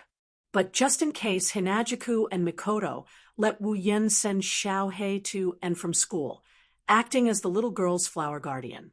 To put it simply, every day, Wu Yan has to send Xiaohei to school and pick her up when she's done with school. As for when she was at school, he could only ask Ilya and Mikoto to keep an eye on her. Of course, Wu Yan also set up a telepathic spell and a defensive spell formation on Xiaohei. If anything happened to Xiaohei, he would be the first to know and rush over. This was the only way to prevent it. After all, no one knew what Bijit would do next, and whether she would know that the 7th rank card was on Xiaohei. Once Bijit knew that Little Black had the Archer rank card, then with Little Black's strength, even if he could use the power of Archer, he would definitely not be a match for Bijit. It wasn't because Xiaohei was weak. It was because Bijit was too overpowered. According to Rin and Osaka, at this stage, Wu Yan is the only one who can restrain this unkillable berserker. No one else can match up to her. No one else could. Even Xiaohei, who they spent a lot of effort to capture, was the same. Even Little Black seemed to be frightened by the description of Bijit. He sighed from the bottom of his heart. I don't want to face such a woman, even if I die. He obediently accepted Wu Yan's escort. Therefore, Wu Yan was not only analyzing the class cards at home and studying the magic circles of the Holy Grail War. Every day, he had to go out twice to escort Little Black to school and back home. It was almost time for Blackie to get out of school. Fuyuki City, private Suichuan Gakuin Primary School. Ding dong, the bell signaling the end of class was still ringing. God knows how many times it had rung. In the teaching building of the private Suichuan Primary School, the noise suddenly became intense. Not long after, children wearing uniforms and carrying school bags ran out of the teaching building in high spirits. They swarmed out of the school gate like a swarm of bees and scattered in all directions. Standing at the school gate, Wu Yan looked at the elementary school students running around happily and couldn't help but have such a thought. Perhaps the reason why Little Black wanted to kill Ilya back then was to replace her and live an ordinary life. That might be the case. Although this reason was very old-fashioned and full of visual sense, it wasn't impossible if one thought about it carefully. After all, Little Black was born as a tool and was sealed in less than a few months after it was born. It slept in Ilya's body for a full 10 years. In these 10 years, Little Black should have obtained the memories of Ilya's ordinary life from Ilya's memories before it was separated from her body. For Little Black, who was born as a tool and was sealed, this kind of life was quite enviable. Therefore, with Little Black's personality, it wasn't impossible for it to want to kill Ilya and replace her and use its own hands to get the life it wanted. Although this method was a bit too extreme. Actually, every night when it was sleeping, Wu Yan, who was sleeping in the same room as Little Black, could hear Little Black's lonely appearance in its sleep and murmur a word. Mother. Just like an ordinary child, it would call for its mother in its sleep at night. Therefore, Wu Yan already knew about this from a very long time ago. Even though it was living a good life with him, Shoujo and Mikoto, Little Black still missed its mother, its family. However, if someone asked Little Black if it missed its family, Little Black would definitely deny it on the spot. It wasn't because Little Black's face was tender. Instead, it was because the one who sealed Little Black and caused Ilya's birth was Little Black and Ilya's mother. Little Black was unable to not feel resentment toward its mother who sealed it. Naturally, it was also unable to feel complete resentment toward her. However, Little Black and Ilya's mother probably didn't expect that sealing the memories of Ilya, who had been adjusted at birth and understood language and all knowledge within a few months, would allow this memory to settle down and evolve into a personality? Ilya's mother merely wanted her daughter to abandon her past and live a normal life. One could only say that no matter which side it was, neither side was wrong. In that case, should he also think of a way to allow little Black to meet her true family? Big Brother. While Wu Yan was thinking about this, a familiar and joyful voice came from within the private Suichuan Gaoyuan Elementary School. It woke him up from his thoughts. He raised his head and looked toward the inner part of the school. He saw little Black waving at Wu Yan with a cheerful smile while running toward him. Behind little Black, Ilya and Mio were also there. Even the group of 4 primary school students he met last time was there. They were looking at him with slight surprise on their faces. Soon after, they also ran over. Little Black was the first to run over. Without any hesitation, she grabbed Wu Yan's hand and cheerfully said, "Big Brother." "Sorry to keep you waiting, Big Brother." "No." Wu Yan suppressed his inner thoughts and shook his head with a smile. "I didn't wait long. I also came for a while. Brother Wu Yan." Mio also ran over with Ilya and the 4 curious little girls. Her face was full of surprise. "Why are you here?" "Oh, didn't I tell you?" Wu Yan smiled. "From today onwards, I will send little Black to school and also pick her up to go home." Mio only remembered when she heard this. She lowered her voice and asked, "Is it because someone in the Magic Association might be interested in little Black?" Wu Yan nodded without leaving a trace behind. "Really, I'm not a child anymore," little Black said. But she had a smile on her face. She seemed to be in a good mood. At this time, among the 4 little girls hiding in the back, the one with braids and glasses looked at Wu Yan suspiciously. "Mio's brother is picking little Black up. Shouldn't he pick Mio up?" "Ma." Wu Yan scratched his cheeks as he explained. "Due to some reason, little Black is temporarily living in my house." The 4 little girls cried out in surprise. In other words, little Black is not living in Ilya's house, but with Mio? No. Mio quickly shook her head and stuttered. "Brother Wu Yan and we don't live together." "Don't live together?" This time, the 4 girls had strange expressions on their faces.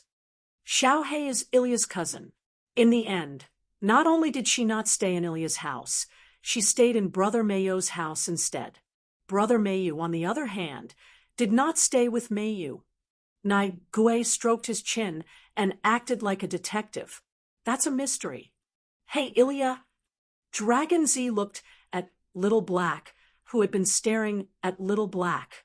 To be precise, she had been staring at little Black's hand that was hugging Wu Yan's arm. She had a sullen expression and said in disdain, "Ilya, don't tell me that you bullied little Black by relying on your sister's identity and caused little Black to run away from home and seek refuge with Brother Mayu?" "I bullied her." Ilya widened her eyes in disbelief.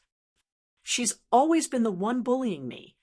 Unfortunately, the 4 little girls had already ignored Ilya, gathered to the side, and started whispering. "I always thought that little Black was the top and Ilya was the bottom. I didn't expect Ilya to be a hidden top attacker." Ilya immediately became hysterical. "I'm not the top. I'm not the bottom." Chapter 1534. Hey, little Black. On the way home, Ilya said to little Black, who was happily hugging Wu Yan's hand, "You've been hugging for so long. Shouldn't you let go?" "Why?" Little Black seemed to have expected that Ilya would ask such a question. Not only did she not let go, she hugged even tighter.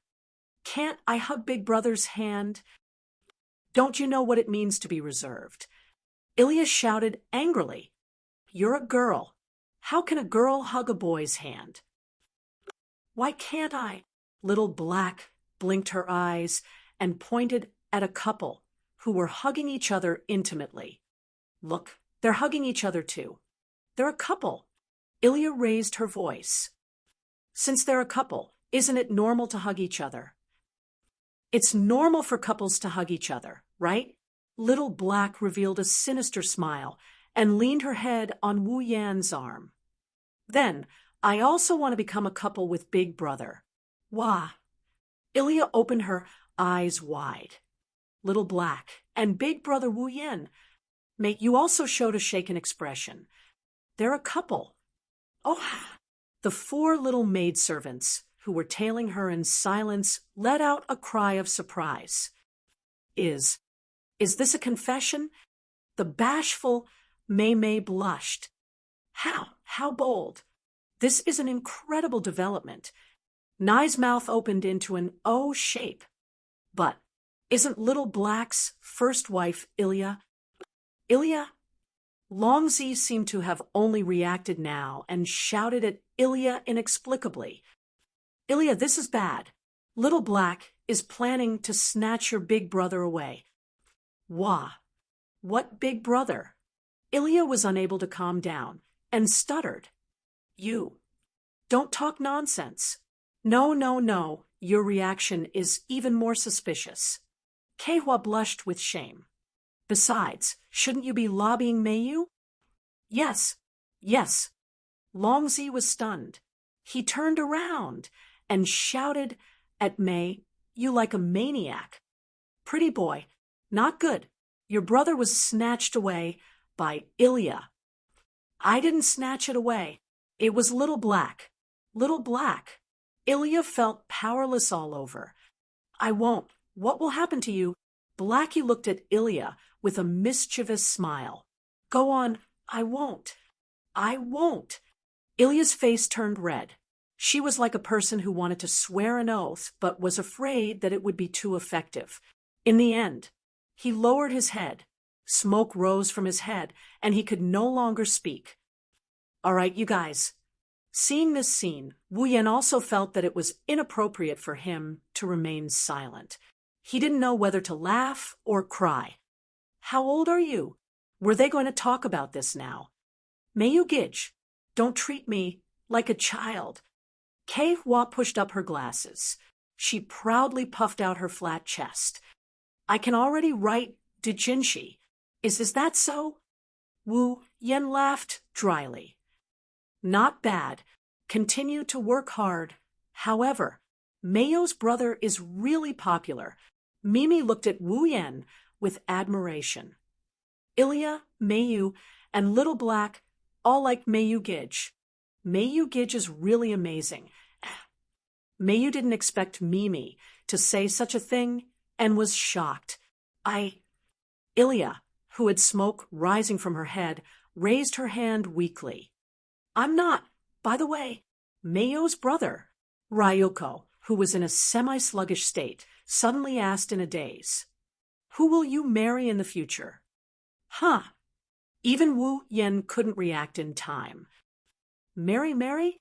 Ilya, Meiyu, and Little Black all opened their mouths wide in shock. They looked at Wu Yan in unison, and then their faces turned red at the same time. Why don't you tell me about it? Nai Gue came over with an interested look. Meiyu Gidge, are you going to marry Ilya in the future? Or are you going to marry Little Black? Maybe it's okay to marry your own sister. What do you mean it's okay to marry my own sister? Wu Yan was speechless. By the way, why do you think I'll marry one of Ilya, Meiyu, and Little Black? Well, don't mind it. Xiao Hua patted Wu Yan's back as if they were close friends. Just take it as a reference. Tell us, in terms of marriage partners, who do you want to marry? After saying that, the four little girls raised their little heads and stared at Wu Yan with sparkling eyes. Their eyes were burning with passion. It could be said that they were gossiping flames. Who do you want to marry? Wu Yan couldn't help but look at Ilya, Meiyu, and Little Black. Big brother. Little Black's face was filled with hope. Wu Yen-gij. Meiyu lowered her head in embarrassment. Ah, ah. Ilya looked like she had crashed. She didn't even dare to look at Wu Yen. If you want to marry. Wu Yen looked back and forth between the three little girls. After a while, his eyes stopped on Meiyu. It should be Meiyu. Oh, ah. The four little girls cried out strangely. It's a real sibling romance. Wu Yen cursed in his heart. It's not like I don't have a sister. Plus, I've already eaten that sister of mine until not even her bones are left. There's already sibling romance, teacher-student romance. Brother, Wu Yen. Meiyu's pretty face couldn't be any redder. Even her ears were completely red. She couldn't speak clearly. It's actually Meiyu. Ilya looked like she had suffered a blow. Big brother. Little Black raised her head and cried out pitifully. Why can't I? Well, Wu Yen avoided Little Black's gaze. It's because Meiyu is the most worrisome. Worrisome? Everyone present was stunned. Why? Meiyu tilted her head and asked in confusion. Meiyu's grades are good. She got full marks in housework. She also knows how to draw. Her athletic ability is also the best. She's perfect in every aspect. Why would I be worried? That's true. Meiyu did a perfect job in every other aspect. That's why I'm worried. Wu Yen patted Meiyu's head as she stared at him blankly. Perhaps Meiyu does well in other aspects, but when it comes to the ways of the world, Meiyu is not better than others at all. In fact, she is much worse. She is not good at expressing herself, and her actions are rather clumsy. How can I be at ease? So, if I have to choose my marriage partner, I'll choose Meiyu. Wu Yen laughed.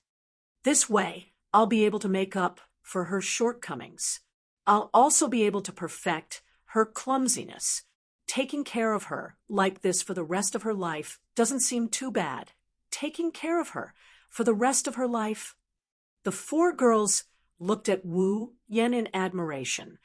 What a mature way of thinking. What a gentle big brother. What a sincere way of thinking. How enviable. Wu Yenji.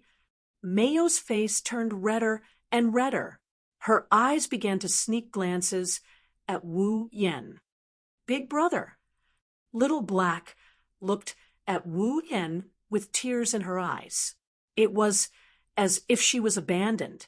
I am actually very clumsy too. At this moment, Ilya said in a panic, I don't know how to wash clothes. I don't need to cook either. The housekeeper takes care of everything at home. I don't know how to do anything by myself. I don't think this is called clumsy. It's called lazy. That turtle ridiculed. By the way, Ilya, who would dare to marry you when you say something like this? But Ilya is also starting to put her life on the line. Kei Hua said in a mocking manner, Ilya, why don't you bring Meiyu's big brother home to meet your parents? Moa. Ilya shouted in shame and anger. Don't make fun of me anymore. Seeing Ilya messing around with the four girls, Wu Yen smiled knowingly. However, Meiyu and Little Black's expression became downcast. They lowered their heads and remained silent. That's to be expected. Ilya has parents. However, regardless of whether these two have parents or not, their parents are not by their side right now. It's natural for them to feel sad. Wu Yen could only stroke Meiyu and Little Black's head. He hoped to give them some comfort. At the same time, he made up his mind.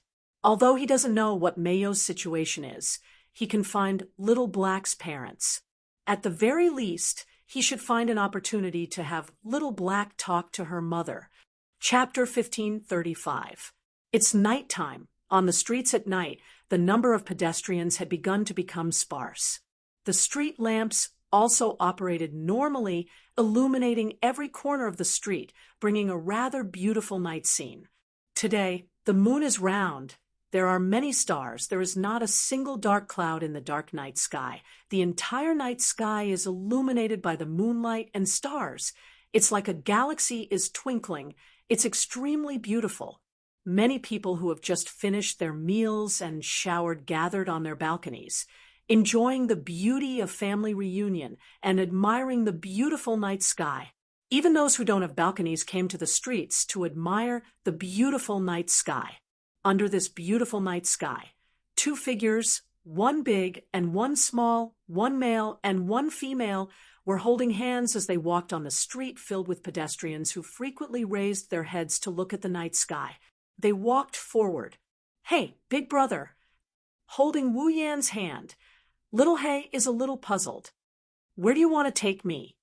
Although it's not too late now, but usually at this time, even if little He is not asleep, Shoujo and Mikoto would let her take a shower and prepare for bed. After all, little He is a child, an elementary school student. She has to go to school the next day. No matter what, it's better to sleep early and wake up early. Because of this, ever since she moved into Wu Yan, Shoujo, and Mikoto's house, little He almost never went out at night.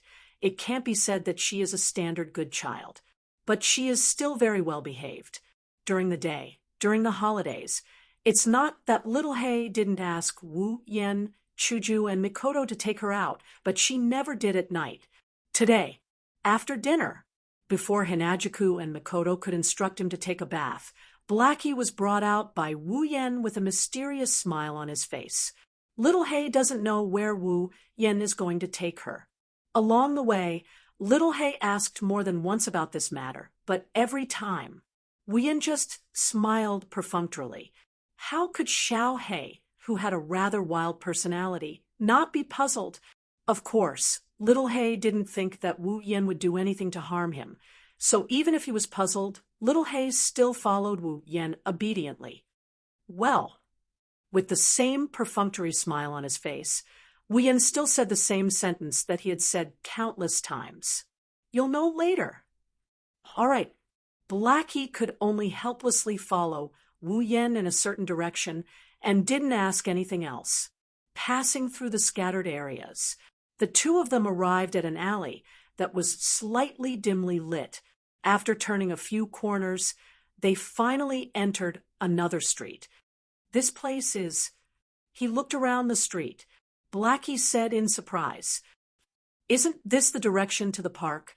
Are we going to the park?" "No, we're going to the park." However, Wu Yan shook his head and said so. "You're going to the park."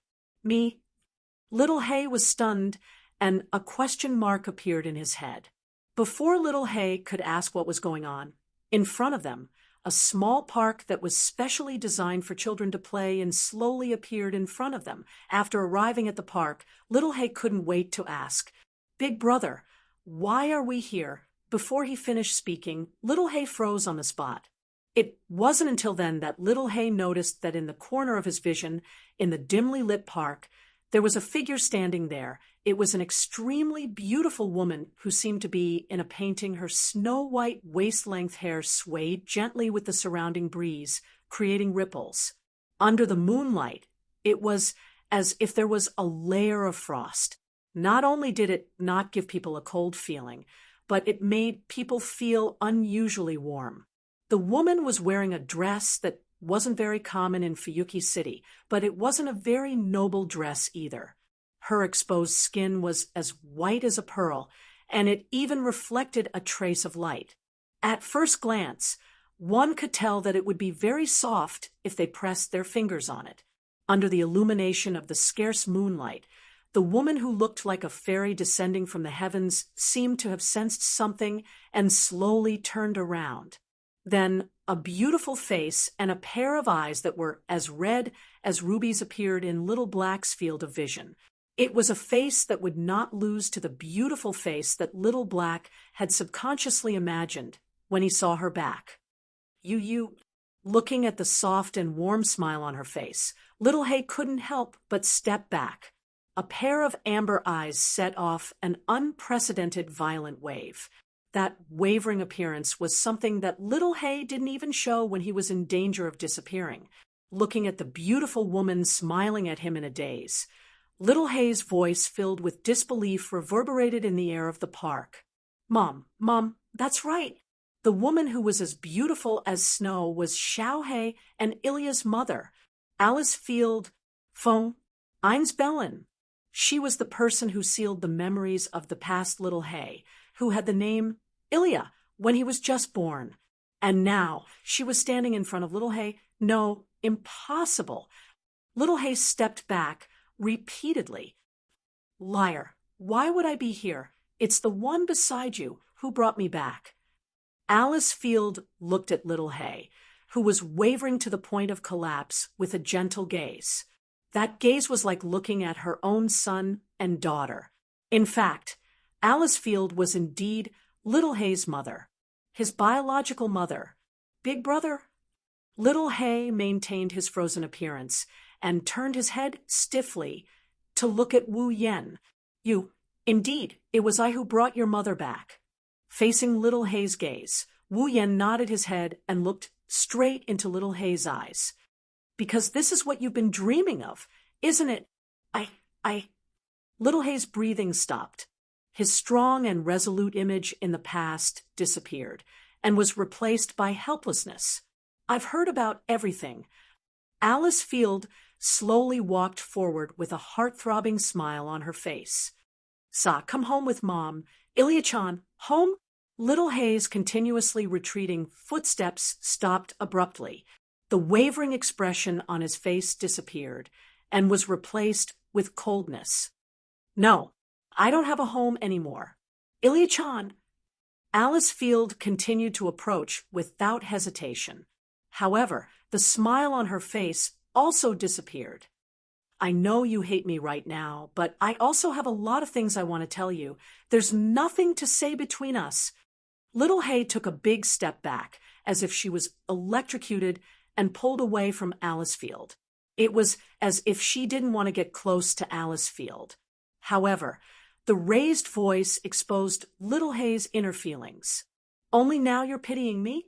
I don't need it. Ilya-chan. Alice Field couldn't help but stop her footsteps. Her scarlet eyes slightly fluctuated as she stared at little Hay. Since you're the old Ilya-chan, you should know that I wouldn't do that. I don't care. Little Hay waved her hand forcefully.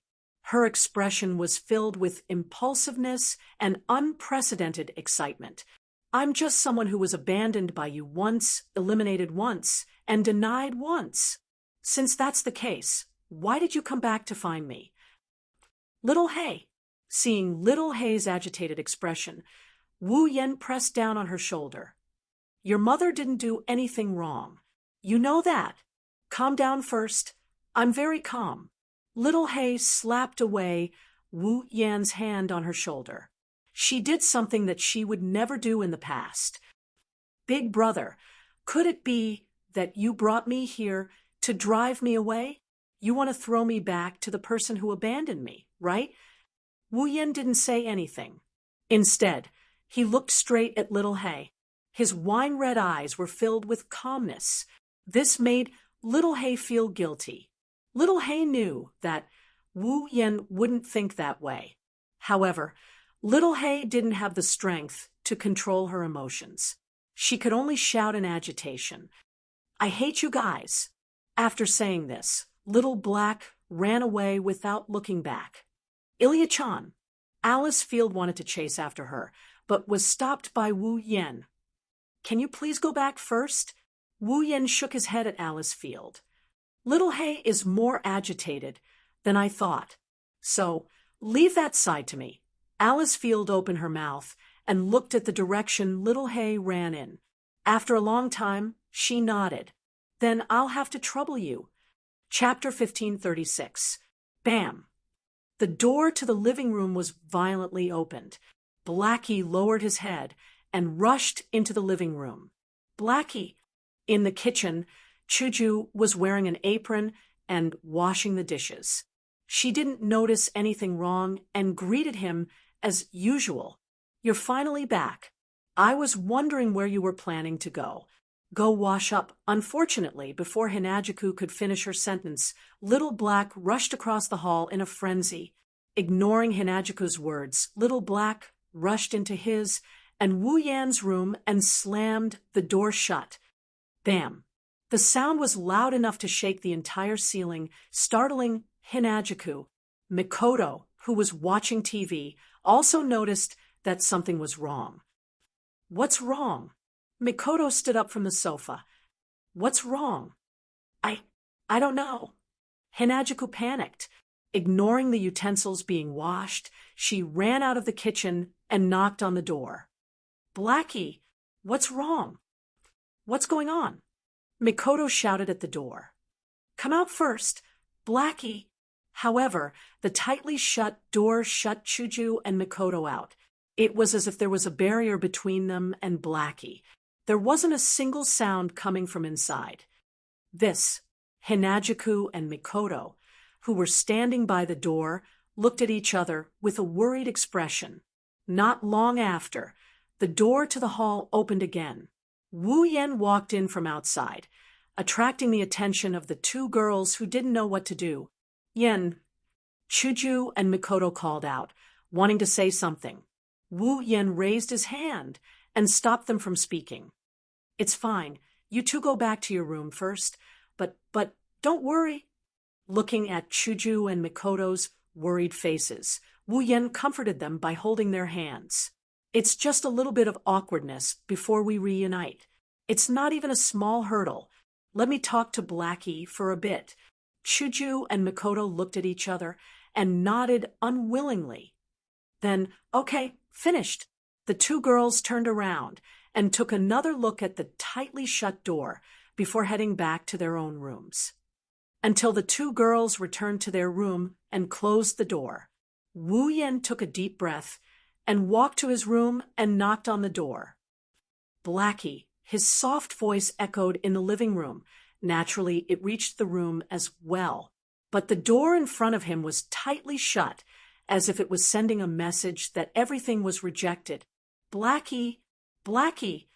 Wu Yan knocked on the door a few more times and increased the volume of his knocking. However, the knocking sound eventually disappeared into thin air. The living room returned to silence. Sigh. Wu Yan sighed, and he took a step back. Blackie, even if you don't open the door, I have something to tell you. His hand lightly touched the door in front of him. Wu Yan could feel a slight breath from inside, making his heart calm down. I really do want you to go home with your mother.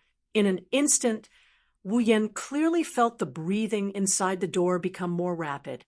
This made him believe that Blackie was seriously listening to him. Thus, Wu Yan continued, but, that definitely doesn't mean that I'm abandoning you. To me, to Shoujo, and to Mikoto, you're already our family. The other side of the door was still silent. Wu Yan also started to speak. For a person, the person who understands him or her the most in this world may not be a friend or a lover, but it will definitely be a family member. Therefore, we have known for a long time.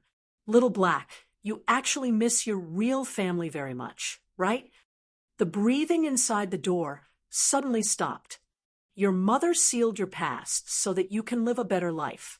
Not only did she not intend to abandon you, she's also expressing her love for you. Whether it's Blackie or Ilya, they're both. Wu Yan lowered his voice. I don't believe that you don't understand. His voice fell. After a long time, a voice finally sounded from the tightly shut door. Then why can't I? Blackie's dejected voice entered Wu Yan's ears. I also yearn for an ordinary life. I also want to thank my mother who wanted to bring this to me. But why must she seal me who has my past memories? Can't I live a normal life just because I have these memories? The magic world is a bloody and crazy world, and you're a sacrificial lamb created by this crazy world.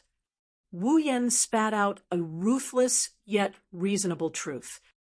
If it's you, would you be willing to let your children live in this world with the idea that they're a tool? Even if that's the case, I'm still inside, am I not? Blackie's voice became agitated again. To my mother, perhaps she only wanted to give the original me a new life. However, the abandoned memories gained a personality and became me.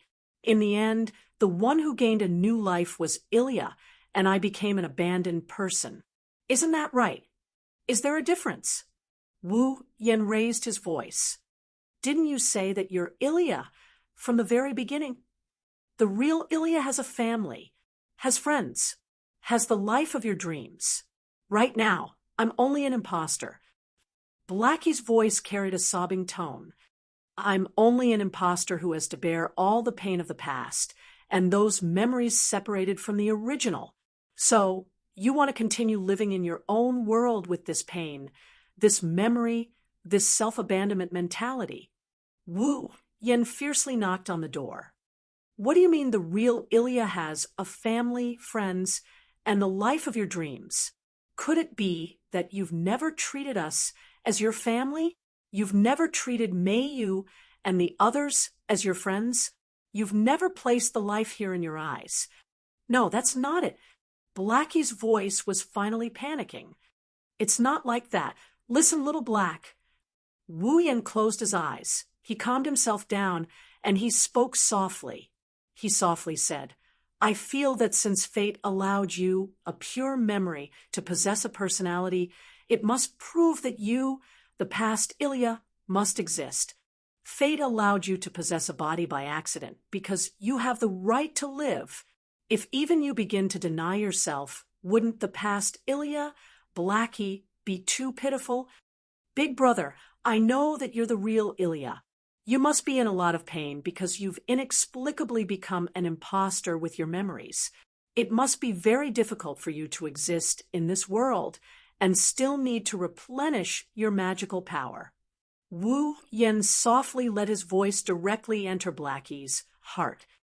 However, no matter how painful it is, no matter how hard it is, you still have the family, friends, and life that you've longed for. So, at least, I feel that all of this is worth it. Right now, your real family is within your reach. You, who should be happy, are rejecting everything that can make you happy. By doing this, you'll really make yourself bear the pain and painful memories of your life. Wu Yen smiled wryly. If that's the case, how can I, who gave up the class card in your body and took a big detour to look for the method to create a class card, endure this? Aren't you denying my hard work now? The bitter laughter was absorbed by the door in front and the surrounding walls, disappearing from his ears. However, the door in front of him was finally opened with red and swollen amber eyes and wet cheeks full of tears. Blackie could not help but shed tears. I'm sorry. I'm sorry. All right. Wu Yen smiled as if he had relaxed. He squatted down and stroked Blackie's head. You didn't do anything wrong. I'm sorry. I'm sorry. However, Blackie was still crying as she apologized with a sobbing voice. Big brother, you've given up the class card for me. You've also allowed me to go to school, make friends, and live an ordinary life for me. You've even provided me with a place to stay. However, I actually suspected that you would abandon me. I'm sorry. I'm really sorry. I'll say the same thing again. You didn't do anything wrong. Wu Yen gently stroked Blackie's head, forming a sharp contrast with his smile. I hope that Blackie can be happy. Shoujo and Makoto must think so too. So, even if it's for us, please don't give up on your own happiness, okay? You. Little Black jumped into Wu Yan's arms and started bawling at the top of her lungs. I'm sorry. I'm sorry. It's okay. It's all in the past. I'm sorry. I'm really sorry. It's okay. It's okay. Good girl. Woo-woo. Woo-woo. Chapter 1537. It's late at night. Even the moon and the stars seem to have started to rest. Unknowingly, the originally clear and beautiful night sky was slowly covered with a layer of dark clouds, causing the night to pervade and the moonlight and starlight to become obscured. in Fuyuki City. In the houses, the lights gradually dimmed, and there was a long breath.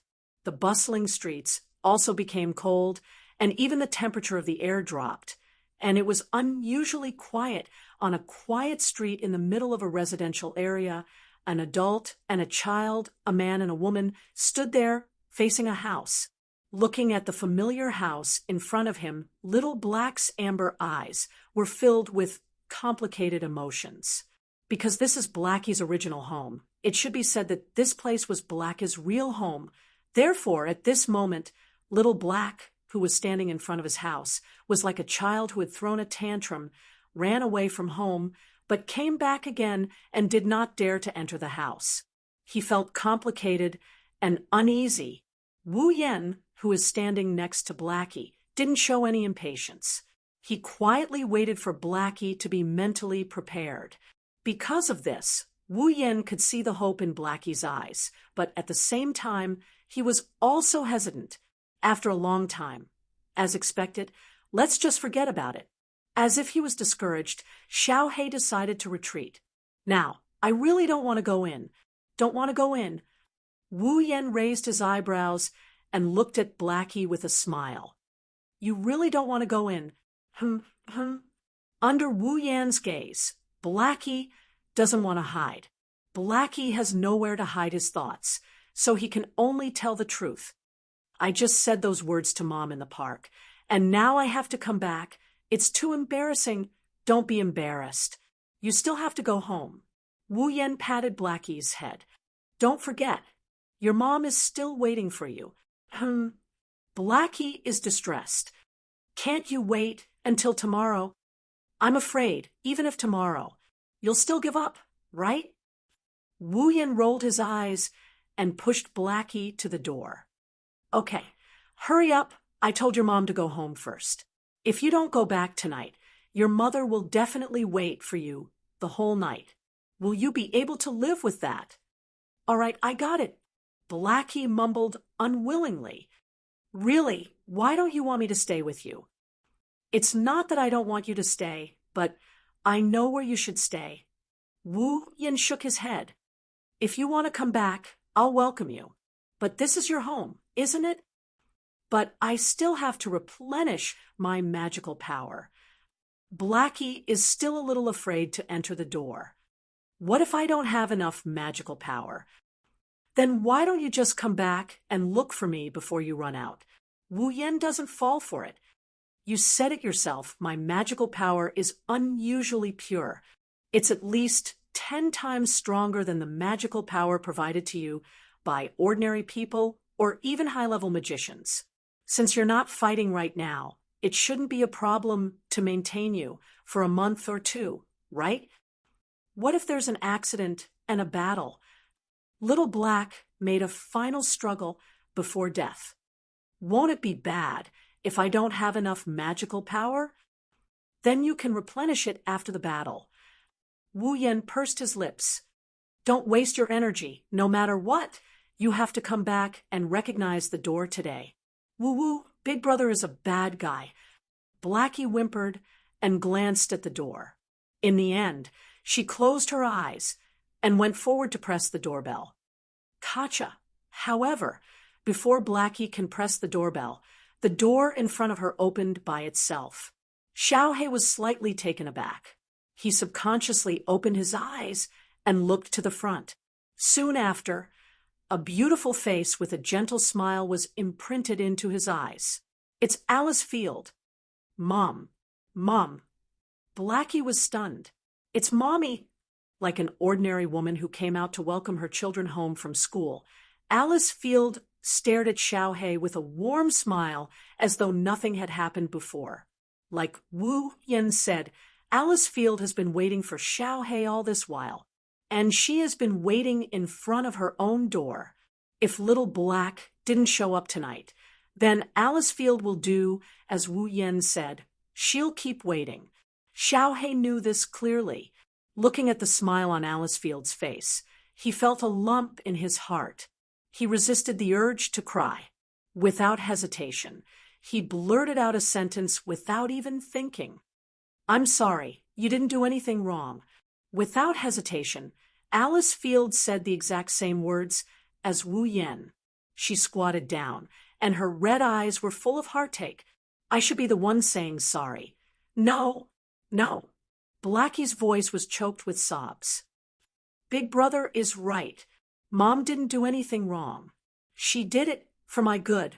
No matter what the intention is, it's the truth that made you sad. And this sadness is brought to you by Mom.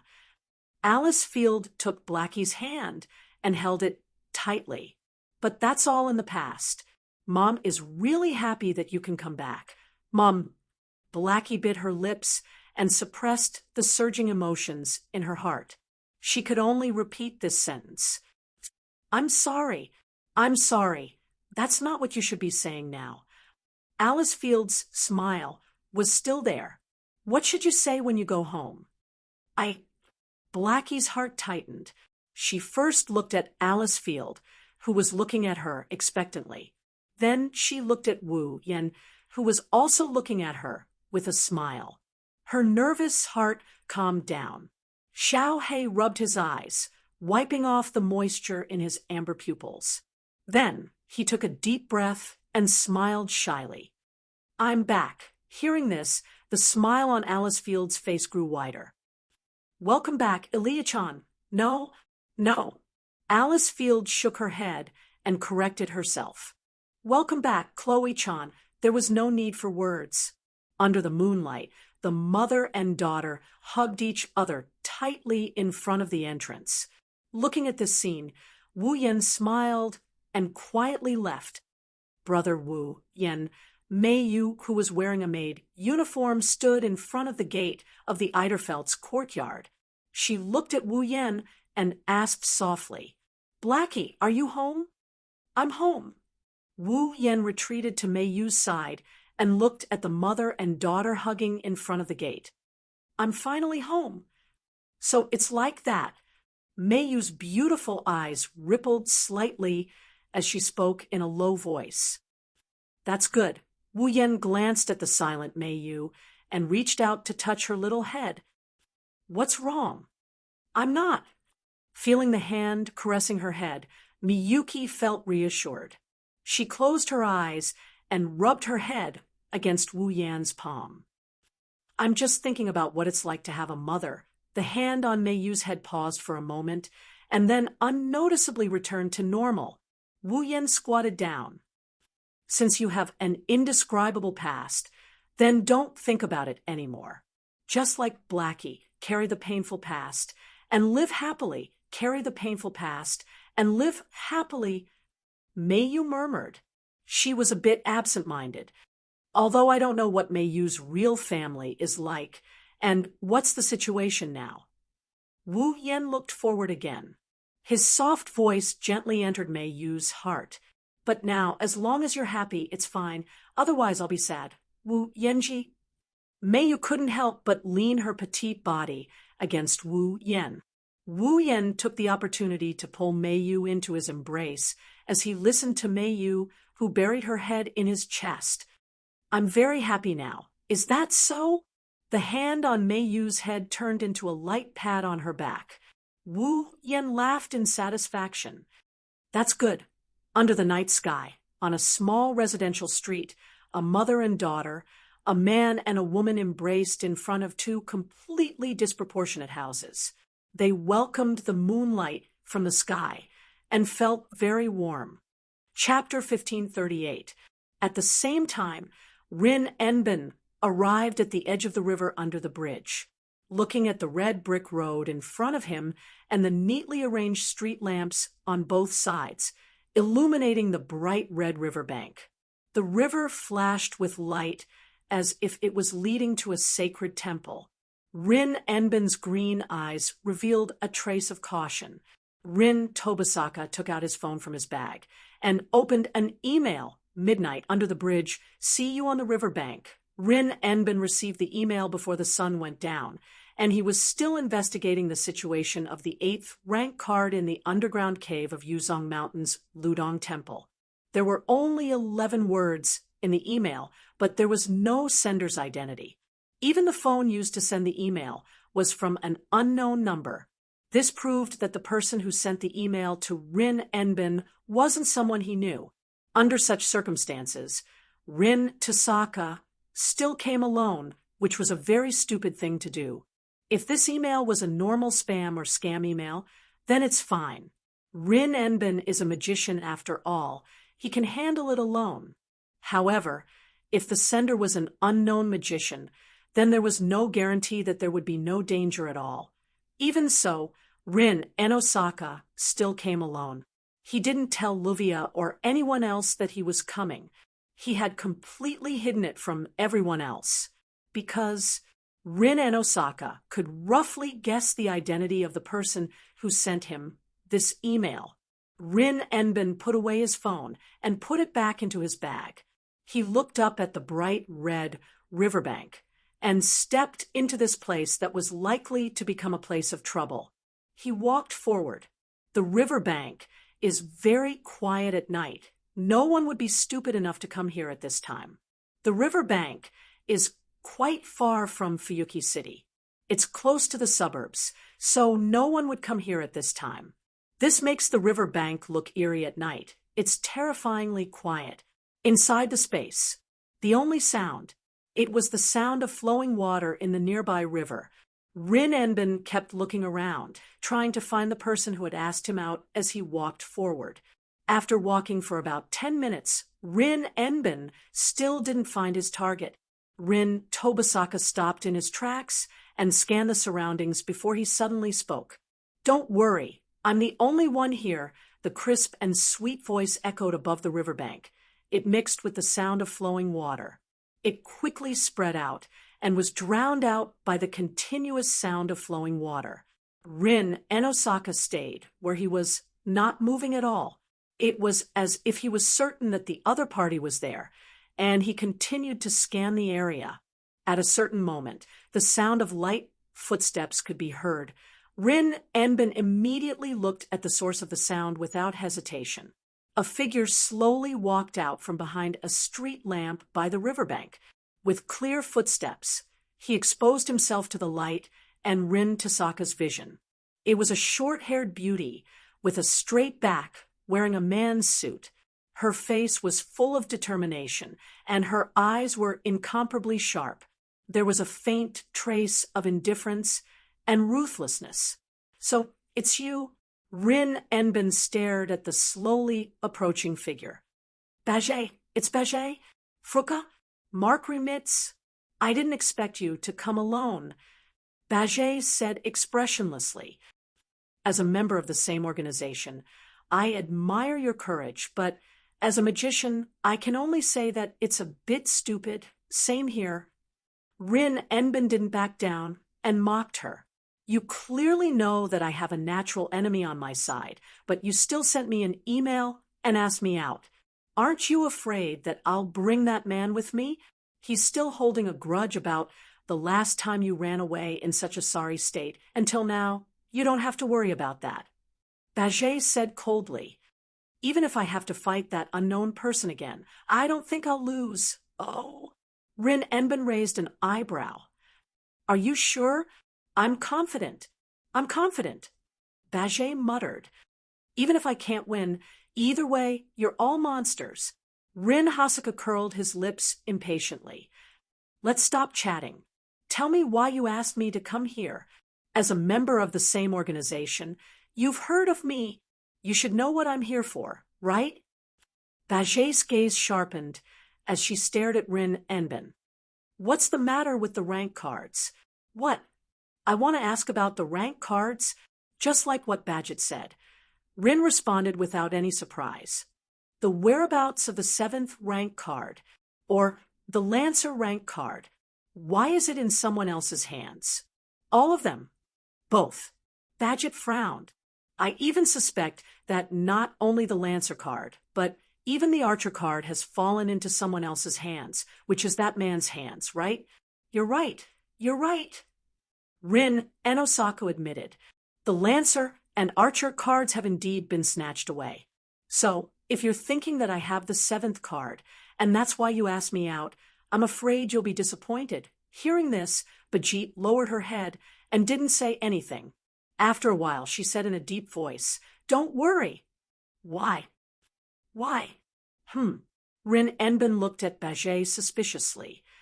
"What do you mean by why? Why?" "I don't care if you have the 7th rank card or not. Since the Lancer and Archer rank cards were taken by that man, why do you look like you're on good terms with each other?" Bajit tightened the strap of the cylinder in her hand. "Can I take your actions as betraying the magic association? What? In other words?" Rin Enbin sneered. "Lord Enforcer of the Seal, are you trying to clean up the traitor for the sake of the magic association?" "Yes. It has nothing to do with me, whether you betrayed the magic association or not." Bajie shook her head. "It doesn't matter if you betrayed the magic association or not. It won't affect my mission. Therefore, I won't interfere." "What do you mean?" This time, it was Rin Enbin's turn to frown. "You're saying you won't report this to the magic association?" "Yes. I won't report anything that has nothing to do with my mission to the association." Speaking up to this point, Bajit turned around and looked at Rin Tasaka coldly.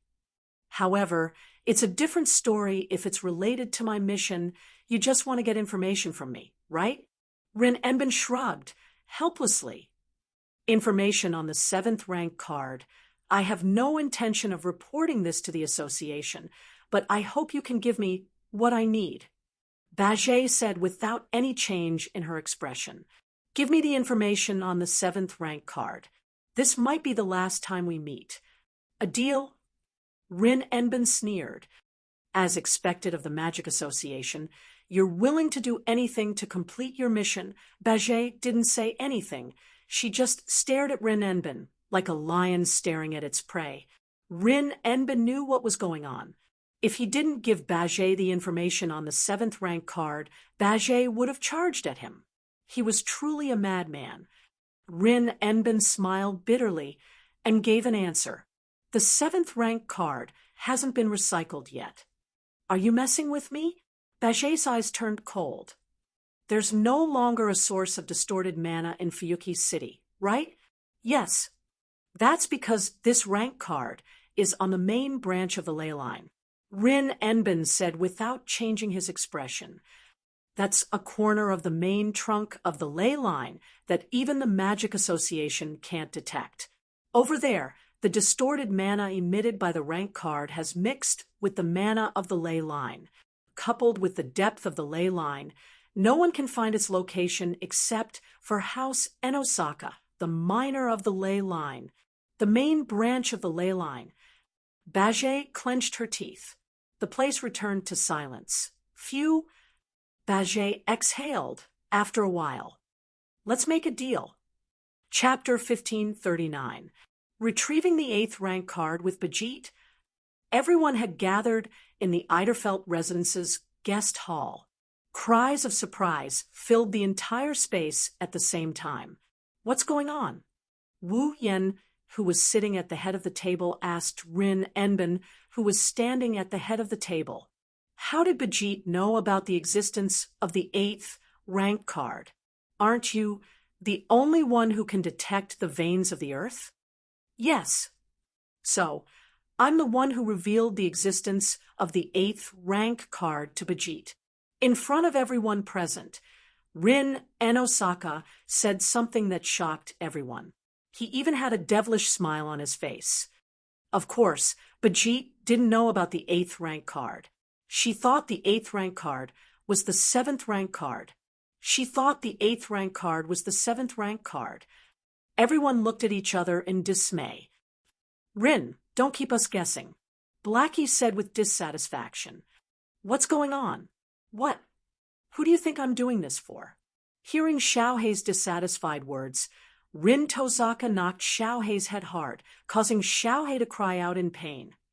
"It's because of you that I revealed the existence of the 8th grade card.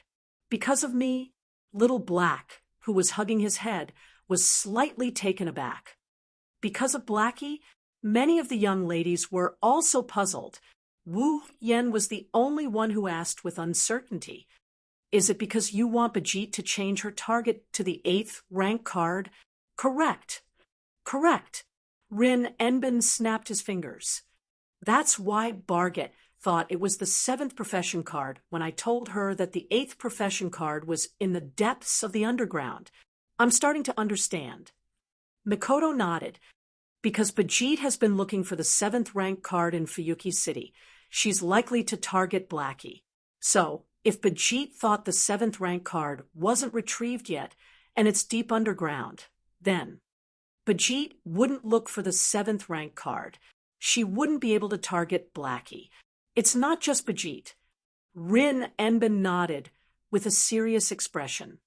Master once said, there are many people in the Magic Association who are eyeing the 7th rank card. This time, someone sent Bajit. Then, the next time, the other higher-ups will also send people to plunder the ranked cards. And they might also target Blackie, right? Hinajika nodded as well. I see. You want the people from the Magic Association to mistake the 8th card as the 7th card, so that Xiaohei can escape the danger of being targeted, right? Yes. I can't say that Blackie is completely free from the eyes of others.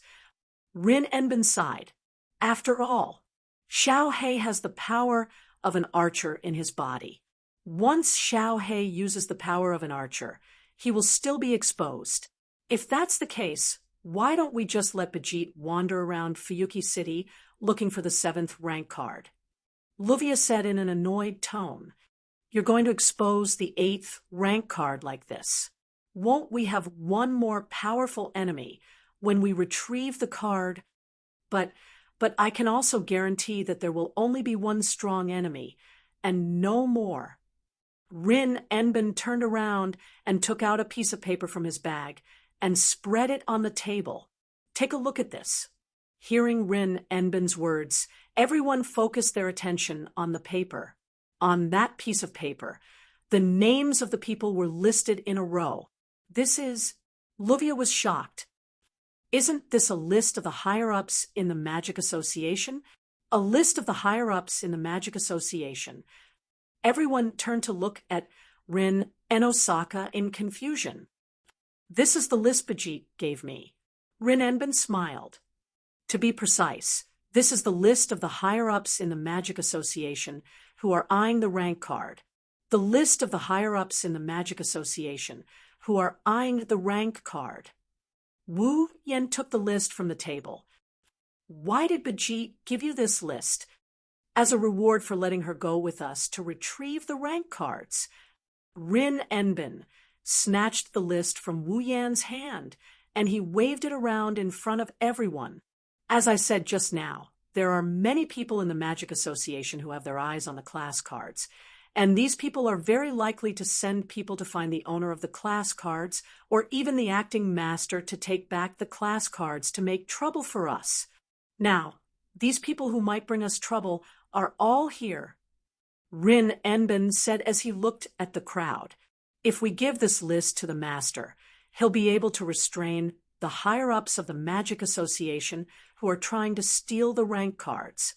They won't be able to send anyone, and we won't be troubled for no reason anymore. Hearing this, everyone present looked at each other in 2s and 3s and nodded. This is indeed a good thing. If we can make Bajit look away from Xiaohei, and we can guarantee that no one will come after us, it's not a bad deal. Rin Enbin shrugged. However, we'll have one more competitor when we retrieve the 8th rank card. In a way, this is a good thing. Wu Yen tapped on the table. This time, our opponent will be much stronger than the heroic spirits we've faced before. It's hard to say if we'll be able to retrieve the rank card. With Bajit's help, the situation might be better for us. Better? Think about it. Wu Yen chuckled as the girls looked at him in confusion. Bajit's combat power is terrifying. She also has the Flagelak. She's almost invincible against the heroic spirits who use their noble phantasm as their last resort. With her around, it'll be much easier to retrieve the 8th rank card. Wait until Batchet defeats the heroic spirit with her Flagalac and gets the 8th tier card. One day, she will come looking for me, the one with the other tier cards. Wu Yen snickered. By then, I'll be able to snatch the rank card from Bajit. It'll be much easier to deal with than an unknown heroic spirit. The girls rolled their eyes when they heard this. However, Wu Yan's words are accurate compared to the heroic spirit that they had no idea about, but was sure to be stronger than the heroic spirits they faced before. It was much easier for Wu Yan to deal with Bajit. After all, Bajit's Flagalac couldn't kill Wu Yan, while Wu Yan could kill Bajit with his noble phantasm. He was Bajit's natural enemy. If that's the case, Xiaohe won't be able to fight as well, right? Shoujo glanced at Xiaohe. Once Xiaohe fights, the fact that she has the archer rank card will be exposed. Huh? Xiaohe slumped on the table in disappointment. What's going on? No, it's not just Xiaohe. Wu Yan said. Other than me, Shoujo, and Mikoto, the rest of you won't have to fight. Huh. Other than Hinajuku and Mikoto, the rest of the girls were all shocked. Why? Because it's too dangerous. Wu Yan said without hesitation. You know that our opponent this time is much stronger than the heroic spirits we've faced before. Your combat power is severely lacking, right? Rin, Ruvia, Iria, and Mio were speechless at Wu Yan's words. I know you guys want to join the battle, but the problem is no longer about how to retrieve cards. Instead, you need to figure out a way to get the mana stuck on the main branch of the ley line to make sure the ley line is in chaos. Wu Yan said in a serious tone. As for this matter, it's enough for us to handle it. I think so too. Mikoto agreed. The level of the battle this time is too high. If you guys fight, it'll affect the outcome. So if it's possible, you guys should be our backups. For the sake of the big picture, please forgive us. Shoujo comforted Iria, Mio, and Xiaohe. It's for your own good, Rin and Osaka, and the others fell silent. I have to say, this is the best way. Rin and Ben sighed. We have no choice but to be the backups. That's right. Wu Yan stood up and looked out the window. Next, we just have to wait for the underground tunnel to be completed. Chapter 1540. So this is where the 8th rank card is. On a beach near Fuyuki City, Wu Yan looked at the construction site, surrounded by walls. He listened to the noises coming from the construction site, and he said with admiration, "It's amazing to be able to reach this stage in such a short time. There's a saying in this world, money makes the world go round." Luvia covered her mouth with a hand and laughed out loud. If you throw in the money, you can shorten the project to a satisfactory level. Nouveau riche. Rin and Osaka muttered unhappily. Damn it, why is this guy so rich? But I didn't expect the main vein of Fuyuki City to be under the beach. Wu Yan didn't know whether to laugh or cry. Could it be that the closer to the beach, the more active the vein is? Does the vein need to absorb water? This is just an underground passage that leads to the mirror world where the rank card is. It doesn't mean the card is under here. Rin and Osaka folded his arms. We can't just dig on the surface where the card is, right? What if the place is in the city? That's true. Wu Yan shrugged and looked at the noisy construction site. So, when will the underground passage be completed? Actually, the underground passage is already in the final stage of processing. Luvia said seriously, Tonight, we'll be able to get to the place where the card is. Tonight, huh? Wu Yan's wine-red eyes glowed with a sharp light. It has been half a month since Blackie returned to her home after Bajit's attack. In this half a month, Everyone lived an ordinary life that was completely uninvolved with troublesome matters. It could be considered as an adjustment before the war. Since only Wu Yen, Shoujo, and Mikoto were going to fight, Ilya, Mio, and Blackie were forbidden from getting involved in the retrieval of the rank card and returned to their normal lives. That is to say, even if the underground passage is completed tonight, Ilya, Mayu, and Xiaohei wouldn't come over either. On the other hand, Rin, Enbin, and Luvia would come over. This could be considered as preparation work for Wu Yen, Shoujo, and Mikoto, as well as taking care of the aftermath of the battle. As for class cards, Rin Tozaka and Luvia didn't have much hope. In front of him was Wu Yen, and behind him was Badget. It didn't matter which side he was facing. Rin and Osaka and Luvia had no chance of winning. Therefore, the two magician girls no longer asked for a class card. Instead, they simply changed their job to normalizing the ley lines. Of course, without their rank cards, Rin and Osaka and Luvia's plan to take Zelrich as their master would probably be ruined. However, the two young ladies of the prestigious families didn't seem to have any intention of giving up. They resolutely declared that they must find another way to become his apprentice. Wu Yen expressed his support for Rin and Osaka and Luvia's enthusiasm on the surface, but he was secretly laughing. After all, in the original work, the two young ladies of the prestigious families were known to be at odds with each other. Zelrich found it troublesome and tactfully chased them away. Now, even if they did find another way to become his apprentice, Zelrich would surely reject them.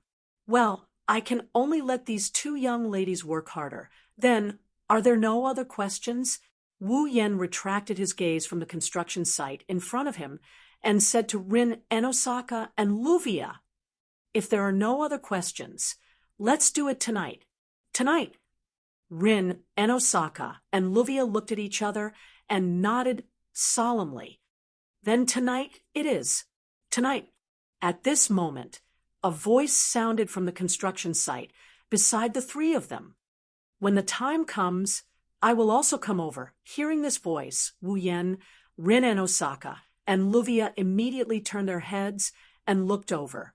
Over there, Barjet, who was wearing a man's suit and carrying the Flagelac stone ball as usual, was standing straight in front of the construction site, looking into the construction site from afar. Badget, Rin and Osaka, and Luvia raised their guard. Their eyes were filled with vigilance. This person in front of them doesn't play by the rules. She's a madwoman who only wants to complete her mission. Who knows what she'll do? Don't worry. As if she could sense Rin and Osaka and Luvia's actions, Badget's gaze was still fixed on the construction site. She didn't even turn her head as she spoke. "Since you don't have a rank card, and you have nothing to do with my mission, I have no reason to attack you." After speaking, Badget turned around and stared at Wu Yen with a pair of sharp eyes. "Even if I attack you, it will be against my mission target. This is my principle." Badget didn't hide her hostility towards Wu Yen. There's no need for her to hide it. Because of this, the atmosphere became tense. Rin and Osaka and Luvia's eyes trembled as they became even more vigilant. "I haven't seen you for half a month, and your confidence has increased quite a bit." Wu Yen, who had a cold expression since Badget's appearance, sneered at her. "Or do you think that you'll be able to defeat me in just half a month? Are you looking down on me?" Badget's expression didn't change as she stared at Wu Yen.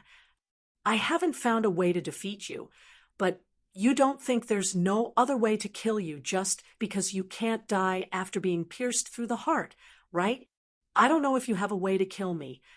Wu Yen turned his head and looked at the construction site. "All you need to know is that if I want to kill you, I don't just have to use the spear of death." Badget tightened her grip on the strap of the tube, and her sharp eyes were filled with murderous intent. "I don't like to fight for no reason, but if someone provokes me, I don't mind teaching them a lesson. Please allow me to repeat the same words back to you. Wu Yen laughed as if he heard a funny joke. However, there was no laughter in his voice. Instead, it was filled with coldness. After all, our seal's appointed enforcer is used to the tyrannical behavior of provoking others, but not allowing others to provoke her. Bajit's eyes turned cold. She clenched the hand that wasn't holding the strap.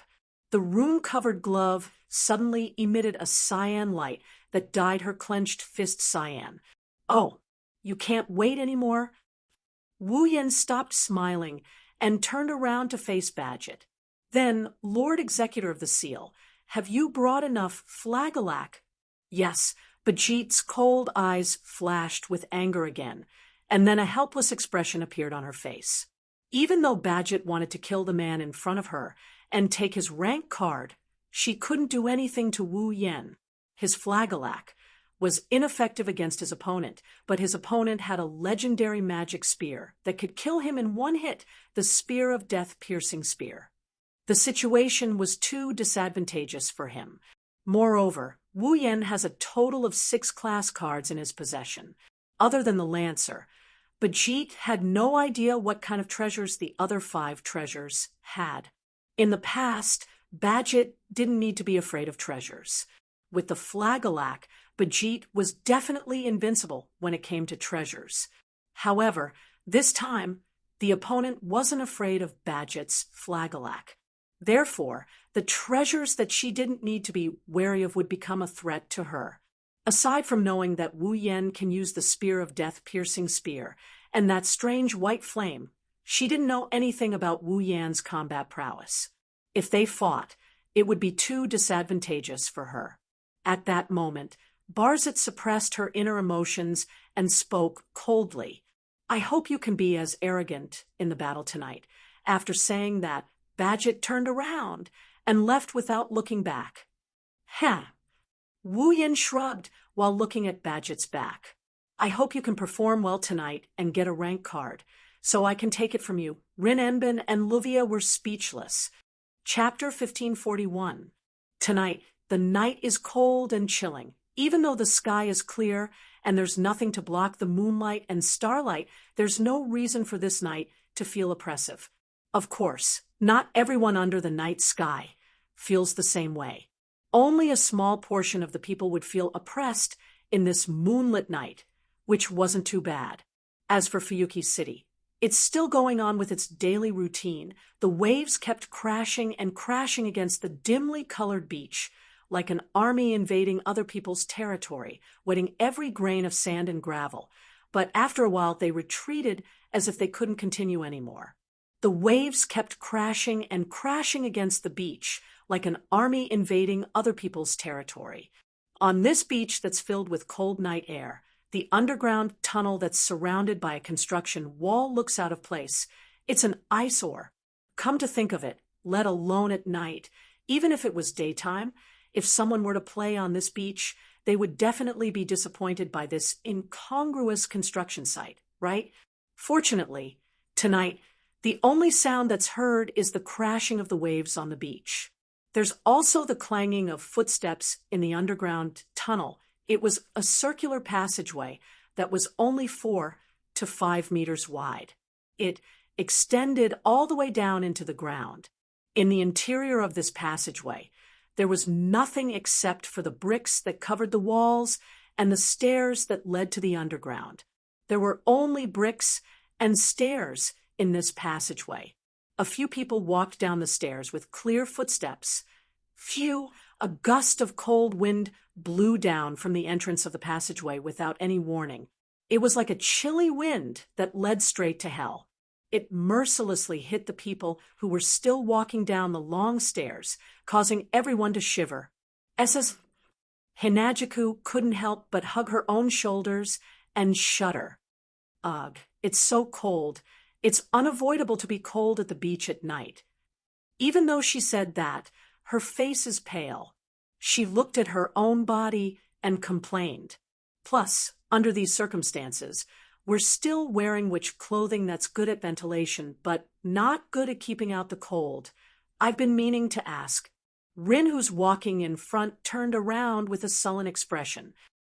Why would you want to wear witch clothing in such an important battle? I can't say that your taste is bad. Luvia sighed as she walked down the stairs. I can only say that I don't understand. Although it's a bit childish to wear this kind of costume in this kind of situation, but don't underestimate it. Hinajiku opened her arms and revealed a red and white witch costume. It's all thanks to him. Last time, we were punched by the berserker more than 10 times, but we were still fine. You were punched by a berserker, and you're fine? Rin and Osaka looked at Hinajiku and Mikoto's robes again in shock. You were fine last time because of this? I thought the two of you were performing some kind of magic. Luvia began to examine the two girls' robes. Is this some sort of magic costume? I've never heard of a magic costume with such strong defense. Well, it's a bit troublesome to explain. Mikoto brushed her bangs away from her forehead. Her long sleeves fluttered in the air, making this action less heroic and more elegant. Just think of it as a magic costume. I say, Wu Yen, who's walking at the front, or rather at the bottom, said helplessly as he listened to the girls' conversation. We're literally rushing to the battlefield. Is it really okay for you to chat so casually? Humph. Humph. Rin's grumpy expression turned into one of annoyance when he heard Wu Yan's response. It's not like we're going to fight, right? Are you still going to blame me? Wu Yan's helplessness deepened. Who do you think we're doing this for? Who do you think we're doing this for? Rin turned his head away in annoyance. Don't worry about other people's safety and end up dying in the mirror realm. That's not going to look good. Hinajika blinked her eyes and said with uncertainty, Are you worried about us, Rin? Who's worried about you? Rin raised his voice and looked a little agitated. I'm not worried about you. Hey, Rin, do you know what people call this behavior of yours? Mikoto mocked Rin, who expressed his thoughts with his expression. It was as if he admitted to Chiju's words. People call this behavior of yours Sundara. Ha ha. Wu Yen laughed dryly. It's really interesting for you to say something like that. I don't care anymore. Rin yelled and quickened his steps. Let's get down there. Amidst the commotion, the group of 5 continued to walk in the echoing underground tunnel. After walking for an unknown period of time, the surface finally appeared in their field of vision. Stepping on the ice-cold stairs and braving the cold wind, the group of 5 finally reached the end of the underground tunnel.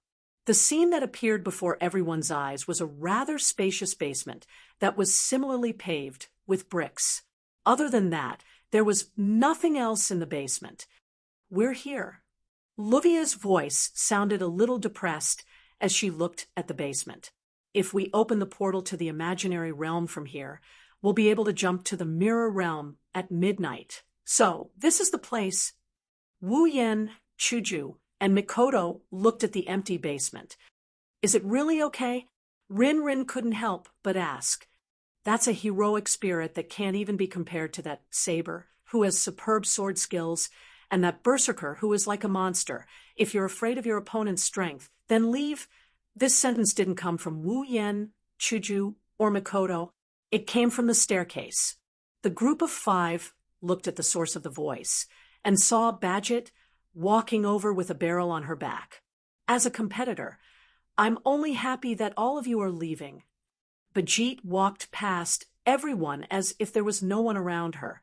She walked to the front of everyone and left them with only her back view. However, as a pure magician, I'm not happy that you're afraid.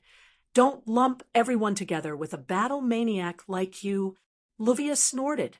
A magician can't be afraid. Who gave you that idea? Yes, at least in my memory, no one taught me what fear is. Badget tilted her head and glanced at Wu Yen. Even in the face of death, is that all you want to say? This time, Wu Yen didn't treat Badget coldly. He also didn't try to suppress his emotions. Instead, he revealed a faint smile. As the opening speech of the competition, it's a bit boring. Unfortunately, I don't have the education that requires me to make an interesting opening speech. But Jeter seemed to be a little surprised by his speechless performance.